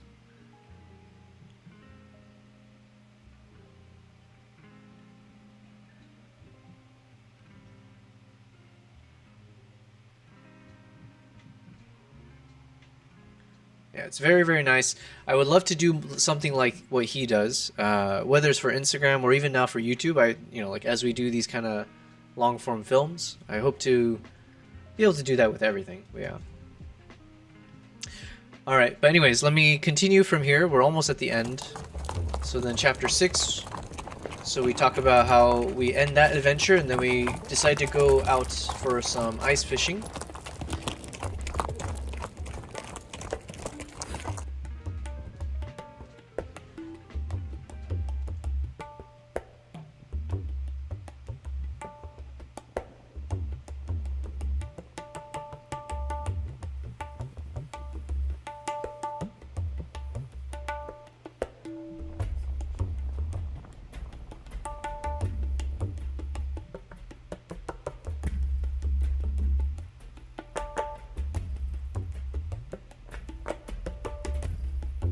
So here I'll add some voiceover where I say something about like, we spent the whole afternoon searching for fish, but we didn't have any luck.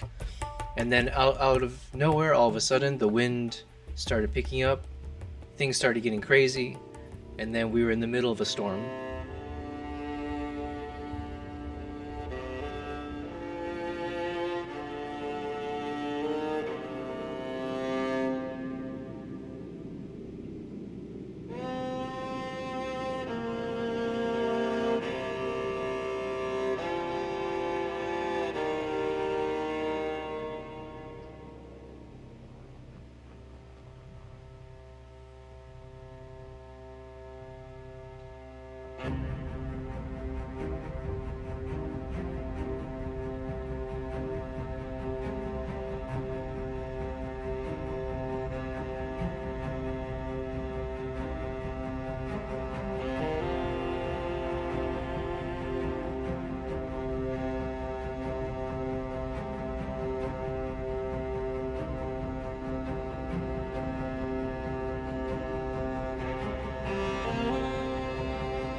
Okay, so Loico, you were saying I'm starting my journey on internet as a photographer.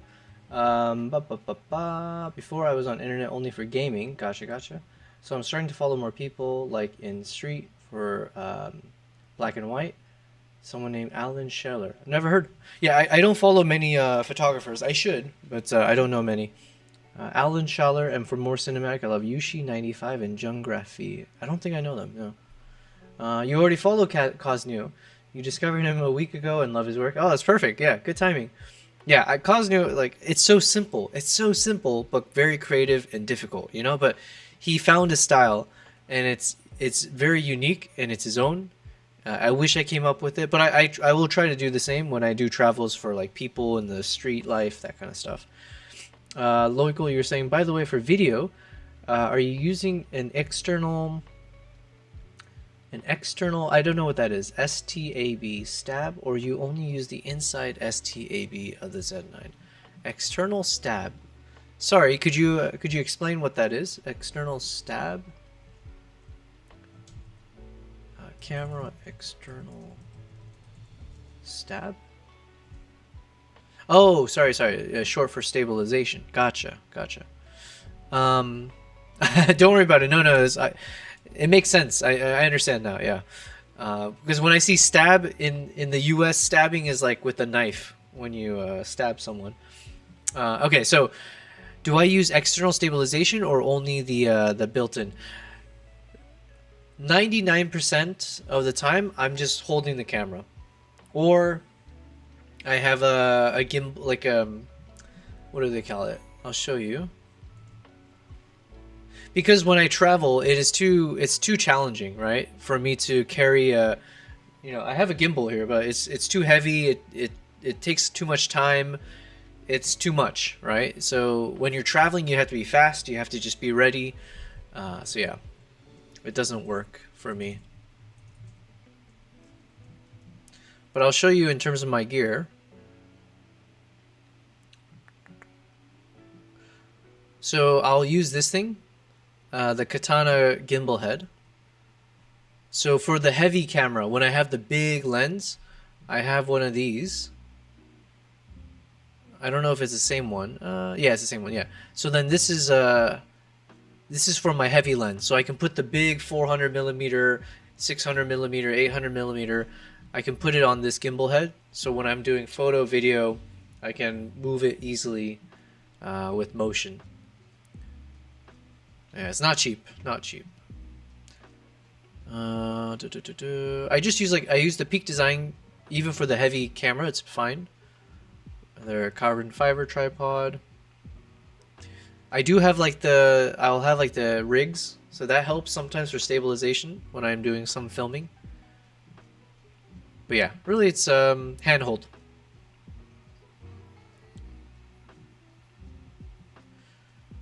I think it's better to learn how to do hand-holding for video, because if you only practice with the the external stabilization with the gimbals or things like that, then you don't learn. You know, like, it's good for professional commercial stuff if you know you have to do like an event, like a wedding, or maybe street could be good too, because you have more control on the street. But also when you're traveling all over the world and you've got a big gimbal, people will stare at you and maybe you'll draw the wrong people, right? Someone might look at you as someone I'm going to steal from him. So you just have to be careful sometimes.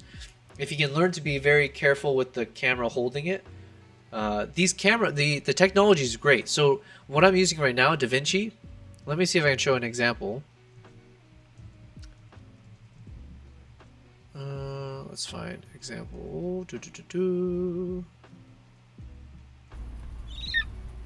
Okay, so this example is very, very shaky, right? Because we were in the car. It was bumpy.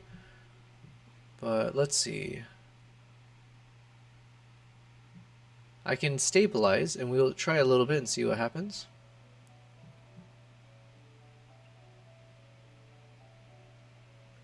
So this one I cropped a lot.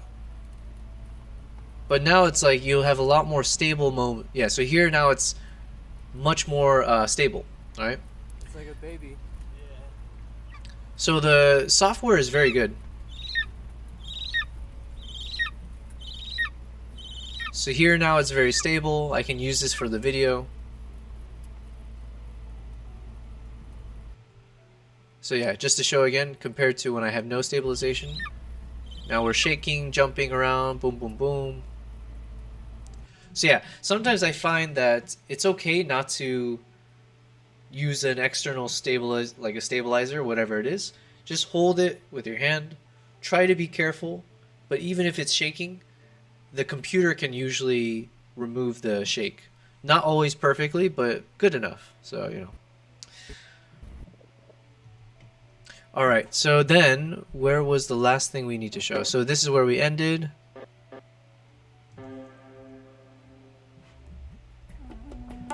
So then this is also what we are working on today.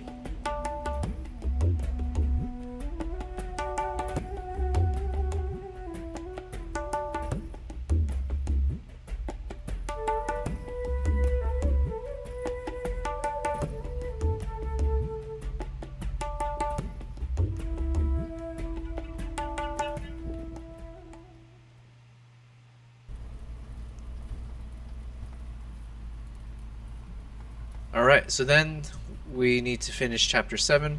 We'll finish chapter 7 tomorrow. It's like a baby. With fresh eyes. I think I've been staring at this for too long. Loico, you said, oh, like the L head can be used by holding it. Like I know I would like to try a wildlife video, but at the moment at 600 millimeters on the Z50, it's a shaky one. Yeah. I'm trying to find a solution without putting a lot of money to get into wildlife video. Because you notice during my hiking or so when you're hiking or hiding, there's a lot of moments where photos don't look good. Yeah. Sometimes focus is also easier with video than photos for some reason, but yeah, especially when the subject is very far away. If you try to take the photo, you'll have like heat distortion, it's blurry, so then for the photo it's not good. But for video, your subject is always in motion, right? So if there's blur in your subject, that's okay. Usually it's more forgiving because the animal is moving. You have to have motion blur. So if the animal is not perfectly sharp, people don't care because everything's moving so quickly. So yeah, that's been one nice thing about going into video. For wildlife, you have more options. You have more moments where you can capture something and it looks still very good. Levix, yo, yes, yo is my name. Well, you can say yo bell, but yes, Levix, yo to you. Thank you for saying yo from YouTube. Sorry, my cats are making so much noise behind me. I don't know what's going on, but hopefully they're not damaging anything. Levix, just want to say hello to you. I was just talking about how we're probably going to wrap up this video editing for today. We've made it pretty far, so this is chapter 7. So tomorrow we're going to finish chapter 7. It's going to be the most epic of our chapters though, because we will have the whole slow motion moment here. So tomorrow's going to be very, very fun, right? We're going to be able to get into this part. We haven't figured out yet how to make this work with the music, but yeah.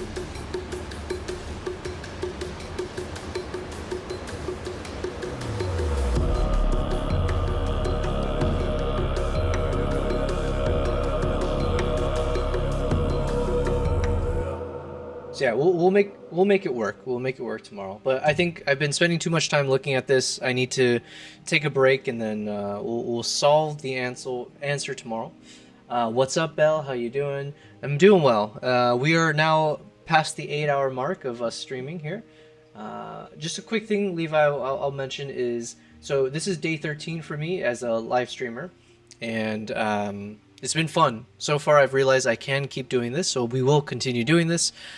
So I appreciate anyone who joined throughout the streams.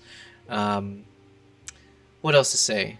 I am a full-time photographer and videographer. So what you're watching right now is, I figured when I'm not traveling, I need to create content. I have over 100 terabytes, 12 different travels from the past year and a half of different countries where I've been to. And so I want to catch up. So I have so many places that I haven't been able to share online or with other people. So I figure if I'm in front of the computer working on this, I can go on live stream. I can share with you guys the process. How do I make my videos? How do I edit my photos? How do I travel? I'm here to share my knowledge and then to meet other creative people and photographers and videographers. So that's what we've been doing for the past 13 days. It's been very fun. We've been slowly building up the channel, and we're going to continue building it up as we go. I'm streaming every day, basically. We'll be streaming for 8 hours every day at the very least. And right now I do have a little bit of a goal here. I say goal, but we have a little deadline. I was hoping to get this video done in whatever that says. I think it's like 2 to 3 more days from now. We'll see. You know, it's my self-imposed goal, but we'll get there. But yeah, let's see. Let me just catch up real quick. Loical, you were saying yes, an aesthetic too. Like sometimes the frame doesn't look good for photo. Like you're gonna have a picture, but not a wow picture. But if you take the scene in video, it's gonna look good, and you can more easily put it in like a vlog. Yeah, exactly. So video is more forgiving. Video can be more challenging though, right? There's a lot more. You know, no pun intended or whatever, but it's like there's more moving parts, so you have to pay attention to more of the settings and how you shoot. But once you learn it, it can be more exciting. It can make something where you knew the animal was so far away that if you try to take the photo would not look good. It's just too far, it's too blurry. But if you had that on video, you know, could be nice. So yeah, sorry Loico, I didn't answer your question before. But yeah, if you tune in again throughout, I hope to see you more often. I'm happy to discuss photography, camera gears, what could work for what you want to do. And I'm happy to share how I got into wildlife photography as well. Lucky, you're asking, do you make decent revenue on your presets? I don't know. I never really advertised them. On my old website, I think I got one... I had someone buying my preset, I think like every 1.5 months. And that was me never advertising it. I have my new website now. I do have the presets. I have not advertised it yet. So I should use this time to talk about it. But at some point I will advertise more. But if you would like to see my presets, here is the website. Feel free to check it out. It's beautiful, I swear, I promise you. But anyways, you can check it out there. Let me just keep seeing what you wrote. I thought about selling mine. Yeah, it's definitely worth doing. If you need any advice on doing this, I'm happy to share whatever the process was, including how did I make this website. I did it in Squarespace first. Now this is my Webflow website. I don't know the first thing about web editing or whatever you call web developing. I just use ChatGPT and a lot of just spit and elbow grease. Levi X. Keep grinding, man. I found your stream. I'm also an editor. All right. So I want to see what you're up to. Oh, perfect. Here, let me give you a follow then. Are you a streamer or you make YouTube videos or what is it? Let me make sure to go ahead and find you if I can. On YouTube. Levi X. Is that right? Whoops. Let's try that again. Levi X. If you leave your URL or something, I'm happy to follow you. Hopefully I'll see you more often here. This is basically technically when I'm trying to end up on the stream in terms of my schedule, but I'm happy to go longer as well. But thank you very much. Thank you for saying what you said. Happy to meet fellow editors. I want to learn from you guys because, again, I'm only 1.5 years in my video editing journey, especially on DaVinci Resolve.